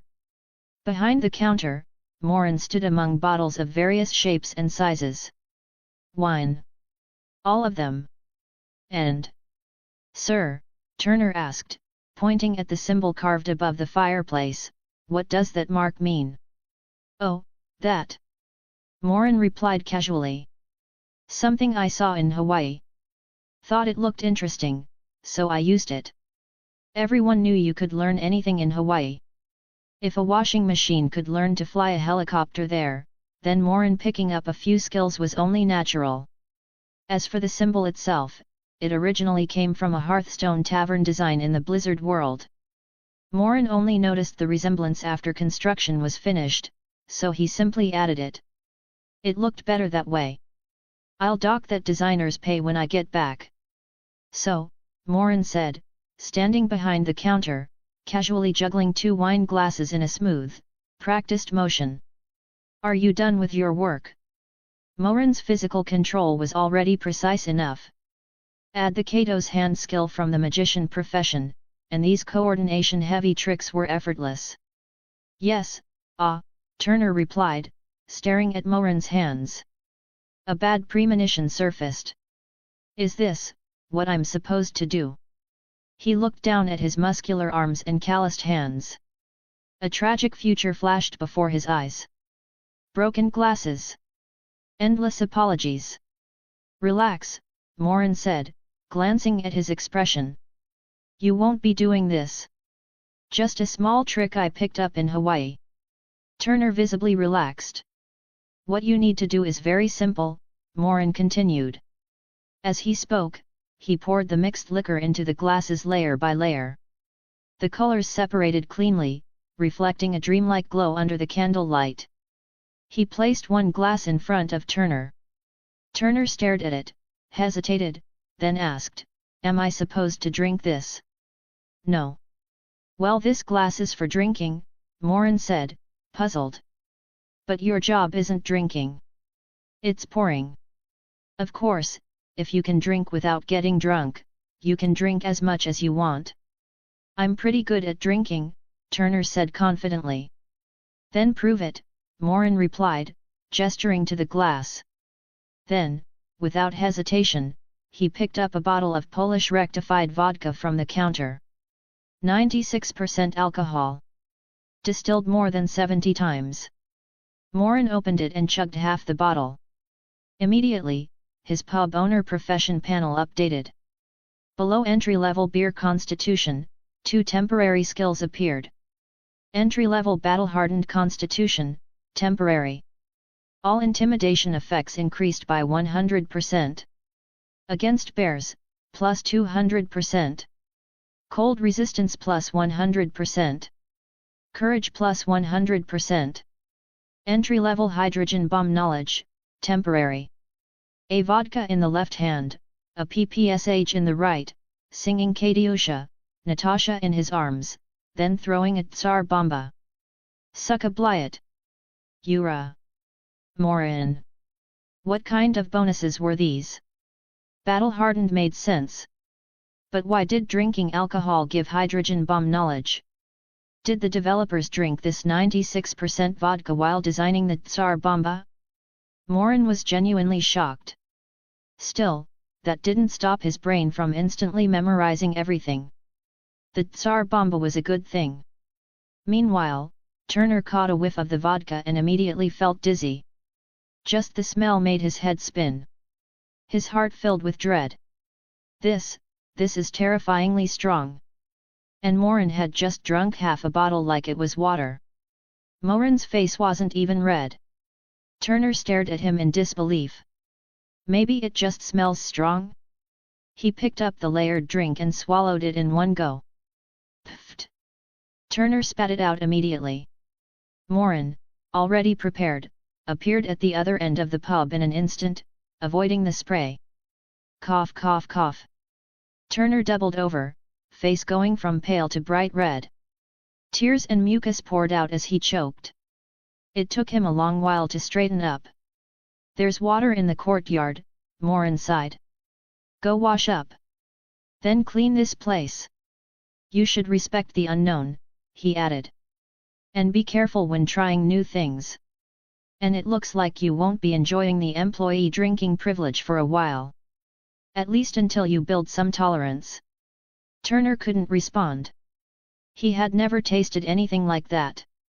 A burning sensation ran from his mouth, through his throat and nose, all the way to his stomach. Every drop was over 40 degrees. He rushed to the courtyard and washed his face repeatedly. It took a while before he recovered, though the burning lingered. "Is all the wine you sell like this?" Turner asked while cleaning. "No," Morin replied. "There are low-concentration beers too. And other types. In short, I can get any kind of wine you want." High-alcohol drinks existed in this era, but compared to Morin's supply, they were crude in purity and taste. And Morin could guarantee endless supply. That alone would shake the entire winemaking industry. Morin's plan was simple. Either don't do it at all. Or do it on a global scale and be the biggest. Only that way could he generate enough income. And income meant experience points. He had both the confidence and the ability. "From now on, your job is to manage these wines," Morin said. Then paused. "By the way, can you read?" A little, Turner scratched his head. A little won't do, Morin said. There are over 100 types of wine here. You'll need to recognize every one of them. As an employee, literacy is mandatory. I understand, Turner nodded seriously. He'd already decided to commit. Besides, learning to read was something he'd always wanted. Life had simply never allowed it. That makes things easier, Morin said, satisfied. I'll teach you myself. We open tomorrow. And now your salary. Turner's eyes lit up. Money was the first step to changing himself. As a blacksmith, even with skill, he could only survive. Impressing Weatherby and marrying Elizabeth was impossible that way. He came here because Morin was wealthy. Someone who casually threw around piles of gold during renovations wouldn't be stingy. Morin's next words proved that. And exceeded it. 30% of the pub's total income, Morin said calmly. Including all future pubs. Turner froze. Is that too little? Morin asked casually. No. Turner waved frantically. It's too much. He wasn't lying. He knew wine. Compared to Morin's, everything he'd drunk before was impure and crude. There weren't many entertainments in this era. Drinking was one of them. And this was a seaside town. Turner understood enough to know this business would explode. And Morin was giving him 30%? It was frightening. Don't misunderstand, Morin said. You're not getting this just for pouring wine. You'll help manage multiple pubs, not just this one. You didn't think I'd stop here, did you? Even so, it's still too much, Turner hesitated. I've only seen two kinds of people lower their own price, Morin said calmly. Those who think they're incapable, and those afraid of responsibility. Why did you come here? To earn a little more than blacksmithing? Or because you don't think you can handle it? I can't right now, Turner said quickly. But I can learn. Elizabeth's face flashed through his mind. He clenched his fists. I can learn. That's enough, Morin nodded. At least you're not rotten wood. Turner wasn't the protagonist. But he had protagonist luck. And solid character. He just needed training. Motivation mattered. Besides, all pub income counted as Morin's first. Salaries were secondary. The experience points were already secured. That was why he was generous. As for why only 30%? He planned to hire more people. All right, Morin said. Since that's settled, here's what you'll do tomorrow. I'll make signs for each wine. Names and prices included. You just sell according to them. But what if I can't recognize them? Turner asked. Morin smiled. The candle light flickered. The night is still young. Find advanced chapters. And for more fan fiction. Hand pointing down. Hand pointing down. Support link, patreon.com/rioarariu right bracket. More bonus chapters. Every 250 power stones equals bonus chapter. Give me more power stones. Chapter 182, Chapter 12, Grand Opening, Drink Free for Life. I only like girls. Turner blurted out. Morin's words had made the atmosphere strange, and a terrifying guess flashed through his mind, forcing him to clarify immediately. I know. I only like girls too. Morin rolled his eyes. I mean, there's still plenty of time. You can learn slowly. Learn. It's just a few hundred kinds of wine. A few hundred words at most, and a lot of them repeat. Morin spoke calmly. Even if your memory isn't as good as mine, an ordinary person should be able to remember the names and match them correctly in one night, right? Turner. Are you a little disconnected from what ordinary means? I guess, maybe, perhaps. Then let's begin. Turner had no choice but to shut up and follow Morin. What else could he do? The boss had spoken. The employee obeyed. The next day, Morin's first pub officially opened. After everything that had happened before, almost everyone in town already knew about Morin and his pub. And since Morin had deliberately or unintentionally mentioned the wine during those incidents, curiosity had spread everywhere. What kind of wine was it? Naturally, a crowd gathered outside. Others saw the crowd, grew curious, and came over to ask. Once they understood what was going on, even more people arrived. Exactly as Morin had calculated. Under everyone's gaze, the pub door opened. A bleary-eyed Turner walked out. He yawned uncontrollably. For Turner's physique, staying up all night wasn't a big deal. But it depended on what you stayed up doing. Many people had experienced this staying up all night gaming versus staying up all night studying. Same time. Same body. One leaves you energized. The other leaves you inexplicably exhausted. Except for the last day of summer or winter break. Turner was no exception. Today was his first official day of work. He forced himself not to fall asleep. Even so, drowsiness was unavoidable. In that state, learning efficiency naturally dropped. Fortunately, Morin had given him several magic spells to keep his spirits up. He barely made it through the night. In short, after being tortured by Morin all night, Turner had memorized several hundred wine names.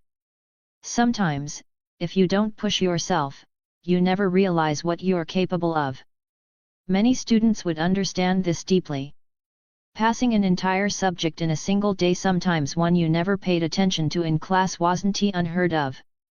Turner had no complaints. Morin paid him generously. This level of effort was nothing. Yawning, however, was a physical reaction he couldn't control. As he stepped forward, mid-yawn, ready to stretch, he suddenly saw the crowd in front of him. He froze. The yawn died in his throat. Ha, he. Turner scratched his head awkwardly and looked at everyone. It seems, everyone's really looking forward to the pub opening. Mr. Turner, someone asked in surprise. Why are you here? Weren't you always in the blacksmith shop?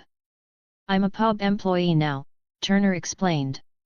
I'm not forging iron anymore. Why? Someone else asked. Because the wine here is extremely rare, Turner said with a smile. He didn't elaborate. Instead, he turned back inside. When he returned, he brought out a table, several wine glasses, a few bottles, and a large bucket of water. Only then did he speak. His actions successfully hooked everyone's curiosity. Especially the bucket. What was that for? This is our pub's grand opening event, Turner announced, using a term unfamiliar but easy to understand. The wines I'm pouring today are Polish rectified vodka, Chinese Qinghai Japanese sake, American golden ale, and Granada rum. As he spoke, he poured the wines into the glasses. Each had an alcohol content of no less than 80%. Clear liquid of varying hues flowed from the bottle mouths, catching the sunlight. All nonsense. No one cared. What drew everyone's attention was the overwhelming aroma. Just one breath made noses sting and heads spin. As long as you finish one full glass, wait 5 minutes, and then walk this entire straight line without help. You can drink here for free. For life. Turner sprinkled powder on the ground, marking a straight line about 20 meters long. The crowd erupted. Most people had come just to watch. Some were still wary because of rumors about Morin being a devil or magician. But now? Free. Free for life. That was irresistible. As long as it wasn't theft, of course. Interest surged. I'll go first. A drunkard stepped forward loudly. Whether free for life was real or not, at least he'd get one free drink. He drinks every day. He can down several bottles of rum. Looks like the first success is coming. Is there a limit on winners? The spectators, suddenly all-knowing, began commenting. "You can choose anyone," Turner said with a slight smile. "There's no limit. Anyone who succeeds drinks free for life." He wasn't worried at all. No one could handle that much high-proof alcohol and still walk straight for 20 meters. "The rum," the drunkard said immediately. In pirate-infested regions, rum was the most common drink. "Then this one," Turner said, pushing the glass forward. It was full. A fist-sized glass. Around 150 to 200 milliliters. Morin, the conscientious boss, clearly had no intention of letting anyone win. That was money. That was experience points. Definitely not because he was petty. The drunkard raised the glass. "Wait," Turner said. "What, backing out?" the drunkard sneered. Booze followed. "Of course not." Turner raised a hand. "Turn your body." "Your body, not the glass." "Yes. Face the open area." "What's with all this trouble?" The drunkard muttered, but complied. "Is this fine?" "As long as you're not facing me," Turner said, relieved. He remembered drinking Morin's wine last night. This event would definitely create multiple human sprinklers. He had no intention of being sprayed with flammable alcohol. Gulp, gulped. After 2 gulps, the drunkard spat everything out. Alcohol sprayed into the air. The scent intensified several times over. People nearby swayed instantly, shouting in shock. "What kind of wine is this?" They looked at the drunkard. The so-called veteran drinker was choking, face bright red, tears and snot streaming. "You failed the challenge," Turner said calmly, pointing at the bucket. "Please wash over there." Now everyone understood the bucket. "So," Turner asked with a smile, "anyone else?" "I will." A muscular man stepped forward. "It's him. He's a..." The crowd started narrating again. Turner ignored it. It didn't matter who stepped up. No one would succeed. "Rum," the man said confidently. Turner poured another full glass. "That idiot earlier drank too fast," the man scoffed. "He doesn't know how to drink." "I can sip, right?" "Of course." Turner raised an eyebrow. "You have 5 minutes from your first sip. After that, you can attempt the walk." "Ha ha ha. Easy." He took a small sip. His face instantly twisted. Neck veins bulged. It took more than 10 seconds to recover. "Good wine," he shouted, continuing. 3 or 4 minutes later, he finished the glass. Gasps rang out. "He did it. That's incredible." "1 more minute," Turner said, checking the time. "After that, you can start." "No need," the man said, slurring. Then thud. Silence. "Why, that's your RU," Turner started, then stopped. The man was gone. The sound answered everything. Turner looked down. The strong man lay sprawled on the ground, unconscious. It was stronger than a sleeping drug. Find advanced chapters. And for more fan fiction. Hand pointing down. Hand pointing down. Support link, patreon.com/RioRaRiu right bracket. More bonus chapters. Every 250 power stones equals bonus chapter. Give me more power stones. Chapter 183, Chapter 13, a superpower was used, and Turner took critical damage. After that, others tried the challenge. The outcome never changed. Drinking the wine was one thing. Finishing 3 liang, about 150 milliliters of a spirit that was nearly 90% alcohol within 5 minutes, was another. Then came the next requirement. 5 minutes to digest. After that, a straight 20-meter walk. No one succeeded. Either they couldn't finish the drink, or they finished it and immediately passed out, or they couldn't walk the line. The challenge quickly became famous. People were curious whether the wine was really that terrifying. Naturally, there were skeptics. So Morin stepped forward. The tavern owner personally demonstrated. He downed 4 confirmed bottles in one go, his face not even flushing, then walked the 20-meter line flawlessly. The doubts disappeared instantly. No one dared question him again. Who knew whether Morin, who looked perfectly fine, was actually drunk? Drunk people were the most dangerous. And the crowd had already heard enough legends about Morin demon, magician, the man who could rub stones into existence. Anyone with sense wouldn't provoke him. In the end, no one dared attempt the challenge again. All the so-called heavy drinkers were already half-conscious. Seeing the timing was right, Morin spoke up. Everyone, even if you don't want to try the challenge, you can still come in and buy other wines. I brought these back from my travels around the world. Hundreds of kinds. If you're interested, feel free to come in and try them. Some onlookers dispersed. More went inside. Hundreds of wines. They'd never even heard of that before. From all over the world. Given Morin's identity as a traveler from afar, personally acknowledged by Governor Weatherby, people were inclined to believe him. They lined up and entered one after another. Turner immediately got busy. He tirelessly introduced and sold different wines. And the prices surprised everyone. They'd assumed wine of this quality, from such distant places, would be outrageously expensive. Maybe even a gold coin per bottle. Instead, the price was only twice that of ordinary wine. Far below expectations. That expectation, of course, had been planted by Morin. He'd hypnotized a few people to spread rumors beforehand. If you expect to pay 10,000 and discover it's only 5,000, you feel like you've made a fortune. You'll even think the owner is losing money. You might swear you can see tears behind his forced smile. Even in later eras familiar with this kind of marketing, it still worked. In this era, the effect was absurdly strong. Turner was puzzled. Morin explained that the cost of the wine was very low.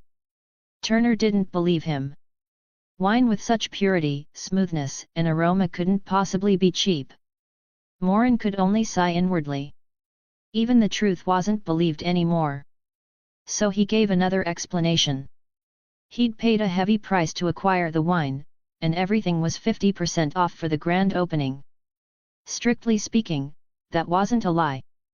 After all, he'd paid with high-tech products from a Mech world.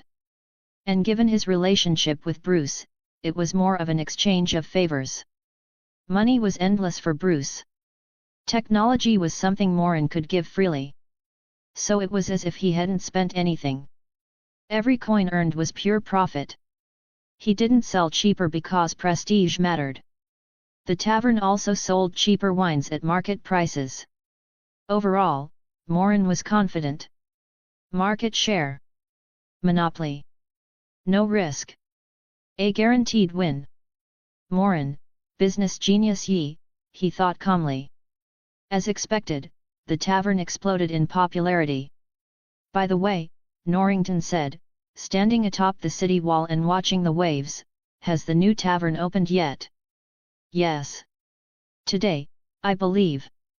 Go buy some wine, Norrington nodded. Price doesn't matter.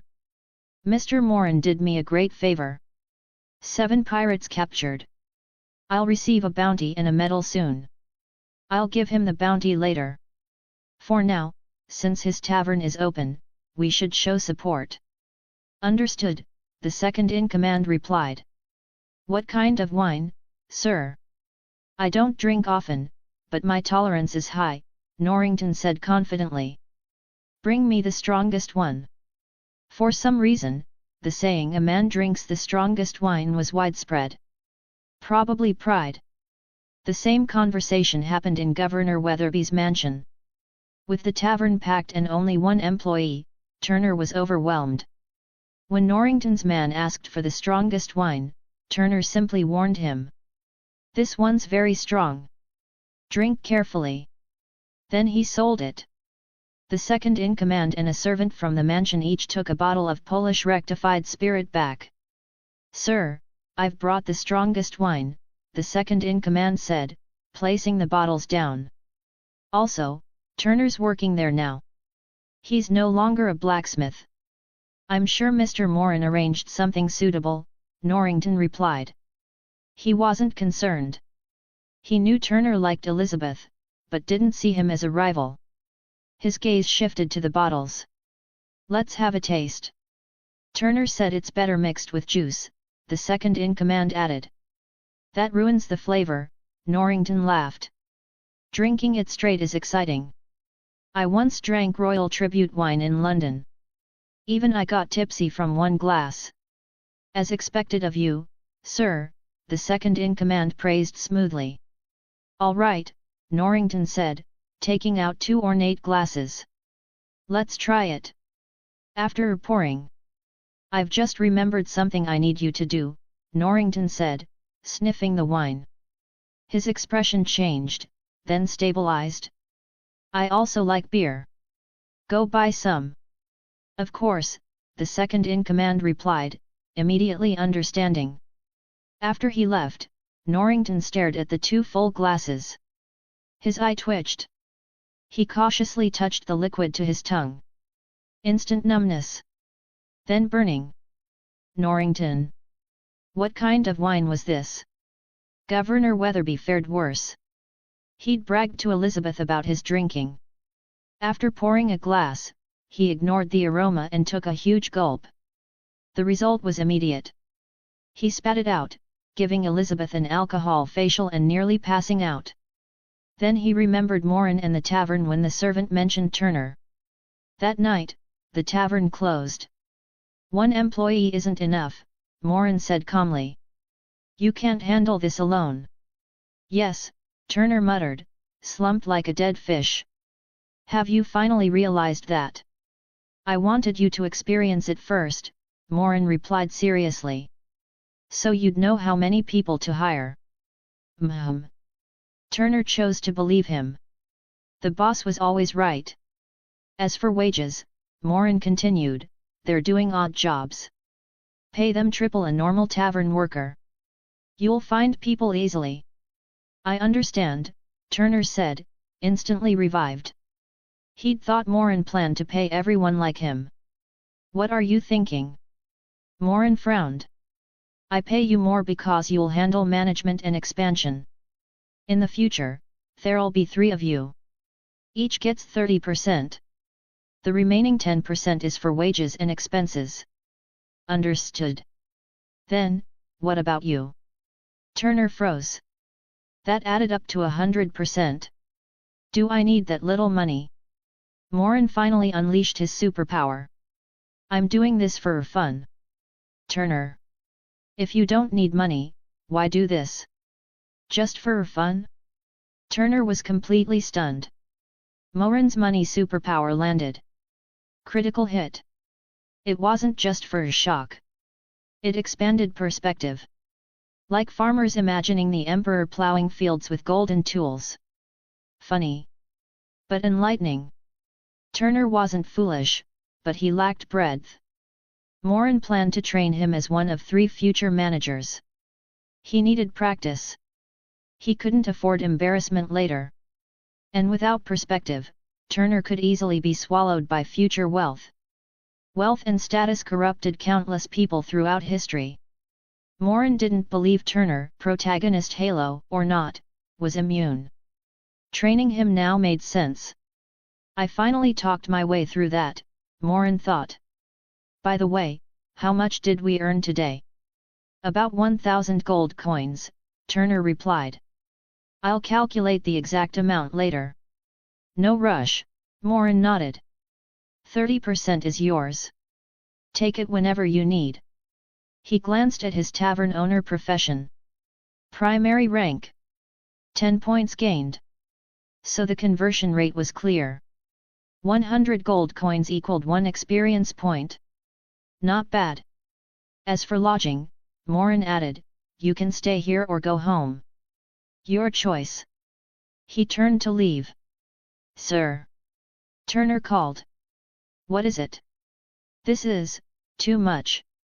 1,000 gold coins. 300 were his years of income earned in one day. And Morin entrusted everything to him without supervision. The weight was overwhelming. I don't hire people I can't trust, Morin said calmly, waving a hand. And I don't hesitate. If you want to repay that trust, work hard. More important tasks are coming. Yes, sir. Morin entered his room. In a flash, he vanished. Batman World. Nearly 1,000 gold coins in sales proved one thing. The marketing worked. Sales would slow later. Inventory wouldn't. So this trip was for restocking. And petting a cat. Petting the cat was absolutely not the main purpose. Absolutely not. Find advanced chapters. And for more fan fiction. Hand pointing down. Hand pointing down. Support link, patreon.com/rioarariu right bracket. More bonus chapters. Every 250 power stones equals bonus chapter. Give me more power stones. Chapter 184, Chapter 14, The Man with His Own Theme Music. The restocking process wasn't smooth. Morin had to do a lot of physical labor, fire weapons, and repel invading cat demons. Because of that, it took him a full week to return to the tavern. Of course, from the perspective of the pirates of the Caribbean world, he had never left. About 10 days passed. Are you really going like that? Morin asked, lying in an old recliner and basking in the sun in the tavern courtyard.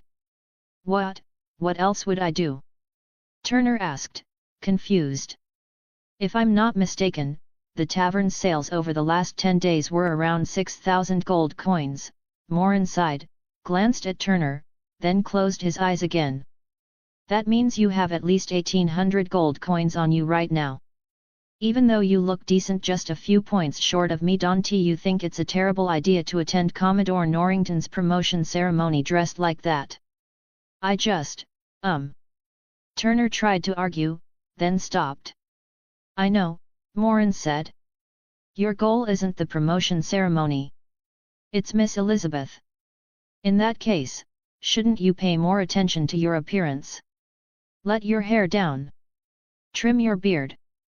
Maximize your advantages. Understand? But, wouldn't that be strange? Turner still hesitated. Oh, you. Morin sighed, sounding like a disappointed father. His actual age was around 30 or 40. Even if he looked 21, his mindset was already settled. Seeing a young man act this hesitant around someone he loved always stirred memories. He'd been the same back then. That was why he wanted to help. People liked beautiful things. And they wanted to see a good ending. Think about it, Morin said, activating his god-tier persuasion again. What's your status now? A commoner. Wrong. Completely wrong. Do you think a commoner gets invited to a military commodore's promotion ceremony? If you weren't here, if you weren't a tavern employee, if you weren't someone I chose to train, you'd be at home hammering iron. You wouldn't be invited. Because Weatherby believes you're nowhere near Norrington's level. Understand? I understand. So your identity has changed, Morin continued. With great power comes great responsibility. That means you need an image and confidence to match it. Got it. I got it. You can earn 1,800 gold coins in 10 days, Morin said calmly. Can Norrington do that? No. But you can. And you'll earn more in the future. So pick the best clothes. Unlock your full potential. Stand in front of the woman you love at your absolute best. Got it. Got it. You still have time. Go. Yes, sir. Turner turned and ran. Hat. Morin smiled, closed his eyes, and nodded. Youth. First love. Restless hearts. If it could end perfectly, that would be nice. He never had someone like this when he was young. But maybe that was why youth stayed unforgettable. Just as he drifted into sentimentality, footsteps stopped and turned back. Boss. Turner poked his head out, using the new title Morin had assigned him. What is it? Morin asked. He hoped the enthusiasm hadn't already faded. Has anyone ever told you, Turner asked carefully, that you seem very mature? Like a wise old father. Yes, Morin said with a chuckle. I'm your father. Now go. He he he. Turner laughed, satisfied at teasing his boss, and ran off. Today's the day, Morin said after a pause. I should go welcome my second point of interest. My real focus. He stood and walked slowly toward the harbor. There was a man who always entered with his own background music. Not because he carried a device. The music simply followed him. It was called He's a Pirate. His stories were known to sailors and pirates alike. He once plundered an entire port alone. Angered countless undead at sea. Every woman slapped him. No treasure escaped his eyes. He visited London's royal palace and the ends of the earth and always returned alive. And yet, he was always looking for a ship. Jack Sparrow. A pirate captain usually without a ship. A legend. One of the 9 pirate lords. With imaginary music playing, Jack stepped ashore in classic fashion, thick eyeliner, small mustache, swaying stride. His hands curled as he walked in an S shape. His ship had sunk, leaving only a mast visible, yet docking still cost him 3 shillings. The real fee was 1. Jack didn't dare give his name, so he paid extra. The registrar wrote down William Smith. Naturally, Captain Jack lost nothing. He stole the money bag. Profit. Jack's goal was simple. Steal a ship. Sail to Tortuga. Recruit pirates. Take back the Black Pearl. Barbossa had betrayed him, marooned him on a deserted island, and left him to die. Unfortunately for Barbossa, it had been a smuggler cache. Food. Rum. Jack waited until a passing ship rescued him. As for how he freeloaded without getting beaten and even got a small boat. If he couldn't do that, he wouldn't be Jack Sparrow. Still, trouble appeared when he tried to board a ship. This dock is for military personnel only, 2 soldiers blocked him. My apologies, Jack said, fingers curled. I wasn't aware. If I see any commoners, I'll report them immediately. He tried to slip past. Blocked again. There seems to be a grand ceremony, Jack said, changing tactics and pointing. But gentlemen, as dutiful as you weren't invited. How unreasonable. Inside the fortress, the royal band played. Red and white uniforms gleamed. The ceremony was solemn. Elizabeth, however, was suffering. The corset and bodice Weatherby bought were suffocating. Under the sun, breathing felt impossible. The obsession with thin waists bordered on madness. Corsets forced bodies into shape with rope and rigid frames. The ceremony finally ended. Elizabeth went to the edge of the fortress, catching the sea breeze and fanning herself. Eliza Miss Swan. Turner corrected himself mid-sentence. Morin's persuasion still worked. But Turner had calmed down and hesitated again. Turner. Elizabeth turned. Her eyes widened. Clean-shaven. Luxurious clothing. Golden hair let loose. Under the sunlight, turquoise eyes shone clearly. So handsome. Elizabeth froze, mouth slightly open, forgetting to breathe. Yes, it's me, Turner smiled. I dressed up a bit. Do I look all right? I can't breathe. Elizabeth blurted out. Her body demanded oxygen. The corset refused. She could only gasp and say those words. Ahem. Turner coughed awkwardly. You don't have to exaggerate. Elizabeth? Mr. Turner. A voice interrupted. Commodore Norrington. No. Admiral Norrington now. Find advanced chapters. And for more fan fiction. Hand pointing down. Hand pointing down. Support link, patreon.com/rioarariu right bracket. More bonus chapters. Every 250 power stones equals bonus chapter. Give me more power stones. Chapter 185, Chapter 15, The Royal Navy doesn't know how to swim. The moment the promotion ceremony ended, Norrington went to look for Elizabeth. This was the perfect opportunity. A public confession, paired with his promotion to Commodore. He had loved her since the first time he saw her back when she was a little girl, barely 10 years old. Back then, it wasn't that kind of love. But as Elizabeth grew up, her freckles faded, her face became more beautiful, and her figure became... well... there was no need to comment on that. His feelings changed with her. When Norrington finally found Elizabeth, she was talking with a man. At first glance, the man looked like a noble gentleman.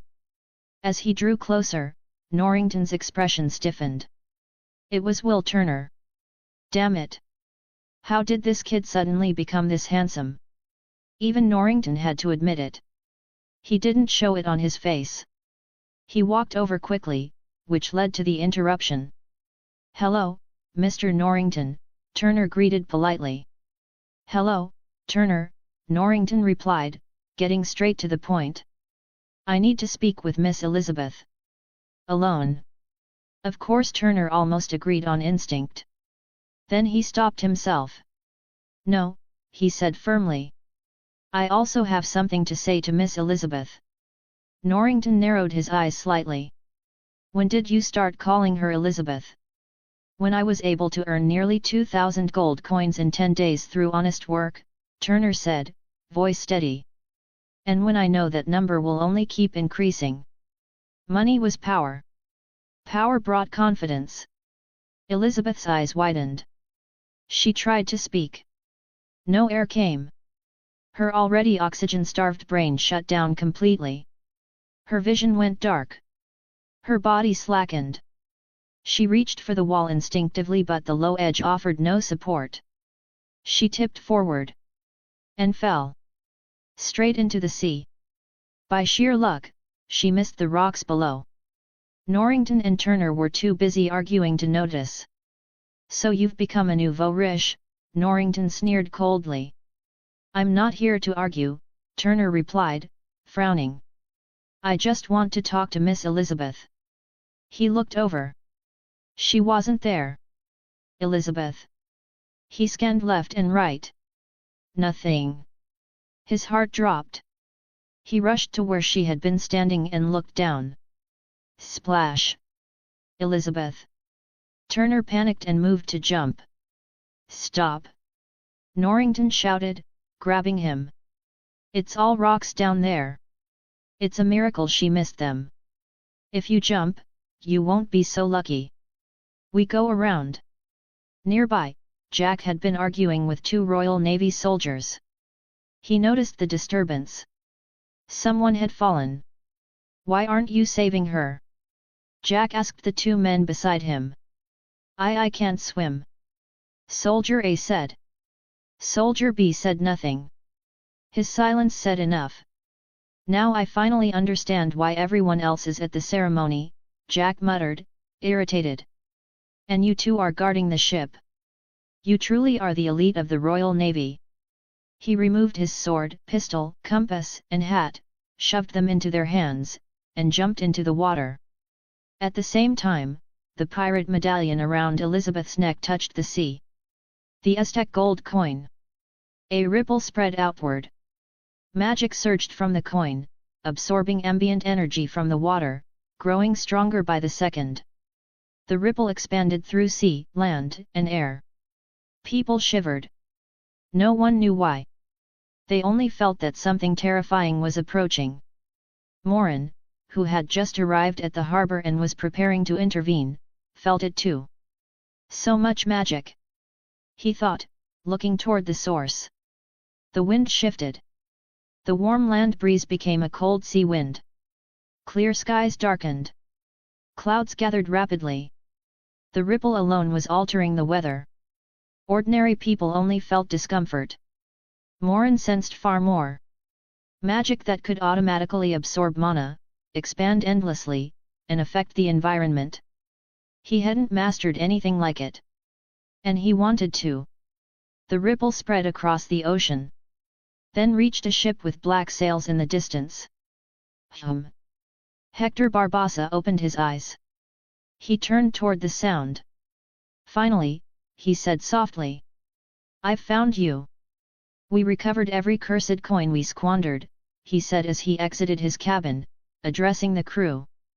All but one. But now its call spreads across the sea. It's telling us where it is. Hua! The crew roared.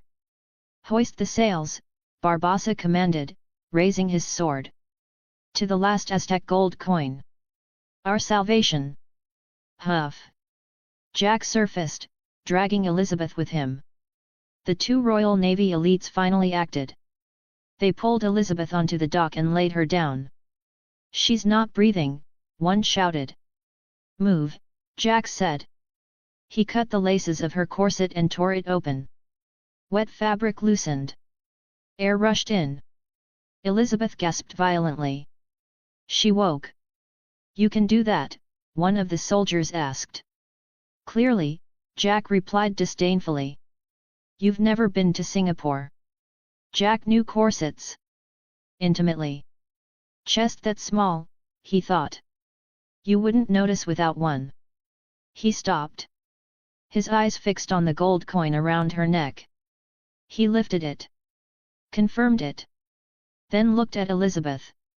Where did you get this? Footsteps rushed in. Norrington and Turner arrived first. Norrington drew his sword and pressed it to Jack's throat. Turner helped Elizabeth up and wrapped his jacket around her. Kill him! Weatherby shouted as he arrived. He twitched. Then hesitated. He didn't speak. Instead, he let the soldiers aim their weapons. Weatherby had seen Morin's identification. He knew the tavern's profit potential. He knew Morin's ambitions went far beyond a single pub. He'd also noticed Turner's transformation. Appearance. Status. He was no longer the foolish blacksmith from a month ago. 3 days could change a man. Now Weatherby was torn. Norrington had age. Turner had momentum. Father. Stop. Two voices overlapped. One was Elizabeth. The other. Mr. Morin. Weatherby turned. Morin stood there, smiling. That would be me, Morin said with a nod. Governor Swan.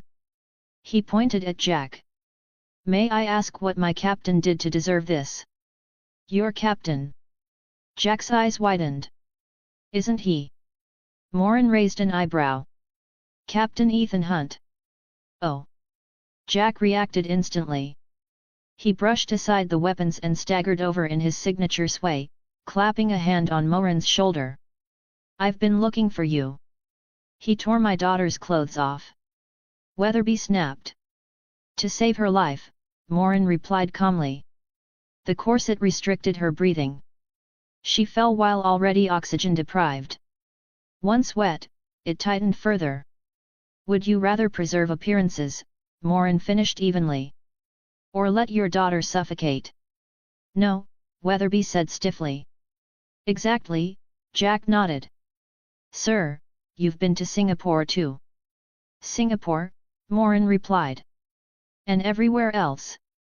Jack stared. Someone outbragged him. Elizabeth glared at her father. I told you I couldn't breathe. You said that was fashion. She turned to Turner. Her voice softened. She smiled. I saved her, Jack muttered. Yes, Morin said quietly. And if you'd like to avoid being slapped again or executed, Captain Jack Sparrow. Jack froze. Morin leaned closer. Stay silent. Let me handle this. Jack stared. This man knew who he was, and wasn't reporting him. Jack sealed his lips with his fingers. Norrington looked away. Elizabeth smiling at Turner felt like drowning. I was here first, he thought grimly. He turned back to the matter. My apologies, Mr. Ethan Hunt, Norrington said, extending his hand. Jack hesitated. Shaking hands wasn't something pirates did. He fumbled, then accepted. Norrington tightened his grip. Reached for Jack's sleeve. Tap. Moran's hand stopped him. I've never heard of a handshake that includes this, Moran said coldly. That's disrespectful, Commodore Norrington. A trace of killing intent leaked. Instant. Heavy. Norrington broke into cold sweat. Wars. Death. Blood. He'd seen it all. But never this. Moran withdrew it immediately. My apologies, Norrington said hoarsely. No problem, Moran smiled. My captain is generous. Oh. Of course, Jack said cheerfully. I forgive you. Find advanced chapters. And for more fan fiction. Hand pointing down. Hand pointing down.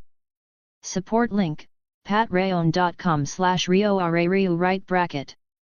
More bonus chapters. Every 250 power stones equals bonus chapter. Give me more power stones.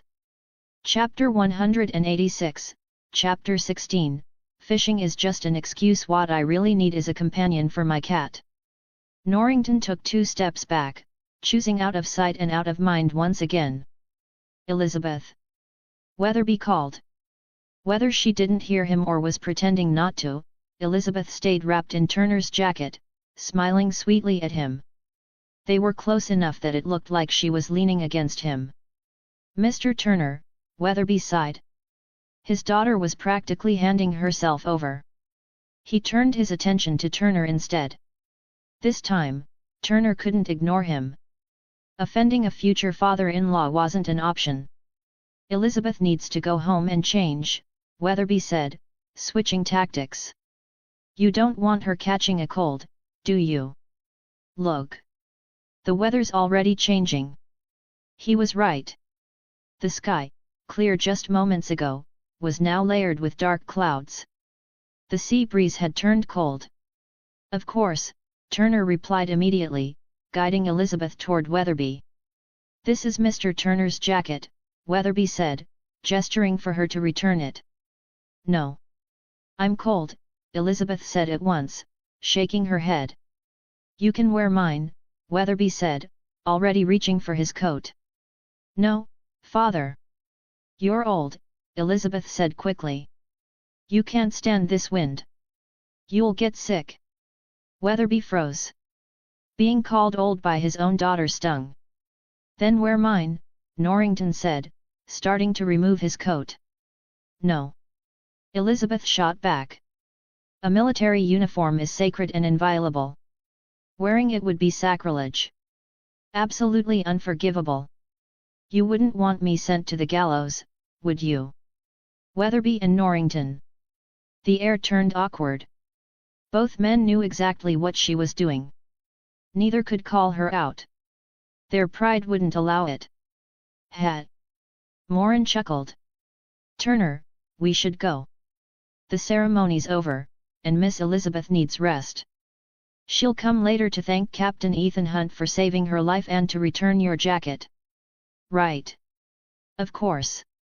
Elizabeth answered happily, seizing the opening. That settled it. Excellent, Moran said, turning away.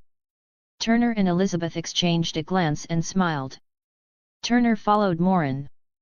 Jack, naturally, followed too, swaying along in his distinctive S-shaped walk. Oh, right, Moran said, stopping and turning back. Congratulations, Mr. Norrington, on your promotion from Commodore to Captain. Norrington forced a smile and nodded. Congratulations my ass. If not for you, your employee, and your captain, I'd have confessed successfully. He didn't say it. He didn't dare. After sensing Morin's aura, Norrington's wariness had skyrocketed. Until Morin's background and intentions were clear, there was only one rule. Do not offend him. On the road, Jack swayed, already drifting off course. I'm serious, Captain Jack Sparrow, Morin said without turning around. I have a ship. And I want you to be the captain. Jack Sparrow? Turner asked, confused. I thought he was Ethan Hunt.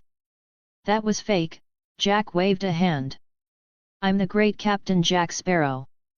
I'll get a ship, recruit pirates in Tortuga, and do all kinds of terrible things. Pillaging. Plundering. Is he joking? Turner asked. He's a bit ridiculous, Morin replied. But some of it's true.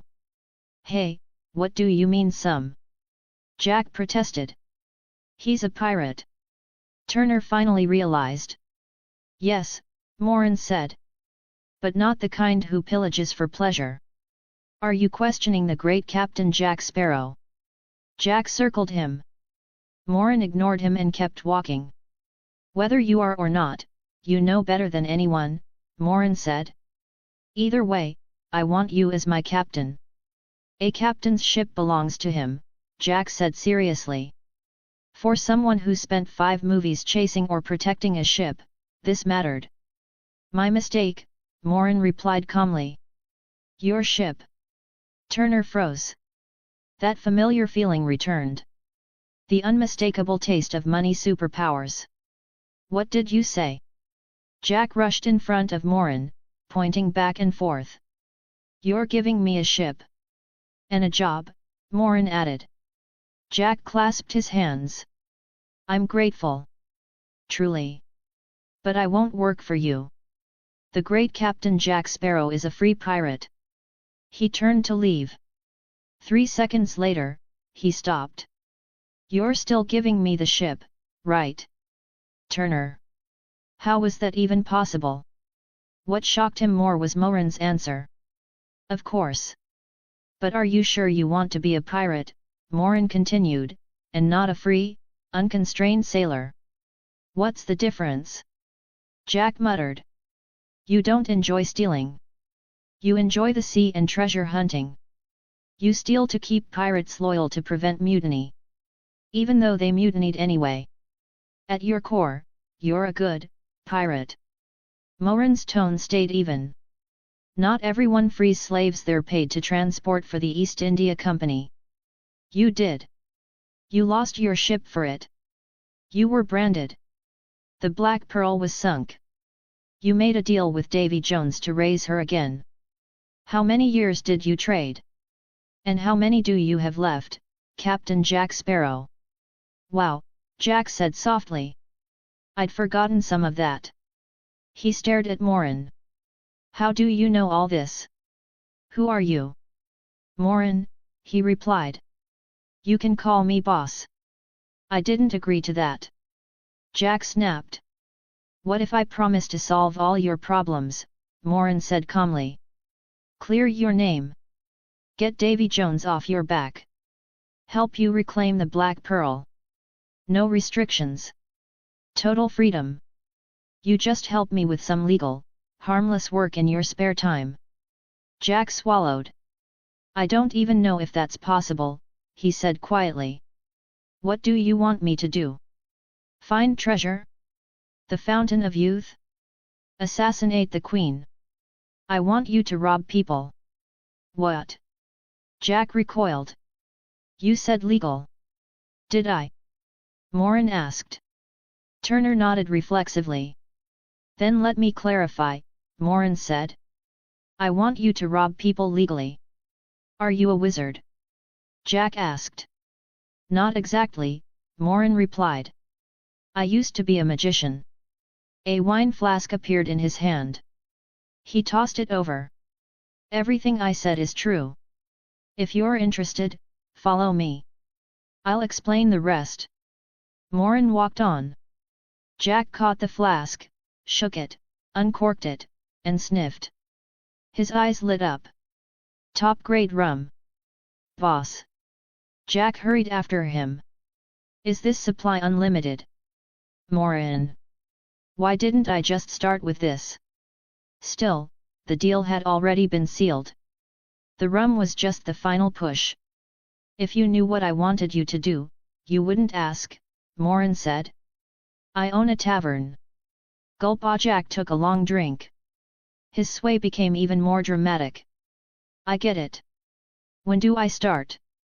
Can I manage the wine cellar? That's not your job, Morin said. But if you want, once the ship's ready. For the foreseeable future, he added, what I want and what you want will align nicely. Morin wanted cursed magic, special items, rare creatures. Mermaids, included. Without Jack, finding them would be a nightmare. Ahem. Fishing was just a cover. What he really wanted was a friend for his cat. Pure intentions. Absolutely pure. Find advanced chapters. And for more fan fiction. Hand pointing down. Hand pointing down. Support link, patreon.com/RioRaRiu right bracket. More bonus chapters. Every 250 power stones equals bonus chapter. Give me more power stones. Chapter 187, Chapter 17, The Captain Behind the Fog. Using someone like Jack to expand the tavern would be a waste of talent. Morin had better people for that. And without Jack, in an era when Franklin might have only just finished his kite experiment, searching the vast ocean for those things would be slow and exhausting. Jack mainly relied on his compass, of course.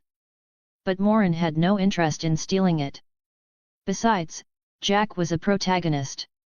Someone with a strong protagonist's halo. There was no reason to sour their relationship. Helping each other was the better option. The first thing we need to do is clear your name as a pirate, Morin said. That's difficult for now. We'll need to go to London for that, and there are other things we need to handle first. So, Jack pointed at himself with curled fingers, I guard the wine cellar. Trust me, boss. I'm very good at this. I think he'd drink all the wine, Turner said flatly. No. Jack objected immediately, eyes wide. He looked at Morin and pinched his fingers together, leaving a tiny gap. I'd only drink a little. The weather isn't great, Morin said, glancing at the sky. Then he looked at Jack. You know about the curse of the coin, right? If you mean the coin that lady was wearing around her neck, Jack said, bobbing his head, I know a little. What? Turner exclaimed. Don't worry, Jack waved it off. I'm pretty sure that curse won't affect the girl you love. Tur. He struggled to remember the name. Turner. Will Turner, Morin supplied. Turner? Will Turner. Jack raised an eyebrow. Will is short for William, right? To honor your father. Yes, Turner replied, surprised but honest. You know that too? Jack asked Morin. Of course, Morin said with a small nod. I know many things. What are you two talking about? Turner asked, completely lost. Does this have something to do with me? Yes, Morin said. To be precise, that cursed coin originally belonged to your father. No, he corrected himself. It belonged to your father. Bootstrap Bill Turner. You're just telling him outright. Jack shrugged. Then I guess I don't need to keep it secret anymore. No need, Morin said. He was going to find out eventually. All right. Jack pointed at Turner.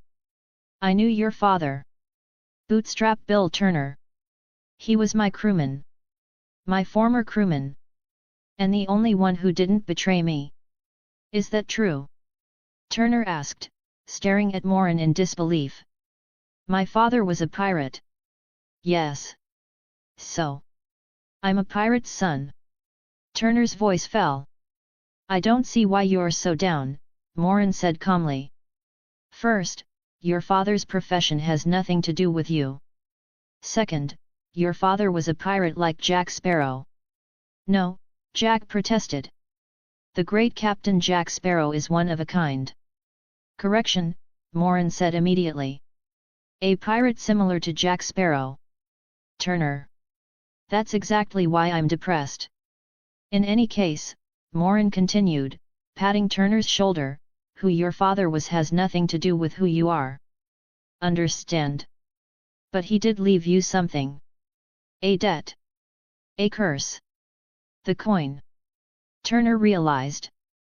There's nothing wrong with you liking Miss Elizabeth, Morin said. She took that coin and prevented your identity from being exposed. She saved you from the gallows. The curse is, what exactly? Turner asked. I don't feel anything wrong with my body. Only those who took the coin from the stone chest on the Isle of the Dead are cursed, Morin explained. Your father took it, so he gained immortality. The coin Elizabeth has was passed down. It carries no curse. Immortality. Turner hesitated. Boss, Jack interjected, this immortality sounds a bit suspicious. If it were just immortality, it'd be a blessing, Morin said. But this curse has a flaw. In moonlight, the cursed turn into skeletons. They lose taste, pain, smell. And they're trapped in eternal hunger. That's horrifying, Turner said, shivering. That kind of immortality wasn't a blessing. It was endless torment. If you don't have any more questions, Morin said, go prepare to welcome our guest. I think Miss Elizabeth will arrive soon. I'll go right away. The moment Elizabeth's name came up, Turner forgot everything else and rushed off. Morin. I spent all that time comforting him. Turns out saying Elizabeth's name was enough. Ah, a boy chasing a girl, Jack said, sipping rum and swaying his hands. He looked at Morin. So, boss. What are you really planning? Jack had assumed Morin wanted to use Turner to find the Isle of the Dead. But Morin clearly knew about the curse. So what was his goal? Even Jack couldn't figure it out. Morin looked chaotic. But he was sharp. I told you, Morin said. I don't lie. Turner manages the tavern. I help him get Elizabeth. You help me find special items and creatures. I help you solve your problems. It's an exchange. He paused. As for the third person. The third. Jack tilted his head. You'll meet him, Morin said. Tonight, if nothing goes wrong. When Elizabeth's coin touched seawater, the magic activated. The ripple allowed the cursed pirates to sense its location. Barbossa and his crew were already sailing toward the town. Their goal was the coin. Elizabeth was taken by mistake. The curse required blood for blood. The one who took the coin had to return it with their blood. Bootstrap Bill Turner was presumed dead. So they needed his descendant. And the coin. Jack had once led them to the Isle of the Dead. He saw the curse and refused to take the treasure. The crew didn't believe him. Barbossa spread rumors. Mutiny followed. Jack was marooned with a single bullet. The island turned out to be a smuggler's stash. Jack survived. The pistol he carried now was the same one Barbossa left him. He intended to return that bullet. Morin's third choice was Barbossa. A ruthless captain. A perfect tool. Turner would manage the tavern. Jack would gather special items. Barbossa would spread the tavern's name across the world. Each used where they belonged. Rules would come later. That night. Fog swallowed the town. Visibility dropped to almost nothing. I thought Elizabeth would understand eventually, Weatherby said, walking the wall with Norrington. But she hasn't grown up yet. Mr. Turner is closer to her in age, Norrington replied. And he has stable income now. He paused, then changed topics. Sir, may I ask about the tavern owner? You mean Mr. Morin? Weatherby said. His documents are flawless. More complete than anyone I've seen. Is something wrong? I wouldn't say wrong, Norrington said carefully. But, does he have a special background? Nothing unusual, Weatherby said after thinking. Just a traveler. Licensed to open a tavern. I see. You've noticed something, Weatherby said. Go on. He's too perfect, Norrington said. No flaws. No gaps. That's what troubles me, Weatherby said. This morning, Norrington continued, I questioned Ethan Hunt. Mr. Moran stopped me. I saw, Weatherby nodded. That's not his real name. But without proof, I won't act. At that moment, Norrington said quietly, he showed me his true nature. He shuddered. A mountain of corpses. You're certain? That's the problem, Norrington said. It's too precise. Controlled. No pirate I've faced is even a tenth as terrifying. I'll write to an old friend, Weatherby said grimly. Until we understand him, we stay cautious. I understand. But Elizabeth plans to visit his tavern tomorrow. Weatherby sighed. As he spoke, a distant sound echoed. What was that? Whoosh. Norrington reacted instantly. Enemy attack. He tackled Weatherby as a cannonball tore through the wall behind them. Stones exploded outward. In the fog, black sails emerged. Cannons lined the hull. The Black Pearl had arrived. Captain Barbossa was here. Find advanced chapters. And for more fan fiction.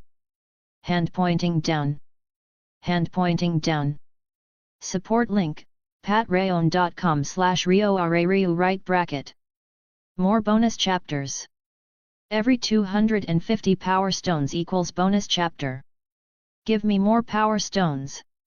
Chapter 188, Chapter 18, The Arrival of a God. Did you hear that? Turner asked, finally putting down his chopsticks, a sense of relief washing over him. Anyone who isn't blind heard it, Moran replied, glancing at the already drunk and seemingly unconscious Jack beside him. And a drunkard. To celebrate his two top managers officially joining his side and the third soon to arrive, Moran had decided, on a whim, to host a small gathering. He even cooked the meal himself. Moran's cooking skills were exceptional. After all these years, even a pig would have learned how to cook 3 dishes and a soup, let alone someone who could judge doneness at a glance, accurate beyond the decimal point. When it came to food, Moran never settled for mediocrity if he had a choice. It was one of his few indulgences. So he had deliberately learned to cook. If Moran hadn't insisted on using chopsticks as a form of casual cruelty, Turner would have been in heaven. The dishes Moran the Great Boss had made included mapo tofu, sliced pork, shrimp, ice powder, and more. For Turner, who had already tasted some of them and knew how good they were, the situation was borderline torture. If the dishes he'd tried were that good, then the rest had to be just as good. Not eating them felt like a loss. But Turner still didn't dare overstep, so he could only stare at the food with longing. The greatest torment was having something right in front of you and being unable to touch it. Turner learned that lesson firsthand. Jack, on the other hand, didn't care. Rules weren't something he concerned himself with. He also seemed to know how to use chopsticks. Years of experience had taught him enough to clumsily scoop food straight from the bowl. Still, Jack was far more interested in the rum. He'd already drunk over half the bottle and was on the verge of passing out. That sound. Jack suddenly lifted his head, his words slurred, fingers still curled out of habit. Is that my ship? His head dropped. He passed out completely. What did he just say? Turner asked, still sober enough to process it. His ship. When that coin touches seawater, it activates a powerful magic, Moran said calmly. It allows the cursed to sense its location. To break the curse, all the coins must be returned to the stone chest on the Isle of the Dead. Blood must be repaid with blood. They're here. Turner's eyes widened. Are they looking for me? They're looking for you, Morin said, patting his shoulder, and the coin. A ripple spread from Morin's hand, something no ordinary person could see. I don't need to tell you who has the coin right now, do I? Elizabeth's in danger. Turner shouted. He turned and rushed out. One hero rescuing the damsel is enough, Morin murmured, withdrawing his hand and turning toward the harbor. As for the rest, it was time to bring his third manager on board. Hector Barbossa. Bring back the coin, Barbossa roared, and the descendant of Bootstrap Bill Turner. Under the cover of cannon fire, the immortal pirates descended from the Black Pearl.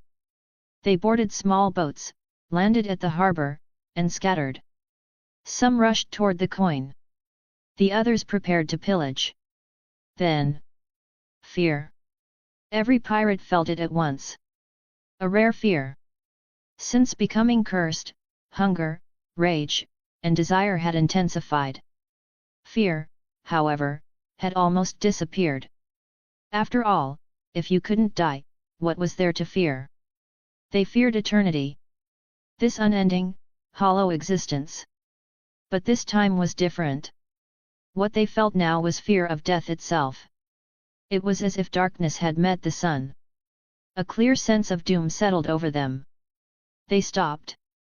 The fleeing civilians vanished into the distance. Silence fell. Then footsteps. It seems your curse has some resistance to my magic, a voice said. A man appeared. He held a long sword crackling with electricity. Morin. The Sword of Eden, unused for a long time, hummed in his hand. He was thinking. Something about the pirate's reaction was off. Then he understood. Morin had activated his master-level aura of justice, heart of justice, and eye of justice. For the first time since reaching master rank. Through the eye of justice, he saw it clearly. The pirate's curse conflicted with his aura of justice the moment they entered its range. It restrained them.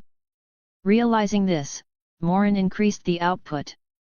In his vision, the purple mist clinging to their bodies was rapidly stripped away.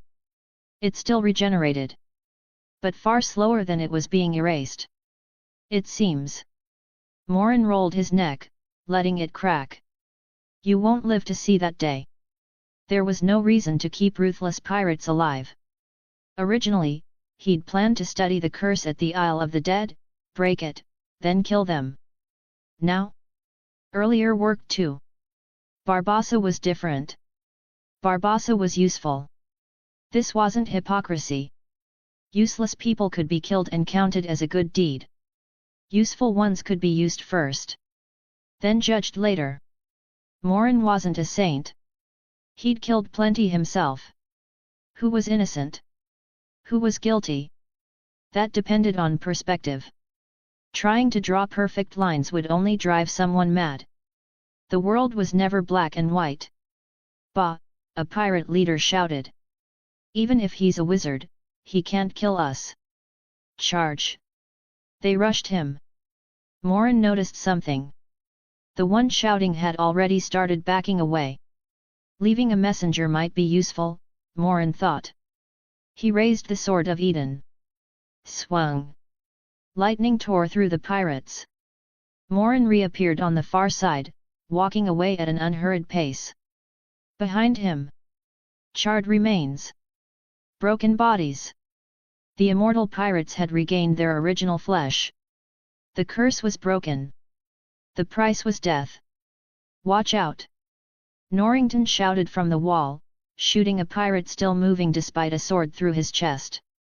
He saved Weatherby. Thank you. Weatherby gasped. Then he saw it. A headless body twitching. A severed head still yelling. He screamed and nearly fainted, hiding behind Norrington. What in the world is that? They're immortal, Norrington said grimly, pistol in one hand, sword in the other.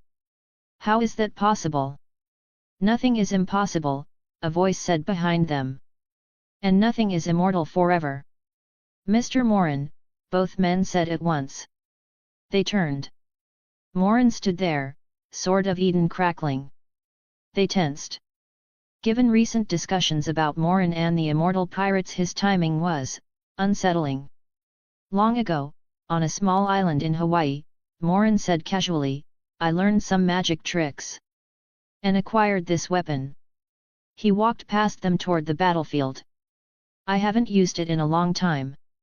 I didn't expect to see cursed creatures this pathetic again." "They're immortal," Norrington warned. "Immortal?" Morin shook his head. "You just lack the right tools. Prepare to clean up. This will be over quickly." Lightning flashed. Morin vanished. Appeared. Vanished again. Bodies fell. When the light faded, only scattered remains lay across the ground. The soldiers stood frozen. Then, "Lightning," one soldier shouted. "It was a god. A god helped us. Thank God. Praise God." Faith spread quickly. What else could explain it? Weatherby and Norrington exchanged looks. They had spoken to that god. "I don't think we need to verify his identity anymore," Norrington said hoarsely. "If he had ill intentions, we couldn't stop him anyway." "You're right," Weatherby nodded. "We'll pretend none of this happened." "Captain! Captain!" Barbossa heard the frantic shouting and pushed open his cabin door. "What's all this noise?" he demanded. A pirate stumbled in and threw himself at Barbossa's leg. "Captain! Trouble! What trouble?" Barbossa kicked him away. "They're dead," the pirate screamed. "A wizard! A demon with a lightning sword! You're immortal, idiot," Barbossa snarled, stabbing him repeatedly. "No blood. No pain. Even if he's a wizard, he can't kill you. Unless he's a god. Someone who ignores the curse." "I have to say," a voice whispered beside him, "I'm not a god. But killing your immortal crew." Lightning flashed. A sword streaked past Barbossa's face and pinned the pirate's head to the mast. The electricity faded. The body didn't heal. Barbossa staggered back, sword raised. "Who are you?" Moonlight revealed the man. Handsome. Hands behind his back. A faint smile. "Hello, Captain Barbossa," he said calmly. "I'm Morin. And I'll be your boss. Soon. Find advanced chapters. And for more fan fiction. Hand pointing down. Hand pointing down. Support link, patreon.com/RioRaRiu right bracket. More bonus chapters. Every 250 power stones equals bonus chapter. Give me more power stones. Chapter 189, Chapter 19, So. What exactly is that? "I haven't heard your name," Barbossa said, fully alert. "I'd be surprised if you had," Morin replied calmly, looking at the pirates aiming swords and guns at him. "But that's fine. You'll know it soon enough. This ship is good. You're not bad either. It's just that these pirates are no longer needed." "What nonsense are you spouting?" Barbossa thought Morin had lost his mind. "Even if you can kill those of us under the immortal curse, there are dozens of us." Barbossa roared. "Even if we each fire one shot, you'll die. And do you think I'm the kind of man who would surrender? Even if I die, or jump into the sea and get eaten, or rot forever in a fish's belly, there's no way I would." Lightning flashed. Barbossa was still standing where he was. Morin hadn't moved. Only the former immortal crew of the Black Pearl had changed. They were now a pile of charred corpses. "I'm talking about this," Morin said slowly. "Become my subordinate. And I'll give you what you want." "Boss." Barbossa dropped his sword instantly. "Morin." He'd planned to explain the reward. He didn't even get the chance. As expected of someone who could maintain a love-hate relationship with Jack for so long. Shamelessness. Pragmatism. They were evenly matched. At the same time, in Weatherby's mansion, Turner held a long sword, cut down several pirates, and rushed upstairs. Turner. Elizabeth, hidden inside a wardrobe by two pirates, froze. She didn't dare make a sound. Then the light disappeared. Her heart skipped. A single eyeball blocked the crack in the door. Found you. Then another voice followed. Why can't I see anything? Because you're using the fake eye, you idiot, another pirate snapped. Who cares? The pirate yanked the door open and dragged Elizabeth out, raising his weapon. Wait! Elizabeth shouted. I demand negotiations. I want to see your captain. Negotiate, the fake eye pirate sneered. With a pirate? Shut up, the other roared. If she wants to see the captain, that counts as negotiation. Tisk. The pirate's body jerked. A blade pierced straight through his heart. I'm sorry, Turner said coldly, holding a rapier behind him. I won't let you take her. At the same moment, an unseen fluctuation passed through Turner's body, into the rapier, and into the pirate. The buff Morin had left behind. Morin hadn't known the aura of justice could counter this curse. But he had other methods. Purification solved most curses. And Morin had mana to spare. When you had enough mana, rules bent. Ha ha ha. Idiot, we're immortal huh? The pirate laughed, then froze. Pain. He looked down. Blood flowed from the hole in his chest.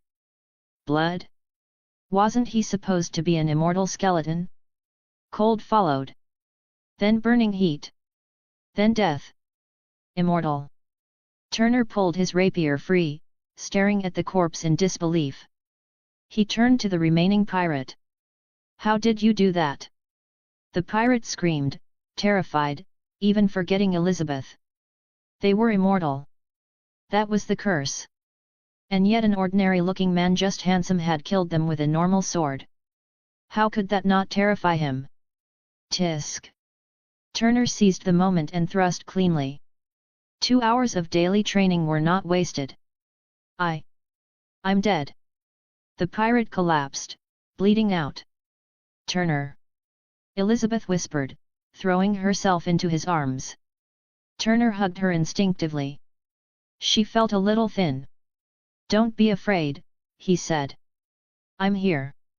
He didn't think much of the sensation. It was his first time holding a woman. The fragrance and sheer nightgown had already taken all his attention. Did you bring any other weapons? Elizabeth suddenly asked. And no. Turner froze. I think I was poked by something. Silence. They separated instantly. Ahem, Turner coughed, face red. Elizabeth, do you still have the gold coin? You know. Her attention shifted immediately. Yes, Turner said seriously. That coin belonged to my father. It's cursed. That's why they wanted it. Thank you. Without you, I wouldn't have survived back then. But now, please give it back. It's too dangerous. Okay. Elizabeth removed the coin and placed it in his hand. Your father may have been a pirate, she whispered. But you are not. I know. Turner looked at her, the warmth of the coin in his palm making his heart race. Boss, what should I do now? Barbassa asked with a smile. First, throw the bodies into the sea, Morin said. Then dock the Black Pearl. Boss, I'd love to, Barbassa said carefully. But I can't sail a ship this big alone. And if I enter a Royal Navy port? It'd be unfortunate if your loyal subordinate died on day one. I'll whitewash your identity later, Morin waved it off. As for the ship, the Sword of Eden vanished from his hand. A bottle of rum appeared. He took several gulps, then nodded at the new status. Sailing skills temporary. For Morin, the most broken part of Beerman Constitution was simple.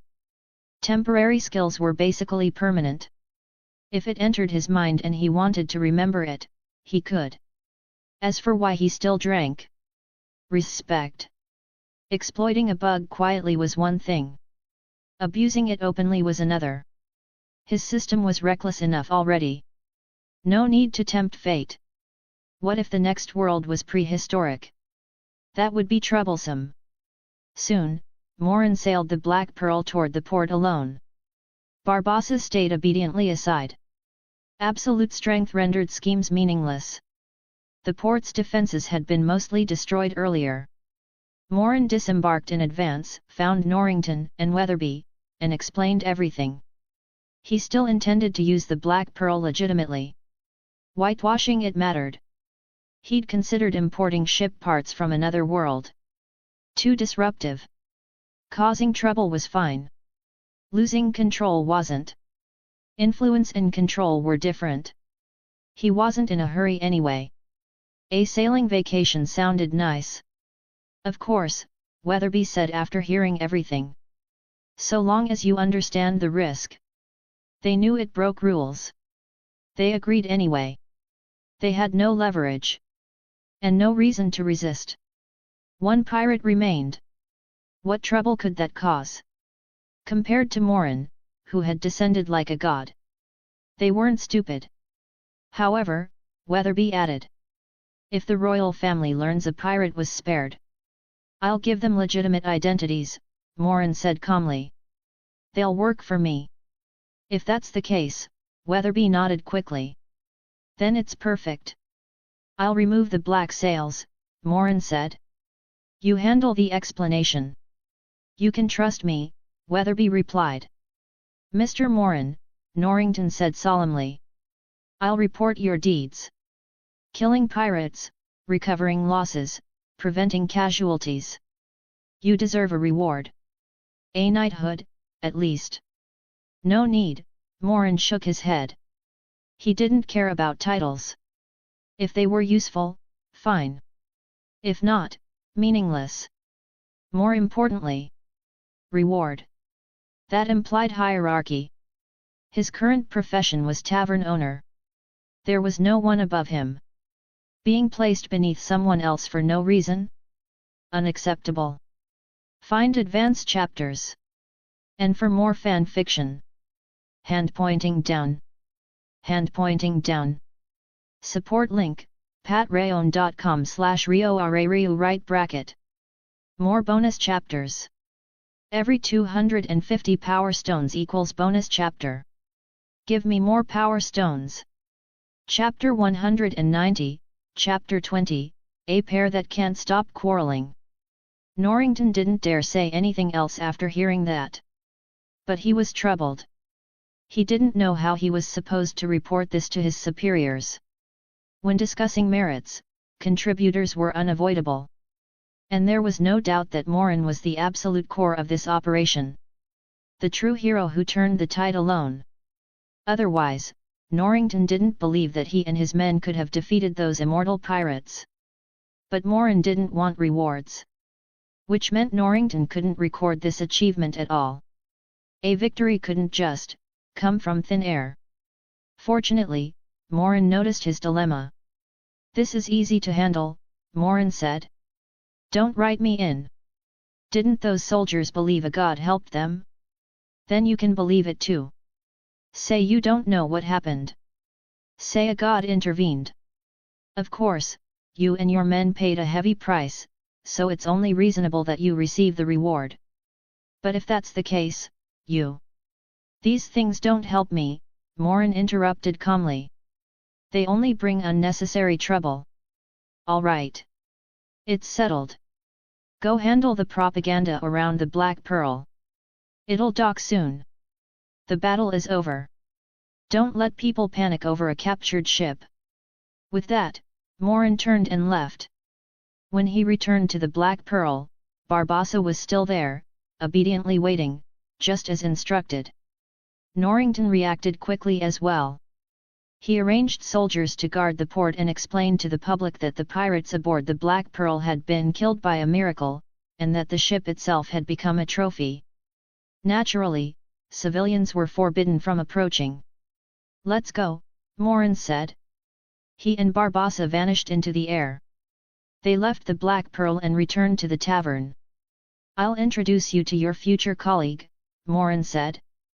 Also an employee of my tavern. Your command is my wish, boss, Barbassa replied smoothly. He had clearly adapted to his new role. No. Absolutely not. Barbassa suddenly shouted, jumping up. Why not?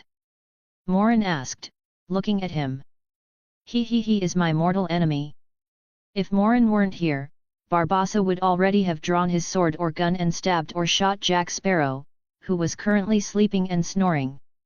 An archenemy means you know each other well, Morin said, waving his hand. Haven't you heard that the person who understands you best is always your enemy? Mutual understanding improves teamwork. Barbassa wanted to argue, but he remembered his situation and forcibly calmed himself. I don't have a problem, he said stiffly. But him? It was absolutely not because Morin glanced at him. Definitely not. Then let him wake up and ask him, Morin said, hovering his hand over Jack's head. A moment later, Jack woke up. Drunkenness was nothing more than ethanol exploiting lipid solubility to pass through the blood-brain barrier and interfere with nerve cell membranes. It disrupted enzymes, impaired the central nervous system, slowed reactions, caused dizziness, and led to unconsciousness. The solution was metabolism. Let the body digest it. Morin simply accelerated that process, forcing Jack's bodily functions to run at high speed and sober him instantly. Sweating was unavoidable. Magic, after all, was just another form of science. Matter never disappeared. It only changed form. Afterward, Morin had Barbassa fetch a basin of water. Barbassa was visibly pleased. He brought it back quickly and dumped it unceremoniously over Jack's face and body. He still didn't look satisfied. Ugh! Jack wiped his face. He was stunned to find himself completely sober. No dizziness. No sluggishness. Just cold. Why am I cold? Jack turned his head. He saw the man holding the empty, dripping bucket. Hector Barbassa. The man who stole his ship. The man who marooned him. Jack didn't think. He drew his sword and lunged. Even now, he remembered the curse. Barbassa should still be immortal. A gun was useless. That last bullet was meant for later. Barbassa didn't resist. He let the blade pierce his heart and smiled at Morin. See, boss, Barbassa said calmly. It seems Captain Jack Sparrow isn't willing to be your loyal subordinate alongside me. Boss. Jack froze and finally noticed Morin standing nearby. Your future colleague, Morin said. I don't think introductions are necessary. No. Definitely not, Jack replied immediately. This disgusting man stole my ship and abandoned me on a deserted island. With all due respect, boss, he's absolutely not a suitable subordinate. Jack pinched his pinky, pulled the sword halfway out of Barbassa's chest.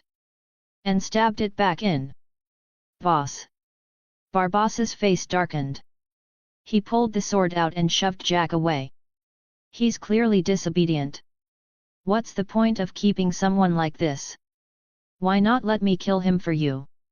My ability is far greater than his. Aren't you ashamed of lying? Jack scoffed. I am Captain Jack Sparrow. Yes, Barbassa sneered. The captain without a ship. Because of your betrayal. If the crew chose me, Barbassa shot back. Doesn't that mean I was the better captain? That's because you didn't know it was a curse.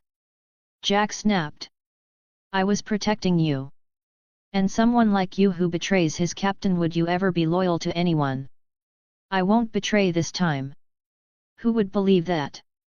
If you've got the guts, kill yourself. Fine. I'll kill myself. You're still immortal, idiot. Do it after the curse is lifted. Why would I kill myself after it's lifted? Enough, Morin said, interrupting. If he didn't stop them, they would argue until dawn. Jack and Barbossa shut up instantly. Perfect synchronization. You can try killing yourself after the curse is lifted, Morin said to Jack first. Jack immediately wiggled his pinky at Barbossa, eyes full of triumph. Barbossa glared back, then turned to Morin. His expression softened. Pleading. Even misty. It was flawless. Oscar level. If Morin couldn't read minds, he might have believed it. But don't worry, Morin continued calmly. You'll eventually be resurrected. Barbossa's eyes lit up instantly. He turned to Jack with smug satisfaction. Jack froze. He clasped his hands together and looked at Morin. His acting was just as flawless. Morin. All right. Enough method acting. In short, Morin said. You don't need to fight over a ship. Once you're my subordinates, as long as you follow my rules, you'll have countless ships. Sail whichever you want. Build whatever you want. This was a condition no captain could refuse. Faster than the Black Pearl, X2. They spoke in unison. Then glared at each other. The Black Pearl was a two-masted medium sailing ship. With favorable wind, it reached around 15 knots. 1 knot was 1 nautical mile per hour. 1 nautical mile was roughly 1.852 kilometers. That was about 27 kilometers per hour. Excluding special ships, the Black Pearl was known as the fastest. But for Morin, could a sailboat be faster than mechanical propulsion? Even restricted by the era, even avoiding advanced industry. Didn't he have magic? Aerodynamic design? No problem. Magical propulsion? No problem. This world didn't have machines. But it had magic. And from Morin's estimates, its magic ran far deeper than any world he'd seen. A single cursed gold coin could absorb mana, alter weather, and sustain life. There was the Flying Dutchman. Davy Jones. The Trident of Poseidon. And Calypso. Even sealed and degraded, she was still a god. Morin had a feeling. He would learn a great deal here. Of course, Morin said. It can be twice as fast. Find advanced chapters. And for more fan fiction. Hand pointing down. Hand pointing down. Support link, patreon.com/RioRaRiu right bracket. More bonus chapters. Every 250 power stones equals bonus chapter. Give me more power stones. Chapter 191, Chapter 21, Setting Foot on Isla de Muerta. Jack and Barbossa stared at each other. It's just a wreck, Barbossa sneered. I'll give it to you. That was my ship to begin with, Jack said, wiggling his pinky. Since you want it so badly, I'll reward it to you, Barbossa replied. Anyway, the boss already said the new ship being built is mine. They were about to start arguing again. Morin stepped in immediately and cut them off, explaining their future arrangements and salary distribution. Barbossa hadn't thought much of the 30% share at first. Then he took a sip of the rum. Learned it was just the most ordinary kind. And recalled Morin's earlier displays. His eyes lit up. Not quite gold coins yet but close. He understood instantly what a global chain of taverns meant. What 30% of that meant. Barbossa wanted money. And a luxurious life. Jack Sparrow wanted freedom, adventure, endless rum, and the fastest ship on the sea. As for Turner, he wanted Elizabeth. And among the three, he was probably the one closest to getting what he wanted. Morin was thinking this when he heard footsteps and looked toward the door. A moment later, the tavern door opened. Turner walked in. With Elizabeth. Morin. Good boy. That was fast. He brought her back already. Come to think of it, Turner and Elizabeth really were a match made in heaven. Both of them were people with curses. Quotation marks included. Not officially confirmed but close enough. In the Pirates of the Caribbean series, Everyone who kissed Elizabeth died once. Everyone who used a rapier made by Turner also died once. Perfect match. Elsewhere. After something like this, I should go check on Elizabeth, Weatherby said to Norrington, who was organizing the cleanup. She must be terrified. Sir, go ahead, Norrington nodded. I'll handle things here. I'll leave it to you. Weatherby took several soldiers and hurried back to his mansion. Before he even arrived, he saw the door wide open. His heart sank. Even on normal days, the door wouldn't be open at this hour, let alone after a pirate attack. Pirates had broken in. Elizabeth. Weatherby rushed inside, shouting her name. Inside, there was only the butler's corpse. And two familiar, charred pirate bodies. No Elizabeth. Weatherby nearly fainted. Fortunately, Elizabeth had planned ahead. She'd left a maid behind. The trembling maid stammered through the explanation. Turner saved Elizabeth and took her to the tavern, for safety. Weatherby repeated. Why didn't she come to us? Miss Swan said, she didn't know if the city defense was still fighting, and didn't want to trouble you. The maid repeated exactly what she'd been taught. Let's go. Weatherby couldn't refute it. He immediately led his men to Moran's tavern. He was grateful to Turner. But gratitude wasn't reassurance. He needed to see his daughter. And it was late. A man and a woman. Alone. In someone else's residence. Oh God! Weatherby quickened his pace. Inside the tavern, Moran was holding what could loosely be called a strategy meeting. All three corps subordinates were present for the first time. Elizabeth was there too. With the passive skill, kiss of death. Nothing complicated.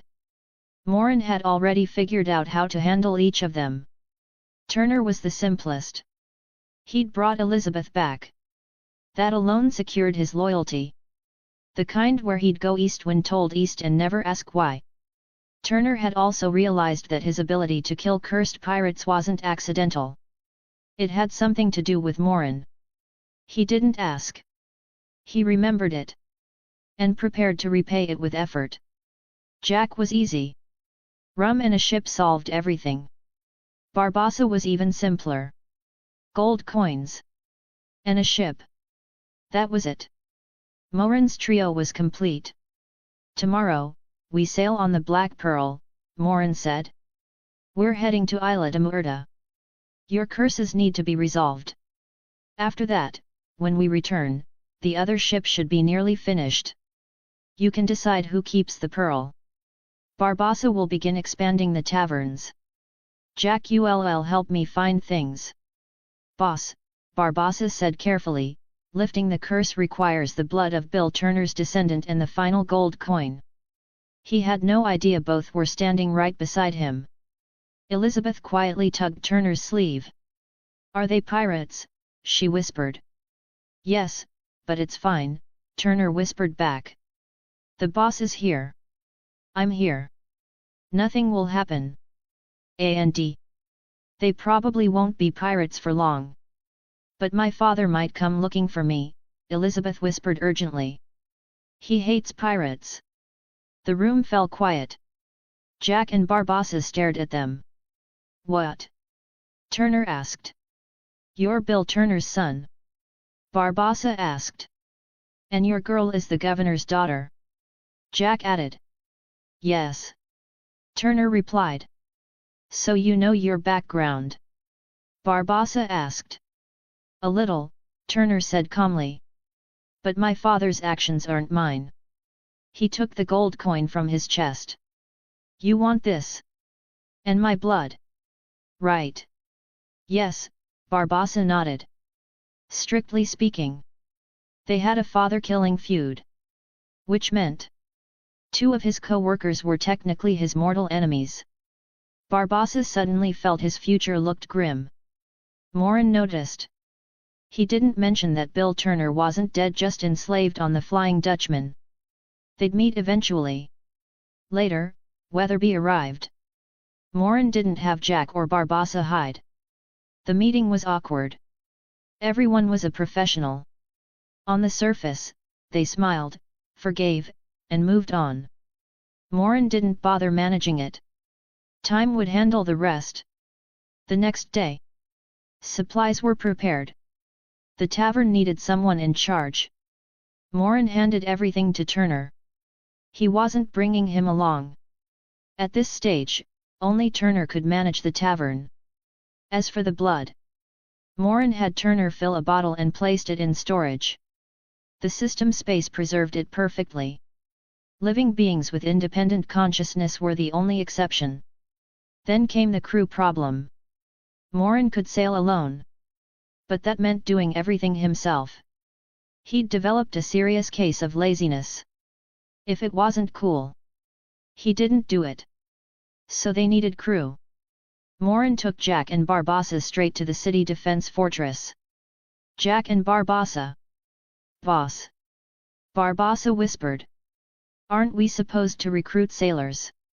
Being a pirate inside a naval fortress was a death wish. Jack, meanwhile, was completely calm. He'd once requisitioned a ship in front of the navy. This was nothing. He wiggled his pinky and strutted in his signature S-walk. Navy soldiers stared.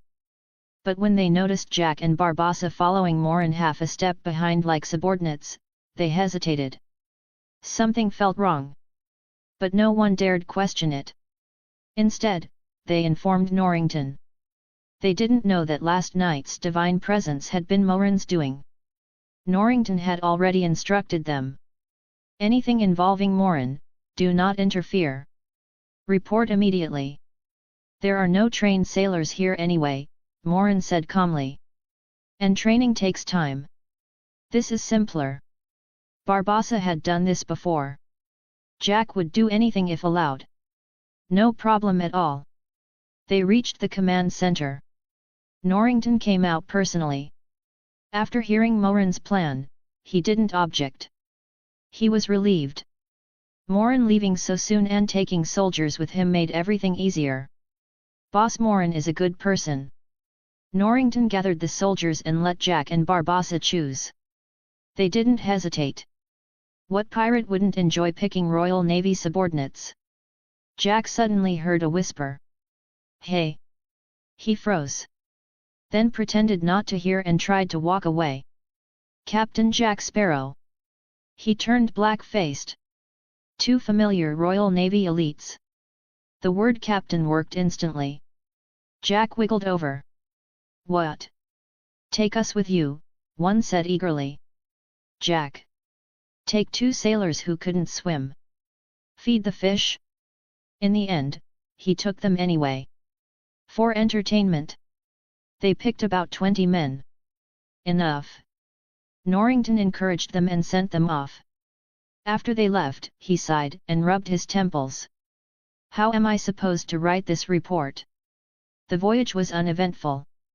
Except for Jack and Barbassa fighting over the helm.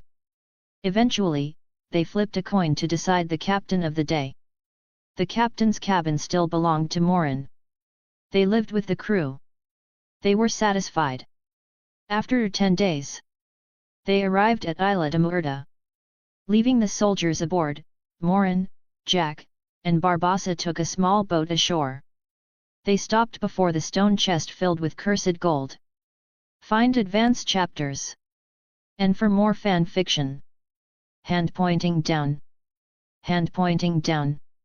Support link, patreon.com/rioarariu right bracket. More bonus chapters. Every 250 power stones equals bonus chapter. Give me more power stones. Chapter 192, Chapter 22, Calypso, Goddess of the Sea. Isla de Muerta. A ghostly island hidden deep in the Caribbean, eternally shrouded in thick fog. Ordinary people who wandered into the mist would lose their way and never find it again. No map recorded its location. No one could reach Isla de Muerta. Except those who already knew where it was. Or those with a cheat. At first, Barbassa had known nothing about the island. It was Jack, guided by his compass, who led Barbossa and the others here in search of Cortez's treasure, the cursed Aztec gold. At the time, they didn't know the gold was cursed. Or rather, they didn't believe it. Then everything happened. Jack somehow learned the truth of the curse and ordered the crew to leave without taking a single coin. The crew, staring at mountains of gold they couldn't touch, snapped. At Barbossa's instigation, mutiny followed. After being cursed, we kept bringing back the Aztec gold, Barbossa said grimly, along with every gold and silver item we plundered over the years. The three of them entered the cave on Isla de Muerta by boat. Gold coins littered the path. Jewelry, goblets, ornaments, gold and silver everywhere. They were undead. Money meant nothing. They couldn't eat, couldn't drink, couldn't enjoy anything. So they stored everything here, waiting for the day the curse would be lifted and they could finally spend it. At the heart of the cave stood the stone chest. Inside lay the Aztec gold. A gift once offered by the Aztecs to Hernan Cortez, meant to buy mercy. Cortez accepted it. Then destroyed their civilization anyway. The curse was born. Anyone who took a coin would be punished for eternity. Undead. No taste. No pain. No pleasure. People lived for something. Food, clothing, shelter, these were the basics. To see everything yet feel nothing? That wasn't living. It was torture. Interesting. Morin stepped forward and activated the Eye of Justice. From his perspective, the stone chest was wrapped in an extraordinarily complex magical structure. Complex enough to surprise even him. What shocked him most wasn't its strength. It was its structure. This magic was fundamentally different from anything he had seen before. A completely new system. A new framework.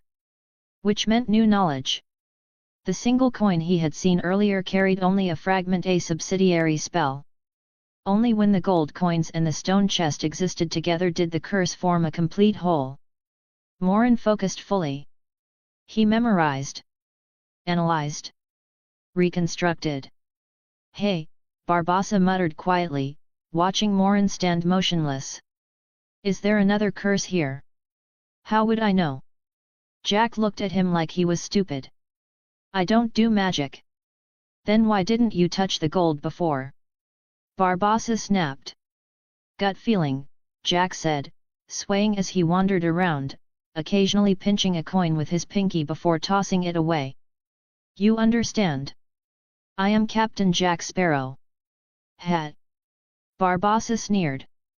I don't know how you escaped that island, but I swear I'll send you back again. You won't live to see it, Jack replied, patting the flintlock at his waist. Once the boss lifts the curse, this bullet goes straight into your heart. You dare defy the boss's orders? First, Jack raised a finger, the boss never said I couldn't kill you. Second, he raised another, didn't he say you could be resurrected? Barbossa was speechless. Even if resurrection existed, who wanted to die for no reason? Enough, Morin said calmly. You can begin. What? Barbossa froze. Bang! The gunshot echoed violently through the cave. Hey! Barbossa looked down at his chest in disbelief. Pain. Real pain. Warmth. Blood. The curse was gone? Hot blood flowed out, draining the unnatural chill from his body. A second later, darkness swallowed his vision. Barbossa collapsed. I told you, Jack said casually, spinning the pistol before holstering it, you'd repay that shot sooner or later. Thank you, boss. You did it yourself, Morin said, clapping his hands as he stood. Everything had gone exactly as expected. By having Jack kill Barbossa, Jack vented his hatred. And Morin achieved his real goal. Meeting Tia Dalma. Or rather, Calypso. The sealed sea goddess. He didn't even need to seek her out. She would come to him. The whole thing was like a bad melodrama. Davy Jones loved Calypso. Loved her to madness. To be with her forever, he became captain of the Flying Dutchman, ferrying the souls of the dead to world's end. For that, he could only step onto land once every 10 years. As for why a sea goddess lived on land, that had everything to do with Calypso's personality. Gods in Greek mythology were notoriously dysfunctional. Calypso was no exception. She was beautiful and fickle, like the sea itself. What that meant needed no explanation. Everyone understood. Davy Jones endured patiently. As long as Calypso stayed with him, even if she spent 3,649 days out of 10 years with others, he could endure it. But Calypso grew tired of him. She avoided him. Refused to meet him even on that single day. Jones broke. He tore out his own heart, hid it away, and abandoned his duty. The curse followed. Octopus face. At the same time, the 9 pirate lords decided to seal Calypso to control the seas. They approached Davy Jones. "Brother," they said, "we know you're suffering. Want revenge?" He agreed. He told them her weaknesses. Calypso was sealed. She lived. But powerless. Ugly. A witch.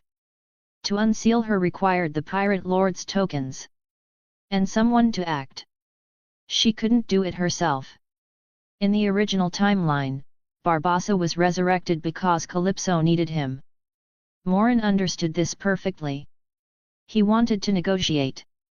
As a goddess, Calypso might not understand magical theory. But she knew how to cast spells. That was enough. And beyond that, if Calypso existed, where were the other gods? Alive? Dead? If dead, what legacies did they leave behind? Either way, the value was immense. Finished venting. Morin tossed the final gold coin into the chest without using Turner's blood. He had already dismantled the curse at its root. Jack prodded Barbossa's body with his sword, then sheathed it. Almost. "Thank you, boss. Shall we go?" He turned to leave immediately. "Stop," Morin said. "Carry the body." "Really?" Jack grimaced. He was the greediest. "Let him rest here." "So I asked if you were done venting," Morin said lightly. "Once you're done, you'll be colleagues again." Morin wasn't a devil. A conscientious boss took care of employee grievances. As for whether Barbossa would be annoyed, dying once counted as atonement. Under Morin's gentle persuasion, Jack picked up the body. He stumbled repeatedly. Whether on purpose was debatable. One of them died. In a hidden jungle hut by the water, a witch opened her eyes. Black hair. Dark skin. Black lips. Black teeth. Only the whites of her eyes stood out. Nothing about her resembled a sea goddess. How did Jack ever never mind? Finally, she laughed. "The chance to break my seal." She stopped. "Why is the body moving?" Frowning, she reached out through her bond with the sea. On the boat, Morin sat at the bow, absorbed in new magical theory. Jack rowed. "I regret killing you so early," Jack muttered to the corpse. Morin frowned. "I'm not looking at you," he said. "I'm looking behind you." Jack turned. He met a floating water entity face to face. "Jack." He jumped. The boat tilted. Barbossa's body slid toward the sea. Before it touched the water, the ocean surged upward like grasping hands. Morin's fingers touched the surface. Ice exploded outward. Chain freeze. The sea froze solid beneath the corpse. Ice spread for hundreds of meters before stopping. Calypso's control vanished instantly. "Your magic," the water entity said with interest. "A small trick," Morin replied calmly. "Something I just deduced." "Who are you?" "I'm Morin," he said. "A tavern owner. And these two one man, 1 corpse are my employees. And you? Tia Dalma? Or Calypso? You knew, the water entity asked. I guess, Morin said. I have my channels. Negotiate. About what? The water tried to move closer. Morin blocked it. No thank you. Jack, Calypso turned, unfazed. Long time no see. Let's discuss unsealing you, Morin said, ignoring Jack's silent plea for help. You're in a hurry. A statement. Not a question. Find advanced chapters. And for more fan fiction. Hand pointing down. Hand pointing down. Support link, patreon.com/rioarariu right bracket. More bonus chapters. Every 250 power stones equals bonus chapter. Give me more power stones. Chapter 193, Chapter 23, When the Kraken rose, so did a giant steel god. Tia Dalma asked. Do you intend to help me? Given that Morin already knew her true identity, it wasn't strange that he also knew what she wanted. Not help, Morin corrected calmly. A transaction. A fair and just transaction. Voluntary. For both sides. As part of the deal, I can unseal you. In return. I'm very interested in you. I agree.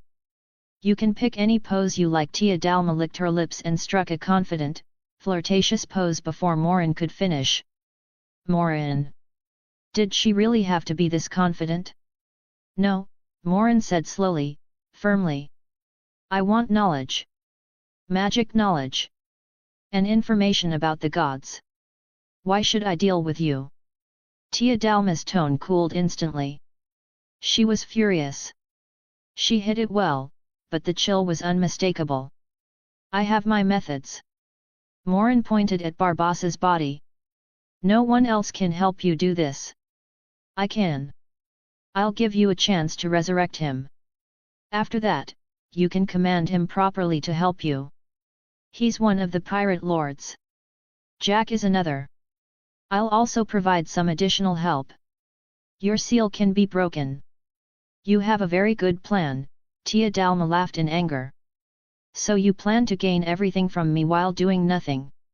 How is this nothing? Morin countered. Barbassa is my employee. His business is my business. If I don't agree, you can't resurrect him. And without him, you can't collect the tokens needed to lift the seal. He's dead. Tia Dalma snapped. He's just a corpse. Employees are employees, Morin replied calmly. If they have value, it's reasonable for a boss to use them. He smiled. A model of professional conscience. He felt no guilt whatsoever. Considering Barbassa's past crimes, this kind of posthumous labor was mercy. Atonement, even. Jack, listening nearby, felt a chill crawl up his spine. For the first time, he wondered if becoming Morin's employee had been a bit rushed. I can also forcibly take it, Tia Dalma said after steadying herself, or wait for another chance. Even this well-informed sea goddess was shaken. She had never seen someone this shameless. Morin didn't walk away. Instead, he calmly laid out the pros and cons. As long as she hadn't attacked or left, it meant she was interested. She was just bargaining. If you fight me now, while sealed, and get injured, Morin said evenly, your power will only weaken further. Or you can wait longer. Stay trapped in this body. This form. Of course, I can't force you. So, he asked, which do you choose? A normal person would know. For humans, yes, Tia Dalma chuckled. For gods, no. Your magic is interesting, but compared to me, it's child's play. If you claim you can hurt me, then prove it. So we fight after all, Morin said, glancing around. He pointed at Barbassa's corpse and casually stored it in his system space. Beat me, and I'll give you the corpse and the token. If you lose, I'm very fair. I'll still give you both. But you'll tell me everything. All your magic knowledge. All information about the other gods. Defeat me first, you arrogant brat. Tia Dalma roared. Her water-based body dissolved completely, turning into a mass of seawater. Her voice echoed, vast and boundless. The wind began to howl. With a splash, the seawater drenched Jack completely. Ugh! Jack spat, coughing up water on a small fish. He shivered violently. Why did it suddenly get so cold? She cast a reversal spell, Morin replied. The ice I created is melting. Do you want to return to the ship, he asked, or stay? As a loyal employee, Jack began. He turned away, quietly pulled out his compass, glanced at it, then put it back. He turned and bowed with exaggerated elegance. I will, of course, remain by your side. Normally, a large ship was safer than a small boat. But not always. Not when the strongest presence was clearly on the small boat. Freezing the sea with a single move. Challenging a sea goddess. Against unknown attacks from beneath the ocean, was there any safer place than beside Morin? Jack believed his judgment was impeccable. And absolutely not because the compass pointed at Morin. I have to say, Morin smiled, you chose correctly. It's coming. His aura of justice had already detected the attack. Tia Dalma was sealed. Her control over the ocean was severely limited. Melting Morin's ice had already consumed enormous power. So she chose a simpler method. Summoning. As the sea goddess, she could summon sea creatures. This time, the Kraken. A legendary monster capable of dragging massive ships into the depths. Countless tentacles. A mouth filled with teeth. Pure nightmare fuel. The sea had only just thawed. Chunks of ice still floated. Dark clouds pressed down. Thunder rolled. The air felt heavy. The calm before the storm. Jack glanced around nervously. Though he trusted Morin, his throat still tightened. Boss. What is it? Morin ignored the question. Instead, he asked calmly, do you like squid? Squid? Jack froze. He wiggled his pinky finger thoughtfully. Not really. Me neither, Morin nodded. Especially the ugly kind. Squid? Octopus? Close enough. As if responding, a terrifying roar erupted from beneath the sea. A colossal form surged upward. Two massive tentacles lashed out toward the small boat. One would have been enough. Two were used for balance. A very reasonable mechanical choice. The roar echoed across the ocean, heavy and soul-crushing. Far below the sea, aboard a ghostly ship, an octopus-faced captain opened his eyes. Davy Jones. He heard it. Partly because the Kraken resembled an octopus. Mostly because he had a Kraken too. There were more than one in the world. Few. But not unique. The one summoned now wasn't his. Tia Dalma didn't yet know he had betrayed her. Which was why she hadn't used his pet. That would have been troublesome. Full speed ahead. Davy Jones drew his sword. The Flying Dutchman surged forward beneath the sea. Back above. The Kraken missed. Jack squeezed his eyes shut the instant the tentacles struck. Then he felt himself rising. Rapidly. The roar echoed. The distance grew. He cautiously opened his eyes. A massive metallic hand held the small boat. They were airborne. A monster. No. A machine. Jack stared. Sharp lines. Cold colors. A massive blade of light. 6 radiant wings. Atrox. I imagine even the great Captain Jack Sparrow hasn't seen something like this, Morin said. This. Jack gestured wildly between Morin and the mech. Yours. Of course, Morin nodded. Atrox. What is this? Jack whispered. A god's creation. No, Morin replied calmly. Mine. A creation of humanity. He stepped out of the boat, landed on Atrox's hand, crouched, and leapt toward the cockpit. Hey! Jack ran in place, panicked. Boss! What about me? In the next instant, he was placed inside an auxiliary cockpit on Atrox's shoulder. A safety compartment. No control access. Pure protection. Letting Jack pilot a mech was not an option. Morin imagined Atrox wiggling a pinky finger and walking in an S shape. Absolutely not. Problem solved, Morin looked down. The Kraken had fully surfaced. Roaring uselessly. Fully extended, it was nearly 200 meters long. For ships of this era, it was a calamity. For Atrox, 100 meters tall. 40-meter blade. There was only one outcome. Prepare to face. Morin paused. Sorry. Wrong line. Lightning struck Atrox repeatedly. It did nothing. Instead, it coated him in crackling energy. An external buff. Stun. Heat. Atrox raised the blade. The 6 wings flared brighter than the storm itself. I will cut, slice, and dice your filthy body. The voice echoed across the seas. A giant figure reflected in the sky. Then, Atrox descended.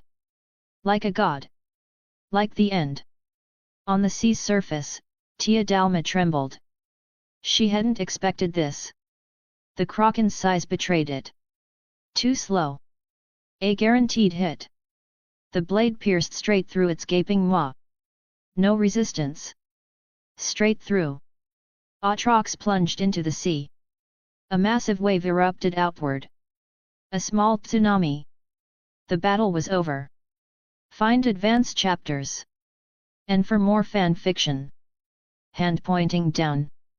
Hand pointing down. Support link, patreon.com/rioarariu right bracket. More bonus chapters.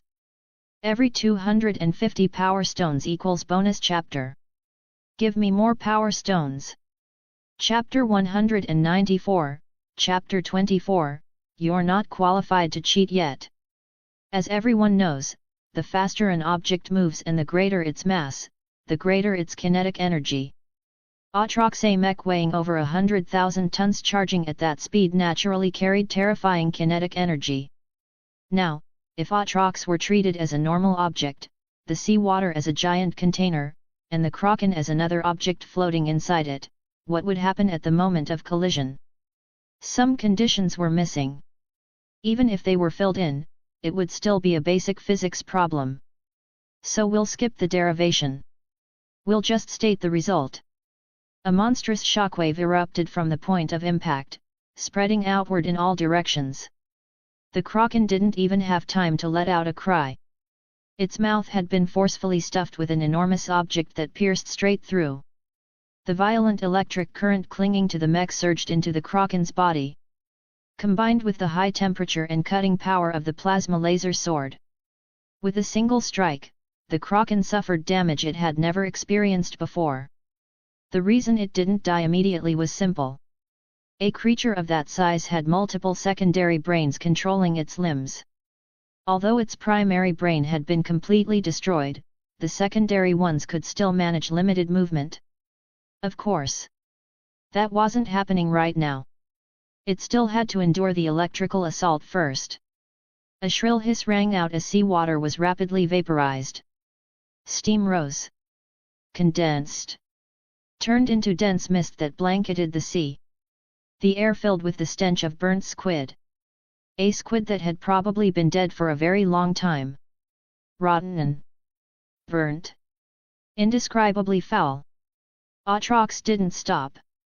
He lifted the laser sword, split the Kraken open from one end, then seized the central mouth. With calm efficiency, he began trimming the tentacles. One by one. Like cutting scallions. Even with its absurd vitality, the kraken couldn't survive this. Its movements slowed. Then stopped. Far away, the rapidly sinking Flying Dutchman suddenly halted. "What did you say?" Davy Jones closed his eyes, communicating with his other pet. A fatal danger. That kraken had somehow sensed the fate of its kin and warned him. Davy Jones fell silent. Then turned the ship around. He was curious. What kind of existence could kill a kraken? More importantly, according to the information passed to him, Tia Dalma was present. And the kraken had been summoned by her. It had been many years since he'd last seen his goddess. Even after her hatred. Even after carving out his own heart. Even after betraying her in turn. His feelings for Calypso still ran deep. If he had a chance to see her again. He wanted it. Now, Atrox lowered his head. He released the kraken's corpse, which only twitched faintly, and looked at the water-based entity reforming on the sea surface. "Do you have any other tricks?" "You now have the capital to negotiate," Tia Dalma said. "We can make a deal." As a god, her standards were high. But years of sealing had taught her something important. How to assess reality. Morin was a spellcaster. He possessed overwhelming power. And that Mech was something she couldn't handle in her current state. Even if she could win, the cost would be catastrophic. At least, that's what she believed. Some beings can't be reasoned with. You have to show strength first. Only then will they listen. There's a saying. You read to reason with people calmly.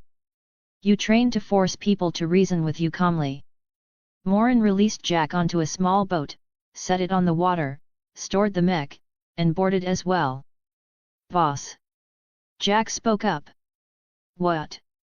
"I don't want a ship anymore," Jack said hesitantly, pinky raised. "Can you give me one of those things instead? Even a small one?" Mechs were a man's romance. Jack had been hit right in the weak spot. "Absolutely not," Morin refused without hesitation. He didn't even want to imagine a majestic Mech in Jack's hands. It would be an insult. "Then how about I pay you to build one?" Jack persisted. Morin. Using the salary he paid Jack to have Jack pay him back. A perfect closed loop. At that moment, Tia Dalma's water form landed lightly in the boat. This time, she behaved. "A fascinating creation," she said. "So powerful, yet without a trace of magic. How did you make it?" "It's physics," Morin replied. "Very simple." "Tia Dalma. I don't know what physics is, but I know you're mocking me." "With such power," she said, changing topics. "Why cling to magic? Would you ever think you had too much power?" Morin asked. "Ha ha ha." She laughed. "Good point. I'm worried I have too little," she continued. "So your terms?"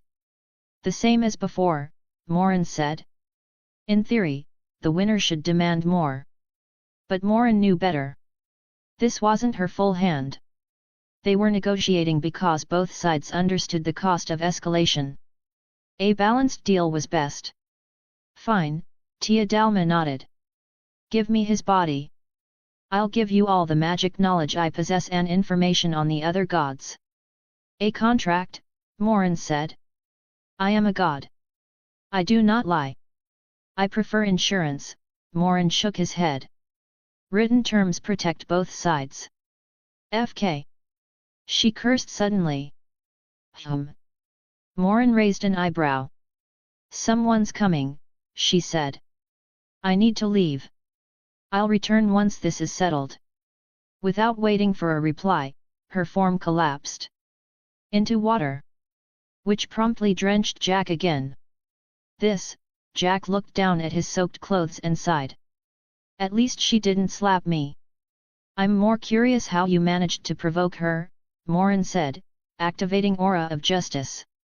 "Are you serious?" "Well, I was drunk," Jack admitted, wiggling his pinky. "And she used an illusion. You know how she looked before. She wanted me to help her. And you didn't agree.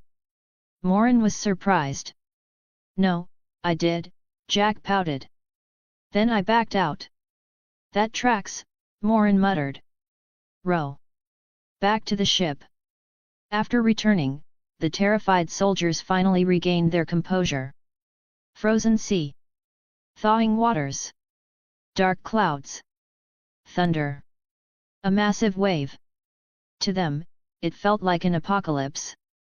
If they'd been closer, it would have been. Sir, shall we set sail?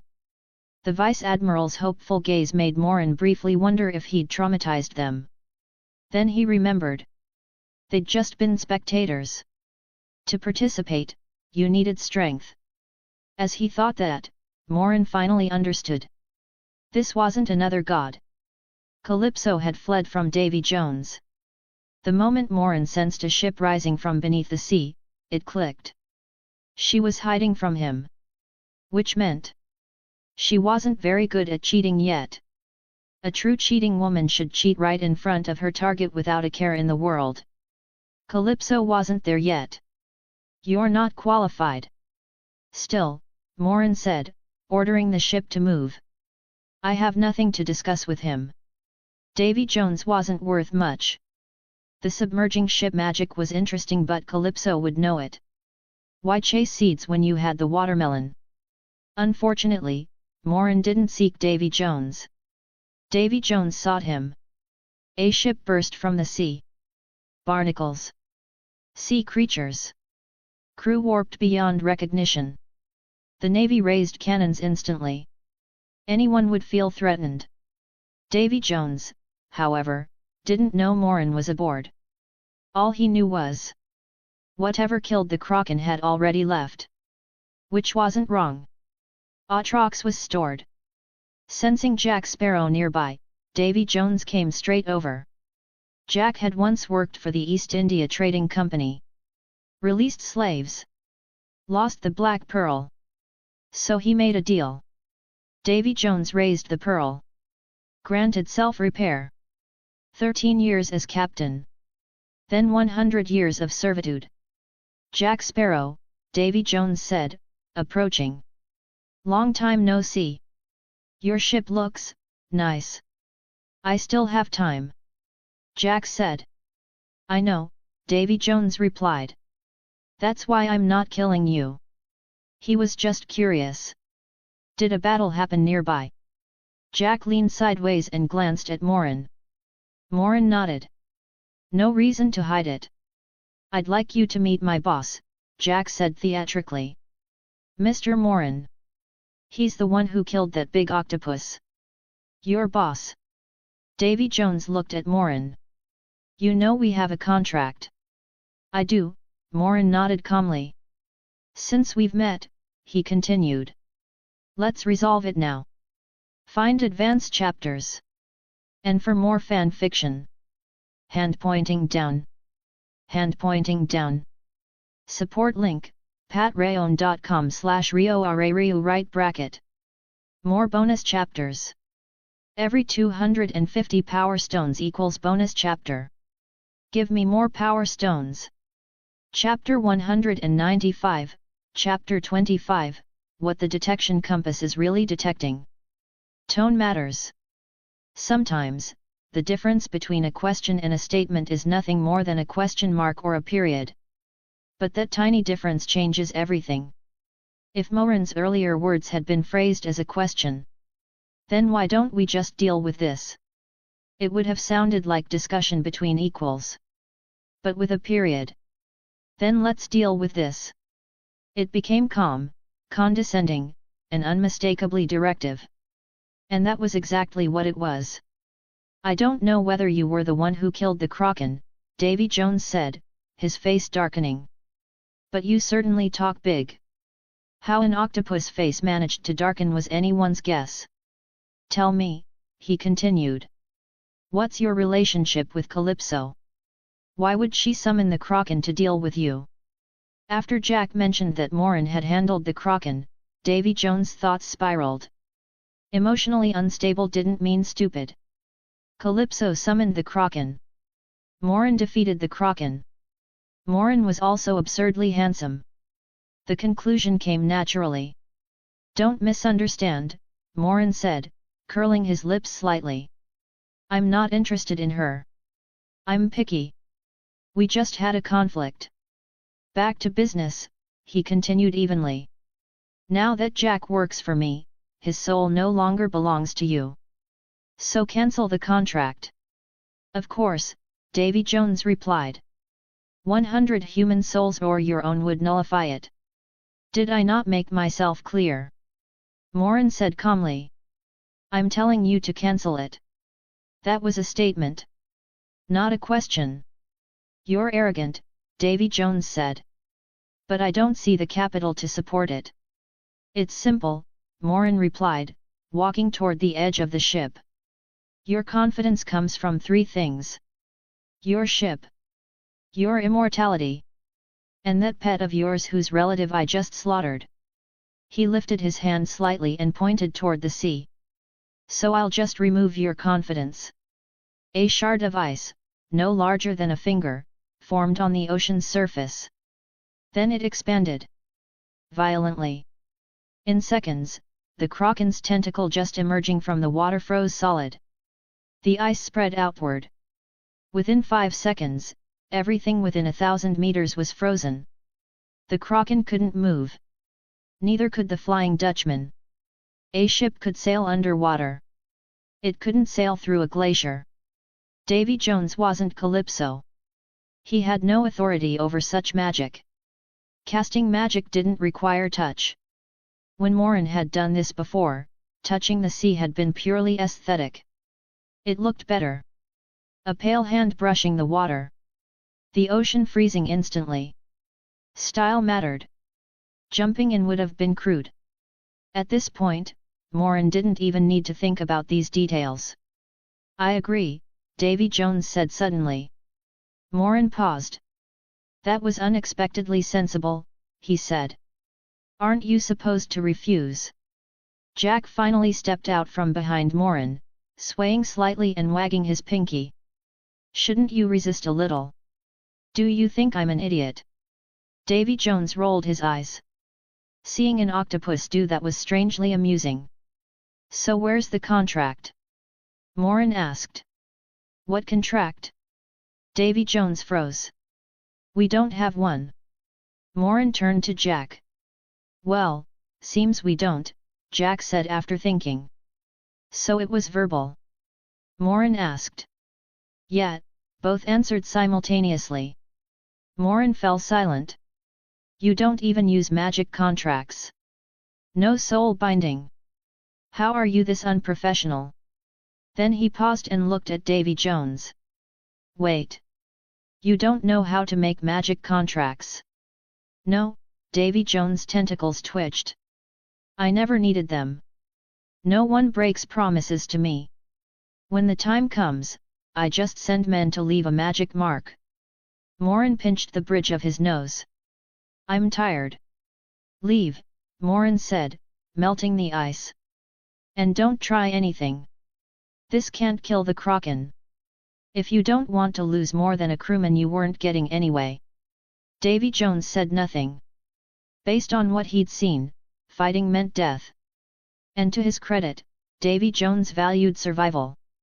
Without another word, he ordered the Flying Dutchman to submerge and leave. Morin and Jack weren't surprised. The Royal Navy soldiers were. Some of them nearly collapsed. To them, this wasn't a battle. It was a sea legend unfolding in front of their eyes. A legend that fled. Hit me, Royal Navy Elite 1 whispered. What? Hit me. Okay. Morin's voice cut through them. Prepare to set sail. Actually, he added. Clean yourselves and the ship first. Hands trembling, the soldiers obeyed. If what they'd seen was real, then Morin was something beyond comprehension. A god? Suddenly, they remembered the lightning from that day.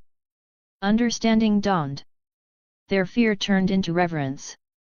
After Davy Jones left, a water figure emerged on the Black Pearl. The soldiers didn't react. Compared to what they'd seen, this barely registered. The terms remain the same, Morin said without turning. I give you Barbassa's body. I help you if they fail to unseal you. In return, you teach me all magical knowledge and information about other gods. Agreed, the water man said. Come to my jungle. I can only form a magic contract in person.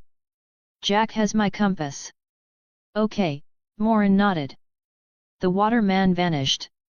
Jack already had the compass out. The needle shifted. The ship turned. Jack, Morin said. Can I borrow that compass? Just to look. Jack handed it over without hesitation. The compass was legendary. Pointing not north, but toward what the holder desired most. Morin opened it. A mental probing magic immediately activated. It hit his mental defenses. And stopped. Firewall held. This thing probes desire directly, Morin thought. He lowered his defenses slightly, isolating a temporary mental zone. I want to find Jack Sparrow. The probe returned. The needle turned. Stopped. Pointed at Jack. Accurate. He changed the thought. I want to find the Sword of Eden. The needle spun wildly. Morin took the sword out. The needle snapped into place. So it can't detect system space, he concluded. His body flickered. He appeared briefly in another world. I want to find Bruce Wayne. The needle moved. Pointed south. Did it turn into a normal compass? He returned instantly. To observers, he'd never left. He tried again. The needle spun. It can't detect other worlds either. Useless unless he could replicate it. And since it came from Tia Dalma. Morin closed the compass and handed it back. I'm resting, he said. Call me when we're close. No food. He entered the cabin. Then vanished. Sailing was boring. And he had worlds to open. Before dealing with a god. He wanted more power. Find advanced chapters. And for more fan fiction. Hand pointing down. Hand pointing down. Support link, patreon.com/rioarariu right bracket. More bonus chapters. Every 250 power stones equals bonus chapter. Give me more power stones. Chapter 196, Chapter 1, A 10-year veteran, no invitation required. Morin stood in the middle of the starry sea and paused, taking in the magnificent, sprawling scenery before moving on. The calm expanse of stars suddenly churned, as if stirred by a giant hand. A single star slipped free and drifted toward him. Its light wrapped around Morin. World selected, Alien and Resident Evil Fusion World. Note, events in a fusion world may deviate from what is known. Please select, New Profession. This was not the usual procedure. Morin frowned. Where are the time and place options? They're gone. Deviation. He quickly understood. Part of this world was unknown to him. Choosing time and place under those conditions would only cause errors. This is just an exception. It doesn't mean future worlds will be the same, he thought, relaxing. He shifted his attention to the profession selection interface. He had been genuinely scared for a moment. Not being able to choose time and place meant losing control over when he could intervene in the plot. Profession selection, mercenary, medical researcher, virus designer, biological researcher. Morin scanned the list. There were many options. None of them mattered. His gaze went straight to the last option. The final choice was always strange, but the rewards were usually absurdly strong. This time, it was Veteran 10 years. Morin raised an eyebrow. 10-year veteran. That name rang a bell. A very familiar one. I'll choose Veteran 10 years, he said without hesitation. 10-year veteran was a meme from CF, a game from his past life. There was a saying everyone knew, the 10-year veteran comes uninvited. Cheaters in CF were often banned for 10 years. Profession selected. Initiating crossing. In an instant, Morin regained awareness. He was standing in a room. Wow! Is this an armory or a bedroom? He looked around, unable to hide his surprise. There was a bed and a desk. The walls, the desk, even the bed itself were covered in weapons, cold weapons and firearms alike. There were a lot of them. Morin picked up a few. Every single one was loaded and ready to use. The firepower in this room alone was enough to equip an entire squad, and then some. My identity in this world. He retrieved the ID documents that had appeared in his system space. It really says I'm a retired 10-year veteran. Got into a conflict with local natives during planetary colonization. Teammates, commander, entire unit all killed. He paused. A true orphan. PTSD, discharged from the Interstellar Federation, relocated to Raccoon City on Blue Star. Morin stopped. Interstellar Federation. After reading through all the documents and background information, he checked the historical data of this era. This fusion world had indeed merged the two franchises, with adjustments. Blue Star wasn't Earth, but it was extremely similar. The planet's technology level hadn't reached interstellar migration yet. According to regulations, the Interstellar Federation avoided contact after discovering it, choosing instead to observe in secret. As for why Morin could come here, the reason was simple. His military merits were outstanding. He had privileges. The file stated. After Morin was diagnosed with PTSD, he acquired a large quantity of weapons. Interstellar-era weapons possess extreme destructive power. Morin's existence became a potential instability that could erupt at any time. Revoking his right to bear arms was not permitted. After deliberation, a mutually beneficial solution was adopted. Morin was relocated to a planet with limited high-tech weaponry but an established civilization. The Federation arranged a complete identity and background, allowing him to integrate as a local resident. So his current identity as a native 10-year veteran of Blue Star concealed another layer: a retired Interstellar Federation soldier with distinguished service. And on top of that, a transmigrator. A nested doll. Morin clicked his tongue and opened the profession interface. 10-year veteran, entry level, 0/10. Note, you can be as arrogant as you want, but the big boss has a backpack of tricks. Entry-level Post-Sniper sniper skills. Post-Sniper was a top professional player in ancient times. He ignored flashbangs, smoke grenades, and even bodies. He located enemies through sound alone and only aimed for the head. His catchphrase was, "If there's someone in my heart, then there's someone there." He was permanently banned after headshotting a professional player from another server. Entry-level Double Bravery. If the enemy does not use nuclear weapons, we guarantee that double bravery will not be deployed. Entry-level I'm not cheating.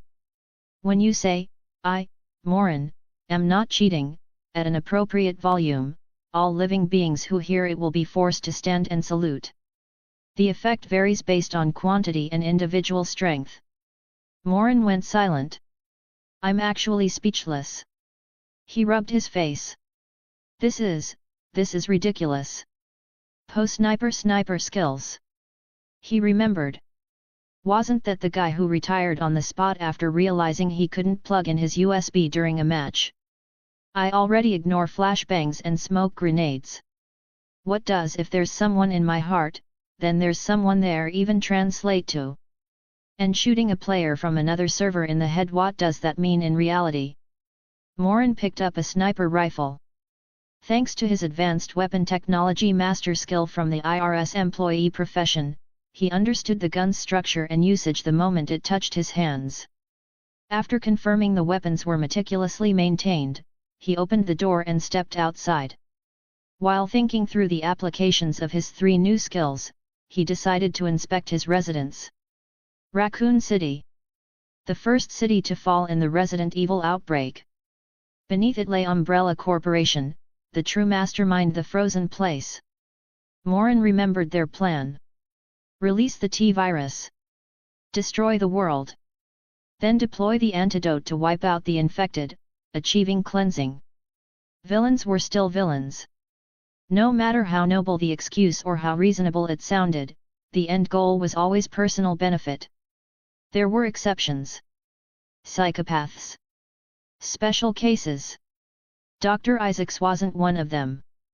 Blue Star already had mature cloning technology. Isaacs was not unique. He cloned himself, sent the clone to the surface as a decoy, while his real body slept deep beneath Raccoon City's umbrella facilities waiting for the world to end so he could take over what remained. Morin opened another door. A staircase appeared. A duplex villa. It's pretty big. He walked through the building. The place felt empty, but many areas were clearly rigged. He disarmed them one by one. As expected, more weapons. Not just standard gear. There were several slightly oversized briefcases. He opened one. A nuclear bomb. Complete detonation system included. Password. Timer. Instant deployment. The same type that appeared repeatedly in the Resident Evil films. Just smaller. The system really committed to this identity, Morin muttered, his eyelid twitching. Based on movie scaling, even one of these would devastate the entire city. There were 10. Morin counted them once, then stored all of them in his system space without hesitation. Explosions were art. Bombs were the source of art. If nuclear weapons in previous worlds hadn't been so hard to obtain and so troublesome to use, he would have stockpiled them long ago. As a 10-year veteran, pulling out a nuke and detonating it inside the hive would be completely reasonable, Morin said calmly. He remembered a video from his previous life.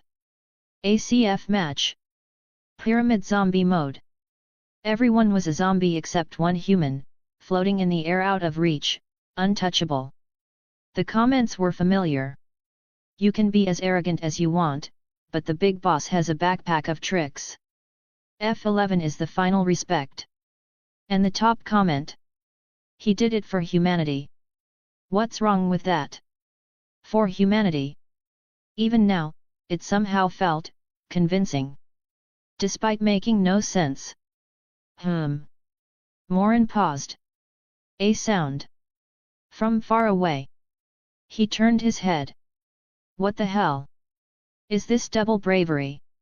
His eyes widened. With his hearing, detecting movement 2 or 3 kilometers away was already normal. But this time, it was different. He didn't just hear it. He saw it. Numbers. Weapons. Appearances. Positions. All of it unfolded clearly in his mind. This is basically remote surveillance, Morin thought flatly. Find advanced chapters. And for more fan fiction. Hand pointing down. Hand pointing down. Support link, patreon.com/rioarariu right bracket. More bonus chapters. Every 250 power stones equals bonus chapter. Give me more power stones. Chapter 197, Chapter 2, I bet there are no bullets in your guns. No wonder Double Bravery always knew when someone was about to ambush him. Who could withstand a 3 to 4 kilometer automatic surveillance function? But what are these people here for? Morin frowned slightly as the thought surfaced. According to his ID, there was nothing wrong with his current identity on Blue Star. He was just a normal retired soldier with PTSD. Over the years, aside from hoarding weapons, he lived a normal life. Buying groceries. Cooking. Watching movies and TV shows. He had almost no contact with the outside world. A typical shut-in. Just with a slightly more hardcore collection. Which was fine. Totally fine. But judging from the situation, the small team outside was well-equipped, well-trained, and clearly had undergone rigorous military training. Their objective was also obvious. They were heading straight for Morin's villa. Without enough information, guessing the outcome was meaningless. So Morin opened the wine cabinet. After rummaging around for a while, he finally found what he was looking for. A wine glass. He poured himself a glass of iced 1982 plain water. His tavern owner profession was still at a low level, which meant his beer body skill was also low level. Even with the bonus, the effect was negligible. Naturally, he chose his favorite beverage. Besides, Morin wanted to test his new abilities. The team advancing toward the villa had no idea they had already been detected from 3 or 4 kilometers away. They moved in a textbook perfect tactical formation. Fast. Quiet. Careful. They advanced while periodically using instruments to scan for traps. Morin sat on the sofa, bored, sipping his 1982 plain water, watching them through Double Bravery's super wide-range surveillance skill. When the tactical team finally reached the area near the villa and prepared to break in, Morin stood up and walked outside. It looked like they planned to force entry. That wouldn't do. Morin had already noticed something. Aside from his ID and documents, there was no cache in his system space, unlike in every other world he'd been to. Instead, the system seemed to have converted all that value into this villa, along with the weapons and ammunition inside. Did he hit the jackpot? Leaving aside how much money he had in his self-account within the Interstellar Federation, just on Blue Star alone. A villa plus this arsenal was worth several times more. Because of that, Morin couldn't allow them to break in. If it were someone else's villa, that would be fine. But if his villa got damaged, repairs would cost money. If money could be converted into experience points, he might have let it slide. But for a 10-year veteran profession, compensation probably came only from missions or a military salary. Less trouble was better. To protect his property, Morin decided to stop them ahead of time. Wait. In the bushes, James Shade, the assault team's captain, raised his hand slightly. The team halted. Someone's coming out. It's not the security here, Judy said. The security personnel should be a woman named Alice and a man named Spence Parks. He's definitely not Asian. Then why is he here? Rain Ocampo asked. Because we're not at the right place yet, Chad Kaplan said while checking the map. This isn't the villa with the hive's backup entrance. We're still 5 kilometers away. The team stared at Chad. Confusion was written all over their faces. Then why did you make us stop? James asked, baffled. Because this building wasn't on the map, Chad shot back. At least, it wasn't when I checked. The problem is that he just appeared. How old is that map? Rain asked. Let me see. Chad glanced down, his eye twitching. 6 months. This map was provided by the Umbrella Corporation. Forget it, James said after a pause. We'll bypass this place and move fast. They had almost made a huge mistake. Hey, you guys over there. Just as they were about to move, Morin's voice rang out. He had been listening at the front door for a while. Are you sure you don't want to come in and sit for a bit? He found us? The thought flashed through the team's minds. That was impossible. I'm very familiar with this place, Morin said as he walked toward them, gently swirling the wine glass in his hand. I can tell who's coming just from a little rustle. I smelled the gunpowder on you from 3 kilometers away. So you're a dog? Rain scoffed. Silence. James snapped, shooting her a look. He stood up and spoke calmly. We didn't mean to offend you. We were just passing through. Are you sure? Morin tilted his head slightly, glancing at the gun pointed at him. Just precautions, James explained. I say we take him out, Rain said coldly. After all, he's just... Silence. Don't cause trouble. He's not our target, James cut her off. You look very familiar, Morin said, squinting at Rain. Rain Ocampo. Always foul-mouthed. Actually kind-hearted. She would later die on a train after being bitten by a zombie. The reason Morin found her familiar was simple. She really was. The actress who played Rain had also played Letty, the girlfriend of Dom Toretto, in a world Morin had already experienced. Haha, that pickup line's pretty old, Rain sneered. You say I look familiar, but you don't even know my name. If I'm not mistaken, I have some photos in my room, Morin said, raising an eyebrow. Want me to find them? He turned around and walked back into the villa. I'm sorry, sir, but we have to go, James said, frowning. In his eyes, this was just a rich guy distracted by a pretty face. He signaled the team to continue their mission. The place you're heading to is very dangerous right now, Morin said without turning back. Are you sure you don't want to come in and sit for a while? What do you know? James immediately sensed something was off. Follow me, and I'll tell you what you want to know, Morin said as he kept walking. Of course, if you're determined to go die, there's nothing I can do about that. Answer me, or I'll shoot. Rain raised her gun and flicked off the safety. Are you sure you want to point that gun at me? Morin stopped and slowly turned around. If you cooperate and answer our questions, James said, no longer stopping Rain. He already knew this man knew something. In response to that, Morin said as he walked straight toward her, I bet there are no bullets in your gun. The team froze. Was this guy insane? Can I shoot him?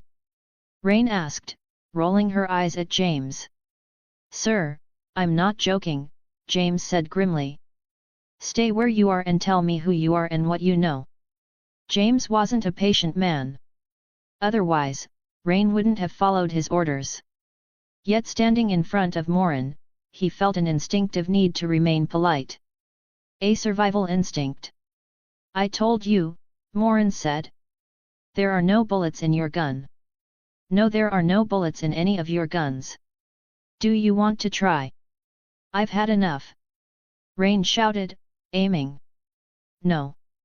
James yelled. Too late. Rain pulled the trigger. Click. Nothing happened. The gun jammed. Rain stared at it, stunned. She had considered many possibilities. Just not this one. This wasn't some outdated antique firearm. You can try again, Morin said as he turned back toward the villa. Furious, Rain grabbed Judy's gun, disengaged the safety, and pulled the trigger. Click. Silence swallowed the team. One jam, while unlikely, was still possible. Two in a row after Morin's words. That crossed into something else. Something unsettling. Have you heard of the legend of the wizard? Chad muttered. A villa not on the map. Magical powers. If you keep staying up all night watching that stuff, you're off the next mission, James sighed. He waved his hand. Follow him. This mission's getting strange. Any information helps. They entered the villa. And then? What the fuck? The team stared at the walls. Weapons. So many weapons. Some they didn't even recognize. The variety. The quantity. The sheer firepower. Was this a villa? Or an armory? I'm a retired 10-year veteran, Morin said, fully aware of their reactions. You can take any weapon you like. But you have to pay. Can't you just give them to us? Rain said, reluctantly touching a finely crafted dagger. You're rich. You don't need the money. Being rich and being generous are two different things, Morin replied calmly. There's no such thing as a free lunch. He carefully took out a photo from a drawer. In reality, it came from his system space. He handed it to Rain. You've changed a lot over the years, he said, his tone heavy. Rain. Rain froze. In the photo, a woman was hugging a man around the neck. They looked close. It was a photo of Morin and Rain. In truth, it was a photo of Morin and Letty. Nothing improper. Morin had principles. You didn't mess with your friends' wives. Back then, he had become sworn brothers with Dom Toretto and joined the family. There were plenty of photos with the family members. Many included Letty. It was a purely platonic, brother-sister relationship. Catwoman was different. But that hadn't happened yet. And Bruce had already gotten a bright Gotham and a happy ending with his childhood sweetheart. With Morin's acting his emotion, his distant memories, and the photo as ironclad proof the story was simple. Rain was shaken. "Who is this?" she asked, her mind blank. The woman in the photo was her. Every detail matched. But she had no memory of it. "When did you learn about our mission?" James cut in quickly, sensing the situation slipping away. "We're here for a top-secret operation, not a melodrama." Even James believed it. Looking alike was one thing. Having the same name? Morin had called Rain out directly. And James was certain they hadn't mentioned names before. "It's a long story," Morin said. He had already had his fun. That was enough. "You're heading to the Hive," he added. A single sentence. It stunned them. Find advanced chapters. And for more fan fiction. Hand pointing down. Hand pointing down. Support link, patreon.com/rioarariu right bracket. More bonus chapters. Every 250 power stones equals bonus chapter. Give me more power stones. Chapter 198, Chapter 3, I'm coming with you. "I haven't asked for your name yet," James said, serious. "Morin. Just call me Morin. I know what you're going to do, and I know the dangers you'll face.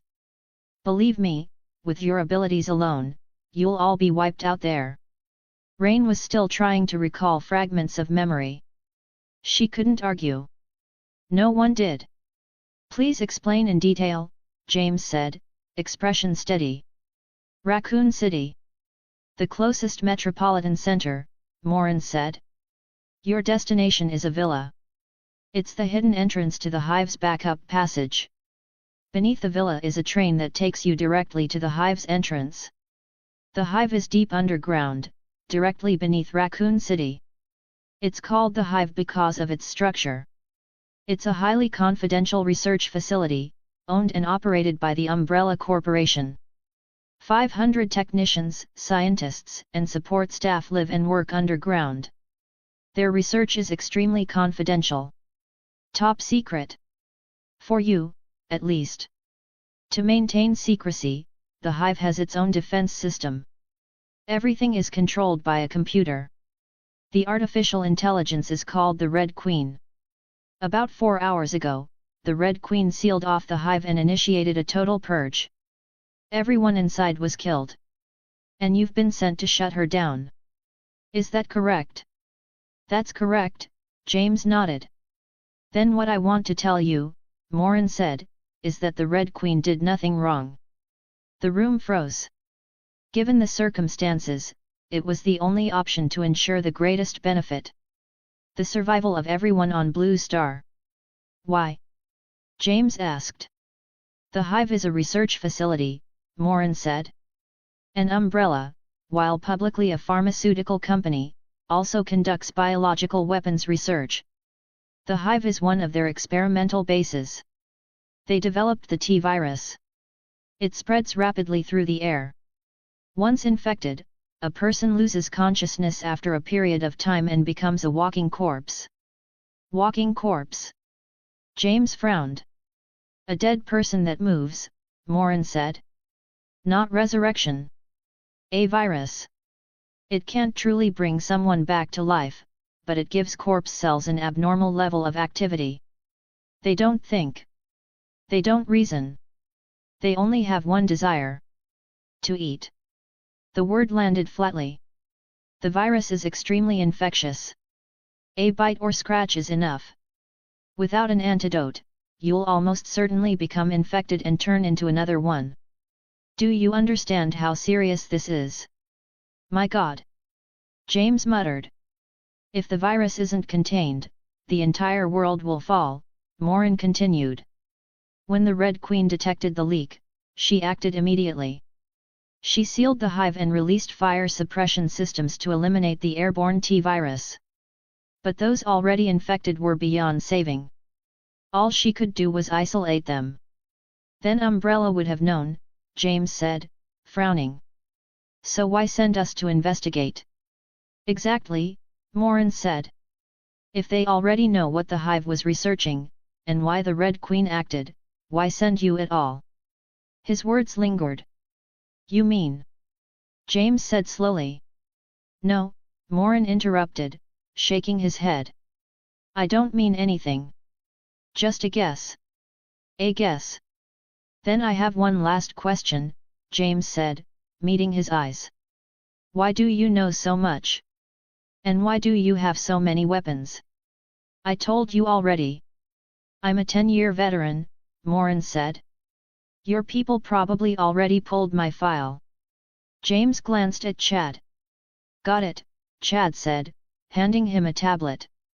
The data was fresh. You don't need to read it, Morin said, waving it off. It's fake. I am a 10-year veteran.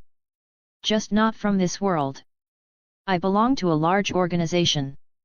6 months ago, I was ordered to come here and pose as a civilian while investigating Umbrella's research. Proof? James asked. That's the problem, Morin said, shrugging. I don't have any. The Red Queen is extremely powerful. Even with my hacking skills, I couldn't force entry. What I told you came from a brief loophole when she activated. So no evidence. Can you contact your organization? James asked. Even without proof, he felt it. A quiet instinct. I already did, Morin said. They won't act on my word alone. So congratulations. I'm going into the hive with you. I'll help you understand everything. And I need to gather proof myself. Congratulations. James repeated. Morin raised his hand. Look.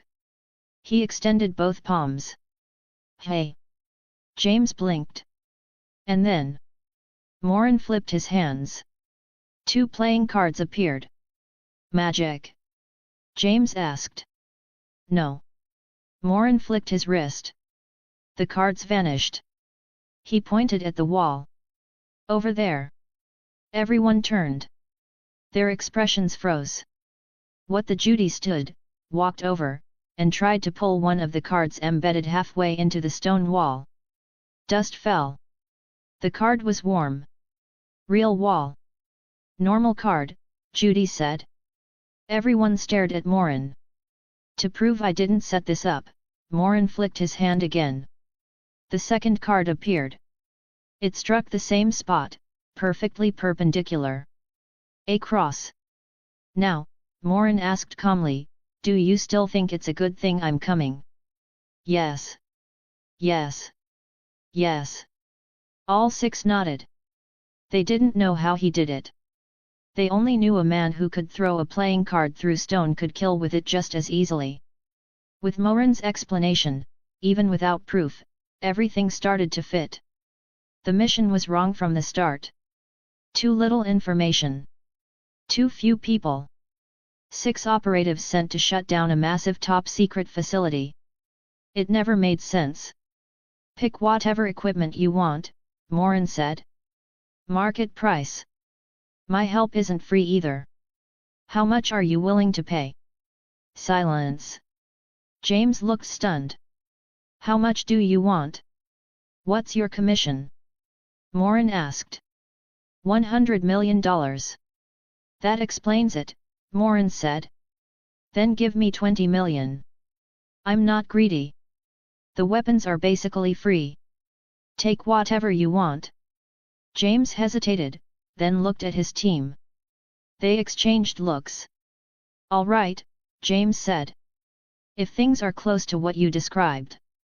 Then let's move, Morin said, lifting his sniper rifle and slinging it over his shoulder. Gear up. 10 minutes. That's all you're bringing? James asked. If it's really that bad, shouldn't you carry heavier weapons? Morin smiled slightly. A deck of cards appeared in his hand, then vanished. This isn't my main weapon. Trust me. I've got enough cards to hand one to everyone down there. James had nothing to say. A card through stone was more than enough. And 500 cards were far easier to carry than 500 bullets. Oh. One more thing, Morin said. For those zombies, aim for the head or the spine. Anywhere else is useless. They don't feel pain. They're already dead. Destroy the brain or spinal nerves. That's the only way to kill them completely. Find advanced chapters. And for more fan fiction. Hand pointing down. Hand pointing down. Support link, patreon.com/rioarariu right bracket. More bonus chapters. Every 250 power stones equals bonus chapter. Give me more power stones. Chapter 199, Chapter 4, The Door Beneath the Villa. After getting their weapons, the group set off again. On the way, Rain cautiously approached Morin and lowered her voice. When did we meet? What was our relationship? She kept it quiet, but the assault team was just as quiet. Everyone heard her. They were more than happy to spectate. Rain had already taken the photo to Chad to confirm it wasn't photoshopped. She was certain the woman in the picture was her. That was the problem. When had she ever met this man? When had this photo been taken? She searched her memory and found nothing that made sense. So she asked him directly. I was kidding. That photo is fake, Morin said with a chuckle as he took it back. Have you ever heard of high-tech? I just need to look at you for a second, and I can make a photo like that. Rain stared at him. Are you sure? Of course. Morin nodded. He felt the prank had gone far enough. He had no real intentions toward Rain. If this continued, things would get complicated. They weren't the same person, but they looked exactly alike. That alone was trouble. For some reason, mystique flashed through his mind. To be fair, her ability could fulfill the fantasies of every man in the world. Then where's the machine? Rain asked, unwilling to drop it. Morin's acting was flawless, and the photo was too real. Even Rain was starting to doubt herself. It's in the villa, Morin replied. Can I see it when we get back? Of course not. Morin refused immediately. That's a secret of my organization. Why would I show it to an outsider? Rain said nothing more and walked away. Morin didn't think for a second that she believed him. A woman with that kind of temperament wouldn't fall for something so easily. She was just confused. Her furrowed brows made that clear. But it didn't matter. Morin planned to leave Blue Star sooner or later anyway. With the Interstellar Federation out there, not checking it out would be a waste. 5 kilometers wasn't far, especially for the assault team. Soon, they reached the villa that concealed the hive's entrance. The intel says the security personnel here are Alice and Spence Parks, Chad reported after checking his data. They're posing as a married couple to hide the hive's backup passage. Break in, James ordered. Control the situation. If there's nothing unexpected, don't kill anyone. Just go in, Morin said. There are surveillance and defense systems from the Red Queen here. When she sealed the hive, she released anesthetic gas. They should still be unconscious. You know that too? James asked. I know a lot more than you think, Morin replied as he pushed the door open. I've already told you everything I can. He ignored the team scanning the surroundings and walked straight inside. His destination was clear. The bathroom. X-ray vision made navigation unnecessary. They had arrived early. Alice was still unconscious in the bathtub. Completely naked. That wasn't how it went in the movie. Morin remembered the team arriving after she woke up, dressed, and explored the villa. He didn't know why it was different. What he did know was that Alice was small. And visually acceptable. Ahem. The villa door hadn't been locked. Morin entered without hesitation and headed straight for the bathroom. As a gentleman without quotation marks, he naturally prepared clothes for the lady. That was reasonable. Unfortunately, accidents happened even to gentlemen. Just as Morin picked up a bathrobe and stepped in, Alice opened her eyes. "You need to cover up." Their gazes met. Without hesitation, Morin handed her the bathrobe. "Thank you," Alice said, instinctively clutching her chest. Luckily, the robe she'd dropped earlier was already covering most of her. "Who are you?" Her mind was still hazy from the anesthetic gas. Her shoulder throbbed where it had struck the tub. But her thoughts were starting to organize. She wrapped herself in the bathrobe. Morin's calm expression showed no embarrassment. So Alice didn't feel particularly shy. Her scattered thoughts drew a strange conclusion. Maybe, someone I was close to. Otherwise, why would he be so calm? "You have amnesia," Morin said after she finished dressing. "Come with me. There are things you need to know." "Let go of me." Outside, the team had already detained Matt Addison. Lisa Addison's brother. A supposed police officer. In reality, a member of an illegal organization. They believed Umbrella was researching a terrifying genetic virus. Their goal was to expose it. From a certain perspective, they weren't wrong. Umbrella was airtight. To infiltrate it, Lisa went undercover in the hive. There, she met the backup passage security personnel Spence and Alice. The marriage was fake. The feelings weren't. Spence, however, had his own plans. He wanted to steal the T-virus as evidence. And sell it on the black market. To cover it up, he shattered a vial, triggering the hive's lockdown. Everyone inside died. And then they turned.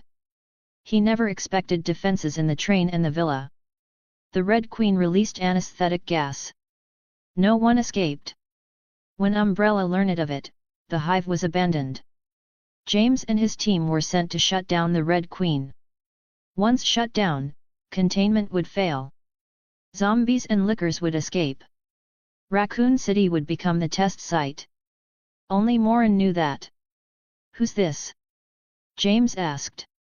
"Matthew Addison." "No matching records," Chad said, holding the badge. "I just transferred." Matt shouted. "They probably haven't updated the system." "Possible," Chad said. "Local departments are understaffed." "Should we just end him?" Rain asked, gun pressed to Matt's head. "Mr. Morin?" James asked. "No need," Morin replied as he exited the bathroom. "Bring him with us. I also found someone." He stepped aside. Alice stood there, wrapped in a bathrobe. "She's Alice. She has amnesia." "There should be one more," James said. "Spence Parks." "No one else here," Judy reported. "He's gone." "The Red Queen knows we're here," Chad said, plugging into a wall port. "This is the highest access I can get." Deep underground, in the hive's control room, the Red Queen observed. Cameras covered everything. The hive. The passage. The villa. 9 individuals detected. 6 Umbrella assault personnel. 1 illegal organization member. 1 backup passage security personnel. 1 retired 10-year veteran. Threat level, extreme. Sending Resident Evil data to headquarters, no response. Attempting external warning, disabled. Attempting contact with hive entrance, failed. Executing optimal plan. Contain all personnel. "Get ready to enter the hive," Morin said. His gaze paused on Alice. "Put on proper clothes. I'll explain on the way." The group prepared, opened the hidden passage, and descended to the basement. The train waited below. "The power's off," Judy said. 2 hours, 48 minutes, 53 seconds, Chad reported. "Fix it," James ordered. "I'll handle it," Rain said. She bit down on her flashlight and jumped onto the tracks. A loose cable. An easy fix. Then she heard something. Rain frowned and aimed the light. A torn section of wire mesh. Something had forced its way through. Before she could think further. "Hey!" Judy leaned down. "Did I scare you?" Rain rolled her eyes. She reconnected the cable. Sparks flew. Judy recoiled. Rain climbed back up. "There's a hole in the mesh," she said. Something small forced through it. She remembered Morin's words. It wasn't human. Too strong for a rat but not by much. "An infected rat," Morin said. "The virus could have spread through the drainage system." He frowned slightly. "We need to hurry. Once we have evidence, my organization can authorize a full operation." "Your organization?" Matt asked. "Virus." Alice echoed. "T-virus," Morin said, repeating his explanation. "In short, we expose Umbrella or this happens again somewhere else." "My God!" As he spoke, Alice's memories snapped into place. Almost all of them. And then another thought hit her. She didn't know Morin. So why had he been so calm watching her change? Her eyes widened. "As for you," Morin said to Matt, unaware. "I know what you're doing. You're not a cop, but our goals align. Let's move." They boarded the train. It lurched forward, sparks trailing behind. Inside the torn mesh, bloodied rats chased the sound. They failed. They scattered. Some fell into the sewers. Blood mixed with water. Others attacked uninfected rats. The virus spread through uncontrolled channels. All of them led to one place. Raccoon City. Find advanced chapters. And for more fan fiction. Hand pointing down. Hand pointing down. Support link, patreon.com/RioRaRiu right bracket. More bonus chapters. Every 250 power stones equals bonus chapter. Give me more power stones.